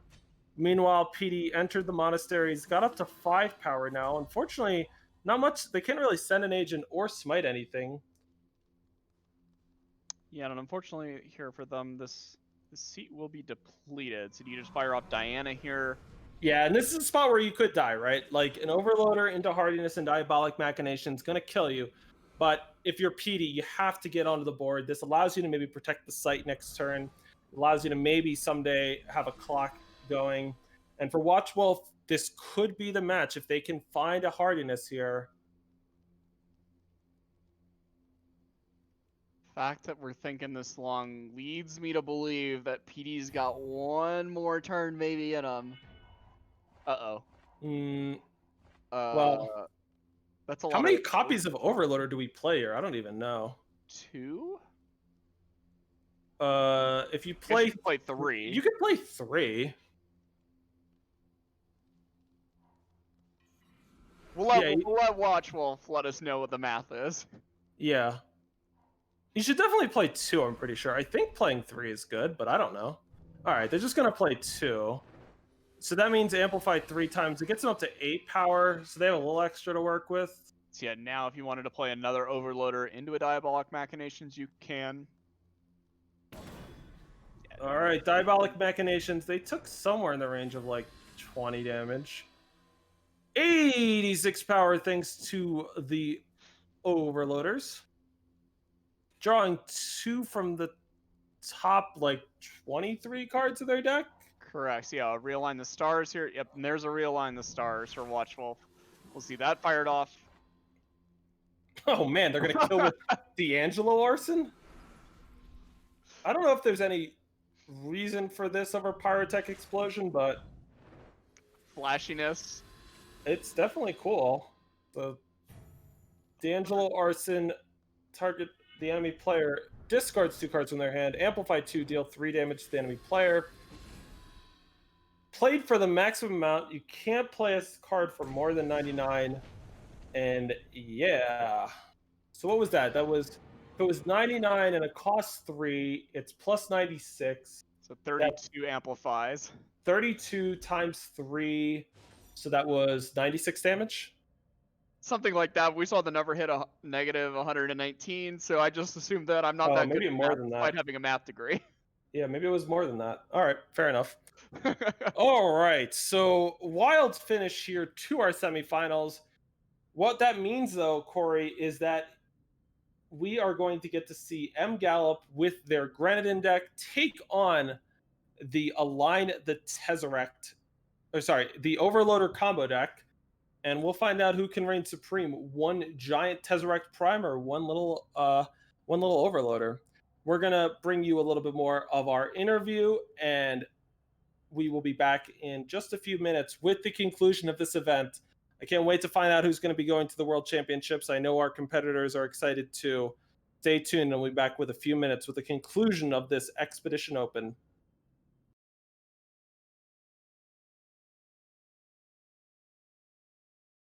let's open the floor.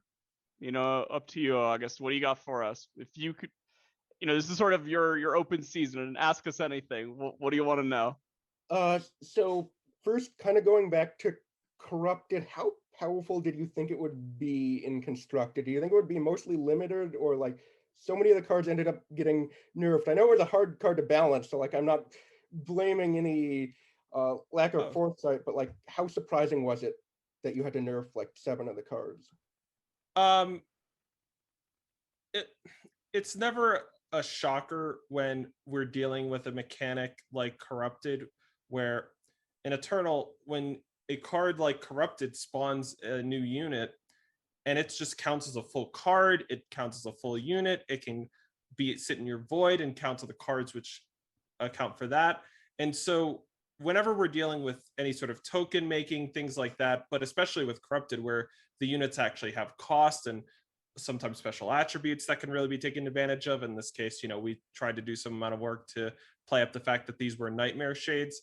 Not a huge shock that it's like certain things it's going to be hard to figure out exactly how powerful it's going to be. For instance, Kato was a card that was very difficult to balance around just because we wanted a card that was going to give players playing with Corrupted a deep quest to go on, where if they play with a bunch of Corrupted and if they really grind the value like you like to, they get a big juicy reward.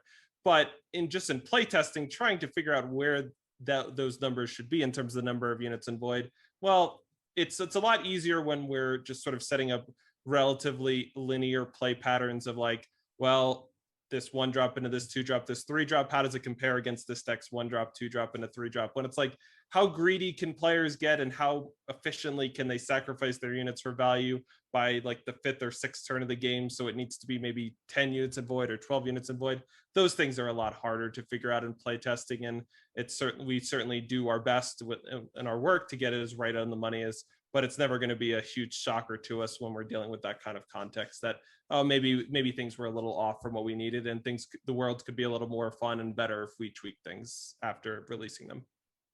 For example, the Vox plus Kilo plus Kato overlap. Yeah, that Venn diagram never actually hit like our playtesting circles. Then another question I have, kind of about design wise stuff again, is what were some of your favorite like specific formats? I mean, like Expedition after, set whatever, or Throne after set whatever, to watch people build decks in. Like, what sets really hit it off? You thought they would be good, but they were even better at accomplishing what you wanted them to. I think the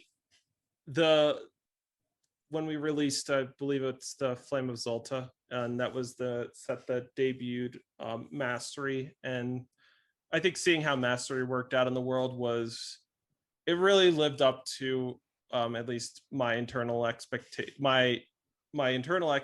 and hope in terms of getting to see people actually have a great time, both making small incremental progress with their unit towards this awesome quest, whether it was something like Kozin or just all of the fun kinds of silliness and shenanigans of, I'm just going to play a 1-drop Akko and then throw down a Jack's Knife on it and then just try to hit that really fast. And sort of seeing the full range of the master experience playing out in the world was something that I was really happy with how that turned out. Yeah, and for me, it was my first set actually on for Eternal, and that was Defiance. This is the first one that I was ever here for the full thing, and sort of watching Renown evolve as a mechanic and sort of like come together as this idea. And I remember the number of hesitations I had around certain cards of like, are we actually sure Zhou is powerful enough? Is it actually too powerful? Is Hojan actually going to get there? Are people actually going to play these, aggressive and mid-rangey Justice decks? And are they actually going to find, Renown as appealing and as fun sort of as I do? And then actually find like giving that to the community on top of, having the multi-faction smugglers come out in that set, and just how much of a hit every single thing seemed like at the same times, and people were just latching on to different things to love. Like, I remember watching so many of hours of streams when that set came out and being brought close to tears so many times at just how stoked people were about just so many different pieces of the set. It was really exciting to have you on today, August, and aka the Boxer. If people want to follow you more, are you hanging out on any places, social media, Discord, Reddit, any place where people can get more great insights from you? Yeah, I use Twitter a ton. I'm at the Boxer ECG on Twitter.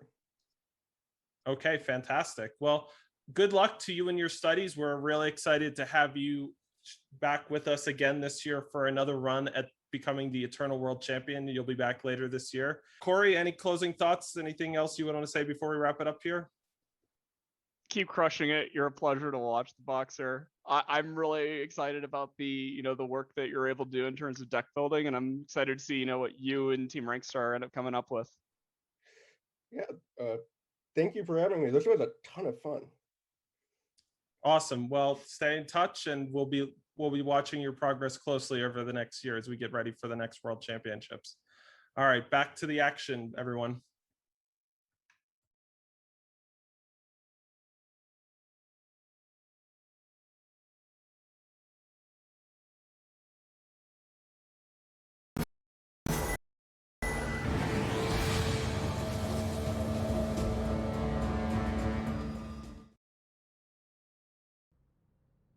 Welcome back. It is time for the finals here at the Stormbreak 5K Expedition Open.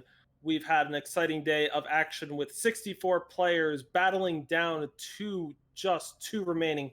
And in that field, that includes M. Gallup, our 64th seeded player. They've managed to battle all the way back from the bottom of the bracket, and now they are just 1 match away with their Fire Primal Shadow Grenadin deck that tries to bring about the almighty Tesseract Prime up against them. We've had a bunch of different takes on Fire Primal Shadow decks we've seen today, Corey, and Watch Wolf has got the Overloader combo deck. So what do we mean by that? Well, we've seen it a couple times in action. Overloader plus something like Hardiness or Diabolic Machinations, where you just amplify a ton of times. Use the Overloader to generate you a lot of power, trying to get into that 16, 15, 16 range of power so that we can amplify a Pyrotech Explosion a couple of times or a D'Angelo Arson a bunch of times, and then just deal a huge amount of damage straight to the enemy player's face. It's going to be a fantastic finals between these 2 talented players. Corey, if you are the onus to me in this matchup is on M. Gallup. They will do a pretty good job, I'm sure, at eventually killing Watch Wolf. They're going to put a little more pressure than Petey, but what do they need to do, and what can they do to stop the Overloader combo from killing them? So it's the same thing we've been talking about all day. If you're going to be fighting against this Overloader combo deck, disruption, disruption, disruption. You need a fast clock and then some disruption. Gallup has the way to make that fast clock. They can get out of line the Tesseract early. They can accelerate it out with things like assembly line to get that large array of bodies. But how are you actually going to disrupt the Overloader combo deck? Gallup has come equipped with a Swift Refusal and a Tesseract's Technique there in their market, so they have ability to stop a fast spell, stop a slow spell, the ability to potentially stop the Diabolic Machinations. You can potentially stop something like a Realign the Stars there with the Tesseract's Technique. It's fragile, it's tenuous. I'm not saying that it's the best disruption we've ever seen. You would much rather have something like a Backlash in your market if you had the ability to, but with them Gallup playing a Condemned market, these are sort of the tools that are available to them. Are they going to be good enough? I'm not sure. These are still powerful cards for the matchup, and you have the ability to make a 12/12 for potentially 0 power. That is something that we don't see that often. Like that is, a very unique thing, and it's the ability to apply massive pressure that Watchwolf is they're not equipped to deal with a Tesseract Prime hitting the board. They are pretty much all in on, okay, I need to block that thing for a couple turns or kill you. And one of the things the Align the Tesseract deck is very good at doing is moving your blockers out of the way repeatedly. Condemn, Vara's Favor, Display of Menace. If MGL can get Align the Tesseract going early, and then they can actually push through with all other threats, on that 4th and 5th turn, maybe backed up by a Swift Refusal or a Tesseract Technique, I like their chances. If they're bumbling out of the gate, not really making their first play until the 3rd turn of the game to play a Crafty Occultist or maybe play one of those assembly lines, I think that we're going to see Watchwolf take this with their Overloader combo deck. All right, so an exciting finals here in store for you. As a reminder, what's at stake, we've got a 5K cash prize pool this weekend and at all of our opens this year. They're playing for their share of that. And the winner will go directly to the 2021 Eternal World Championship. The loser will have made some progress. If you make multiple top fours, you are in the World Championships as well. So that's a nice place to be, you know, getting a top four in just our second open of the year. As a reminder, we have another open coming in just 2 weeks. Yep. We are going to be doing our first ever draft open. It's going to be awesome. A full weekend of draft. So get excited for that. Meanwhile, our championship match is ready to go. Let's find out who the winner will be. Watch Wolf, top of your screen. They've got Overloader in hand, Anna Hardiness, Anna D'Angelo Arson. Fantastic. For M Gallop, they got to be on the play, and they've got some Stone Scar paintings and a Seed of Fury. So not going to have 3 undepleted power on turn 3, it looks like, Corey, but they're going to get things going with a Down Dark Scrounger to get some early beats in. Yeah, the Down Dark Scrounger, you got the assembly line in hand. You know, we're almost there to making this Align the Tesseract happen. The thing I'm a little bit concerned of if I'm in a Gallop seat, I don't really have any disruption yet. Sure, we have the display here. Maybe that can go find us a Condemn to get us into our market to get that disruption. We've got the makings of some things here. We've got a lot of work still left to do. If you're on Watchwolf's side, yeah, they're just firing off the Condemn right away. They're going to go get the Seek Power, and that's going to go find them a Fire Sigil, I'm guessing here. All right. Condemn for Seek Power. It's going to set up for maybe a turn 3 Crafty Occultist. Meanwhile, a Gleaming Grenadin for M Gallop gets a 3-point attack in. Seed of Fury, or I guess Stone Scar Painting is just better at this point. It's always depleted if you draw a Sigil. Seed of Fury won't be. For Watchwolf 92, another power in the form of Stone Scar Vow worked out. Yeah, so Watchwolf here has sort of all the pieces. You have the ability to get the third Shadow Influence there with either the Vow or the Seat. You have the Hardiness, which is the Amplify card that can get you a bunch of power with the Overloader and the Realign the Stars to find that important card, the Diabolic Machinations. And as a result, yeah, we're just going to see Watchwolf here say, I got this Crafty Occultist, and yeah, it's a 3/3 and it can stop your pressure, but I don't really have any card you want to discard. Corey, M Gallop picked up Condemn at the perfect moment, but they're not going to hold it up. Okay, yeah, this makes sense. They wanted to get a lot more pressure onto the board, but I think Watchwolf can do it here, right? So if we realign the stars for Diabolic Machinations, drop down the Overloader and Hardiness, I believe that is a kill. I think that we're 1 power short still, right? Because you play the Overloader, you can play the Hardiness. Oh, you're right. We are short. Twice. Nope, you're right. Well, a good job by M Gallop recognizing that, because yes, you're right. They would need 2 Hardinesses to go off here. Right. Yeah, and realizing, hey, that's way too many tools. I'm not gonna, if Watchwolf has all 5 cards that they need to sort of go off here, they have the Shadow Influence, they have the Diabolic Machinations, they have everything. More power to them. I like this from M Gallop, just applying maximum pressure, and wow. Risky discard there from Watchwolf. Yeah, did Watchwolf Shadow Influence? Right, exactly. But they got a Shadow Sigil, so they're still good to go.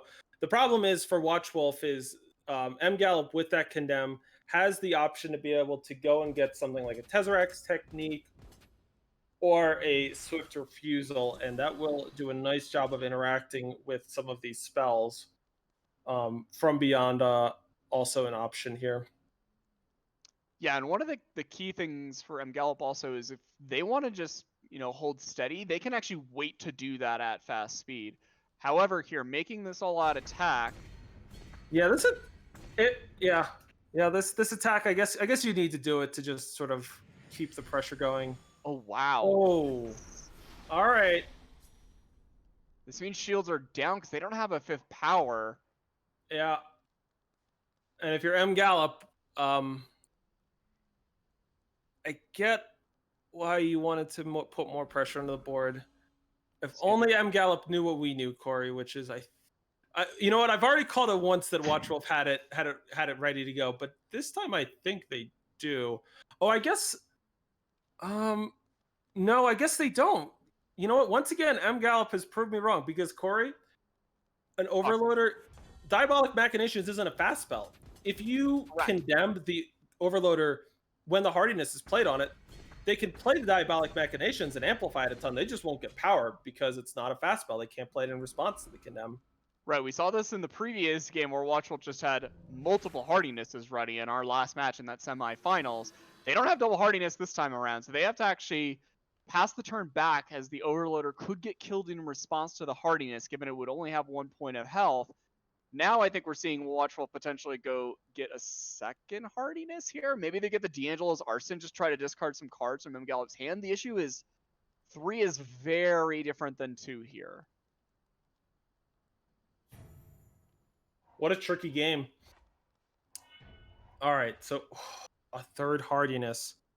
Okay. So Watchwolf can go Overloader hardiness 3 times, that's 6 power. Hardiness 5 times, that's 10 power. And then hardiness 9 times, that's 18 power. So yeah, we will see the condemn, I would imagine, fired off here. Yes. It's not getting better. Like the 1 damage aspect, maybe you don't do anything else here. But the 1 damage aspect like has to happen in response to the first hardiness, because once the hardiness happens... Oh no! Oh! The third hardiness is going to keep...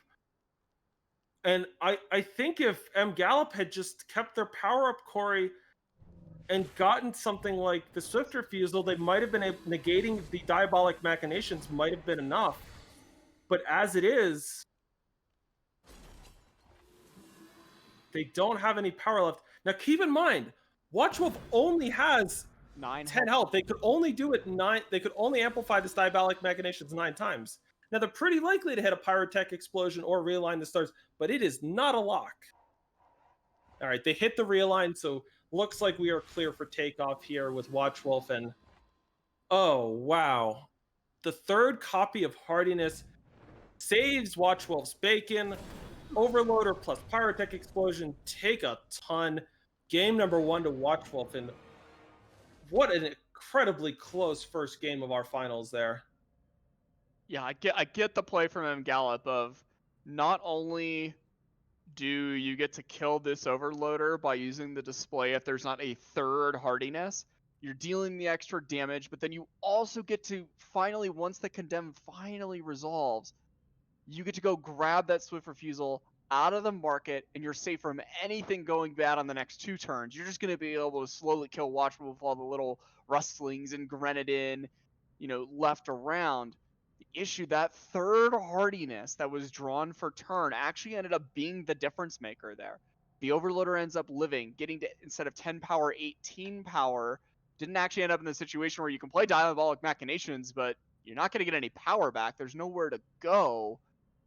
And Watchwolf from, seemingly nowhere in a spot where it looked like Gallop had sort of, all the angles covered, managed to squeak out game number 1 there, now 1 game away from going to the 2021 World Championships. All right, so for Gallop, they got 2. They're gonna win the next 2 games here. They'll be on the play for game number 2, and I mean, it's always whenever you have like a combo deck, it's always easy to write it off as, they just drew A plus B and they won. But I think that game showed you that Watchwolf, building up to a hand that could go off through quite a bit of disruption, was the key to victory there. And that's sort of what makes the great combo players great, is they have a sense for exactly how much protection they need, when it's right to take the chance and risk it. And that game, they had exactly enough there, as a Pyrotech Explosion just amplified out of control, gets them game number 1. If you're on Gallop's side, though, that actually looked like a promising display. Like, you didn't actually have that much. You didn't pull off an Align the Tesseract play for 0 power by sacking 4 Grenadin, and then have all of these, fast effects that were dealing damage and drawing you tons of cards, and just, kind of one-shotting Watchwolf in their Overloader combo deck. That's not really putting much in the way to block and defend themselves. Yeah, the problem for Gallop, Corey, is just they have like 3 really good cards in the market, and right. or just two really good cards Two, in the right? market, I guess. Yeah, they have the Char as well, but that's basically the same as the Condemn. They have the Swift Refusal, the Tezzerect's Technique, two really good pieces of interaction, right? It's Watchwolf who has the From Beyond, and not M Gallop. They're both players are playing Condemn markets this weekend, but that's it in terms of the ways that they can get into the market. And they don't actually have any cards in their main deck which really feel like they interact with the combo. Now, obviously, applying pressure to the health total is great and all of that, but if they don't draw a Condemn, it is just hard for them to interact with the combo directly. Right, it's not like what we saw in the last round where you're playing Huru Soldiers and you have all these various tools where you have something like a Dazzle, you can, Builder's Decree potentially and lock your opponent out of playing some number of cards. Gallop is largely doing on it, okay, I need to apply pressure, and yeah, I have redundant ways to go find my Condemn. I have things like the Crafty Occultist, I have Display of Menace, I have Grenahen. I can dig pretty deeply into my deck to go try to find that key piece. Still, at the end of the day, it's, you have 75 cards in your deck. It is difficult to find those tools sometimes, especially with, how quickly you need to do it against this overloader combo deck. Yeah, I mean it's tricky. Watchwolf has to be careful because you can invest a ton of resources into going off core, and if it gets disrupted, it just totally destroys your game plan. Right. So the raw speed that Watchwolf can goldfish at isn't exactly the speed that you can expect them to necessarily play at. And for M Gallop, they do have a couple of tools like Crafty Occultist, Display of Menace, and Grenahen are all excellent cards at helping you look further into your deck to find a copy of Condemn to give you the interaction you need. All right, as we get going here for game number 2, we see M Gallop with a Down Dark Scrounger on turn 2. Meanwhile, for Watchwolf, they are missing power as Grenahen is going to dig up another Grenahen. For M Gallop, just a Sparking Vermin is the follow-up, and I don't think we're going to see any attacks into that Grenahen. As Watchwolf picks up the third power, they now can start making things happen. They've got a couple of options at their disposal, but they're just going to go probably for either a Realign the Stars or a Display of Menace here at end of turn. Yeah, I like this. It uses all their power here. I think you want to use the display, just trying to find additional power sources and then potentially set up something like, Grenahen and the Down Dark Scrounger on the next turn, or Grenahen and have Dazzle, or maybe you just hold up a Realign the Stars and Dazzle all together. See both players here using their Display of Menaces. Both sacrificing off their units. See a All right. second Overloader there picked up, and importantly, that is the third Shadow Influence there for Watchwolf. But also importantly now for M Gallop, they did find that copy of Condemn. The issue is right now, Andrew, they don't have that much in the way of pressure. Yeah, the Down Dark Scrounger is nice, and you'd love to get to a spot at M Gallop. If you get one more power, would be great. That would allow you to do something like play a 3-drop, have Condemn, and have the ability to play the 1-cost fast spell you get off of it. For Watchwolf, they are going to Crafty Occultist away. And look at all the freebies they're picking up, Corey. Get a little Watchman here, get a little Grenahen there, toss you a little bit of flying action here. Watchwolf still needs, additional sigils potentially. They do have a hardiness of double Overloader. And for Watchwolf 92, they picked up a Condemn, so they are starting to get what they need in terms of being able to maybe go off through some extra disruption. I think what we'll see from Watchwolf 92 potentially at some point here is they will Condemn for their copy of From Beyond. And that's pretty great because if you can make your opponent discard a unit or spell that costs 3 or less, hey, it just makes it seem like you know they won't have either the Condemn or the thing they got from Condemn. And I think that's... All right, but Condemn is just going to get Seek Power as Watchwolf wants to ensure they keep hitting power drops, and that's fair. You're not under any pressure to go for it right now, so let's just make sure we keep developing resources for the longer game. It's also nice this allows you to potentially play the Scrounger this turn, or the Realign the Stars. I think we might just see the Scrounger just go back and pick up the Condemn once again. Looks like it. Yeah, and Watchwolf in a pretty enough situation here, determining, yeah, I can start applying pressure to you. Maybe I don't need to full-on amplify combo you out here. Maybe I can just do it a little bit and potentially through some damage dealing disruption, still deal enough damage with the Pyrotech Explosion or D'Angelo's Arson, as we see Gallop here firing off that display to start off their adventures for the turn.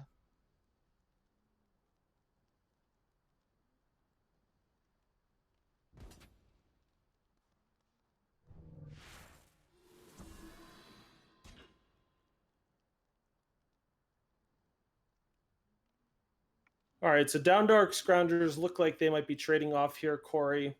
I think I like firing off this condemn here. I don't want to lose my Scrounger. And now M Gallop is going to pick up looks like a copy of Tezzerac's Technique. The problem with Tezzerac's Technique, Corey, only negates fast spells, and yeah, it's not always the case that a fast spell is going to be the thing that kills you. Like, hardiness is fast, but negating it isn't actually the thing that you care about. You care about the fact that it was amplified a lot. And then Realign the Stars, it doesn't have necessarily the same sort of, oh, they went for it and I got them. All right, here we go. Watchwolf firing it off. Double Overloader, Hardiness, 2 amplifies. That's 4 power each. Gonna bring themselves back up to 8 available power for the turn. How much health do you actually use here? Yeah, if you're Watchwolf, you go for a From Beyond here, I imagine, right? I don't know why you... Huh. If they'd gotten a Swift Refusal, isn't this really rough for you? Maybe I'm missing it. Regardless, this looks fantastic for Watchwolf. They have now Diabolic Machinations, amplified it 20 times, made 80 power thanks to the double overloader that they have, and now they are looking at the top 23 cards of their deck. They're going to grab 2 cards. They're going to be able to Pyrotech Explosion for lethal, Corey, and I imagine have enough power that they could realign the stars for a second Pyrotech Explosion for lethal. We'll see a Tezzerac's Technique get used on a Realign the Stars, a second Realign the Stars. We'll just grab a second redundant copy of Pyrotech Explosion. And for Watchwolf 92, this is the explosion that is going to get them a seat into the 2021 Eternal World Championships. 73 is the cost. Maximum damage that the game allows, 999 M Gallop. Watchwolf 92 is your Stormbreak Expedition Open champion. Yeah, big shout outs there to Watchwolf. Excellently piloted, really knew sort of the dimensions of their deck, how their opponents were going to interact, and just really navigated every situation that we saw them in throughout the weekend just flawlessly. So congratulations to Watchwolf 92. Condolences to M Gallop. They've made progress, though, by making it to the top 4 towards getting towards the World Championships. But that is the conclusion of this tournament. A masterful display from the Overloader combo deck. They emerged supreme this weekend in the Expedition field. We got to see a lot of sweet decks in action this weekend. Soldiers, there was Mono Fire, there was some Grenadins running around like we saw in the finals there. So we'll have to see where the metagame evolves next. And, you know, we're getting sort of to the tail end here of the Empire of Glass set. And it's going to be fun to see how it all wraps up. All right, so just to prime everyone at home, 2 weeks from now, we have the draft open. Expect a patch early this week where we're going to be doing a few little updates for the draft format to get it into proper shape. Nothing too major, Corey, but you know, we got a few little twists and turns planned for players. So look out for that patch early this week, and prepare yourselves for the draft open. It's going to be 3 straight days of awesome draft on Friday and Saturday. Players will be drafting for 28 games, playing out those 4 drafts across 7 games each. The 64 best records will join us on Sunday, where they will do 2 more drafts, which will be used to determine the champion. And it's going to be a lot of fun. There's a lot of cool stuff going on in the Empire of Glass draft format. We're excited to have as all of you joining us, and we will be doing a live broadcast for that as well. All right, so as we conclude today's coverage, I want to remind everybody that we are going to be hosting the Tuesday Night Eternal crew. Telemokos is going to be joined by Lights Out Ace along with Doc 28 as guests for an after show to talk about the Expedition format, the tournament, and where things are going next. And we're really excited for that. We got a lot of fun stuff going on in Eternal throughout the month of April, and then coming up in May, we got some sweet new stuff coming up soon, and we're excited for you all to get to experience that. For myself and Corey Burkhart and our producer Tim, we want to thank everybody for joining us today. Corey, any final thoughts on today's event? Nah, it was just an awesome show. I really liked how diverse things ended up being. We had a lot of Menace decks that we did end up seeing, a bunch of different takes on that. There was differences between all of them, but we still ended up with a bunch of soldiers. We saw Vision pop up. We saw a little bit of mono fire. Still heavy influence-based decks like our Xenon deck. It's been an awesome expedition format. I'm excited to see how it still evolves even from this tournament, from the Tuesday Night Eternal tournaments, and I'm looking forward to May 2nd when we get to sit here and broadcast some draft action. All right, so yep, that's the next thing on this calendar. So if you want to get 2 buys in that event and get premium copies of the alternate arts we will have for that event, make sure you hit Masters in any of our formats. You don't have to hit it in draft. You could just be Masters in any format, and you can be Masters in March or April. And if you manage to hit Masters on May 1st and get into join the event on May 1st, you know what, that'll work too. But we've got it for all 3 of those months. Being Masters in any format gets you that Masters entry. All right, so stay tuned for our raid. We're going to raid the Expedition Open after show. Thanks so much for making this a really fun broadcast. It's been a great time as always, and we look forward to seeing you in a few weeks at the Draft Open. Signing off here.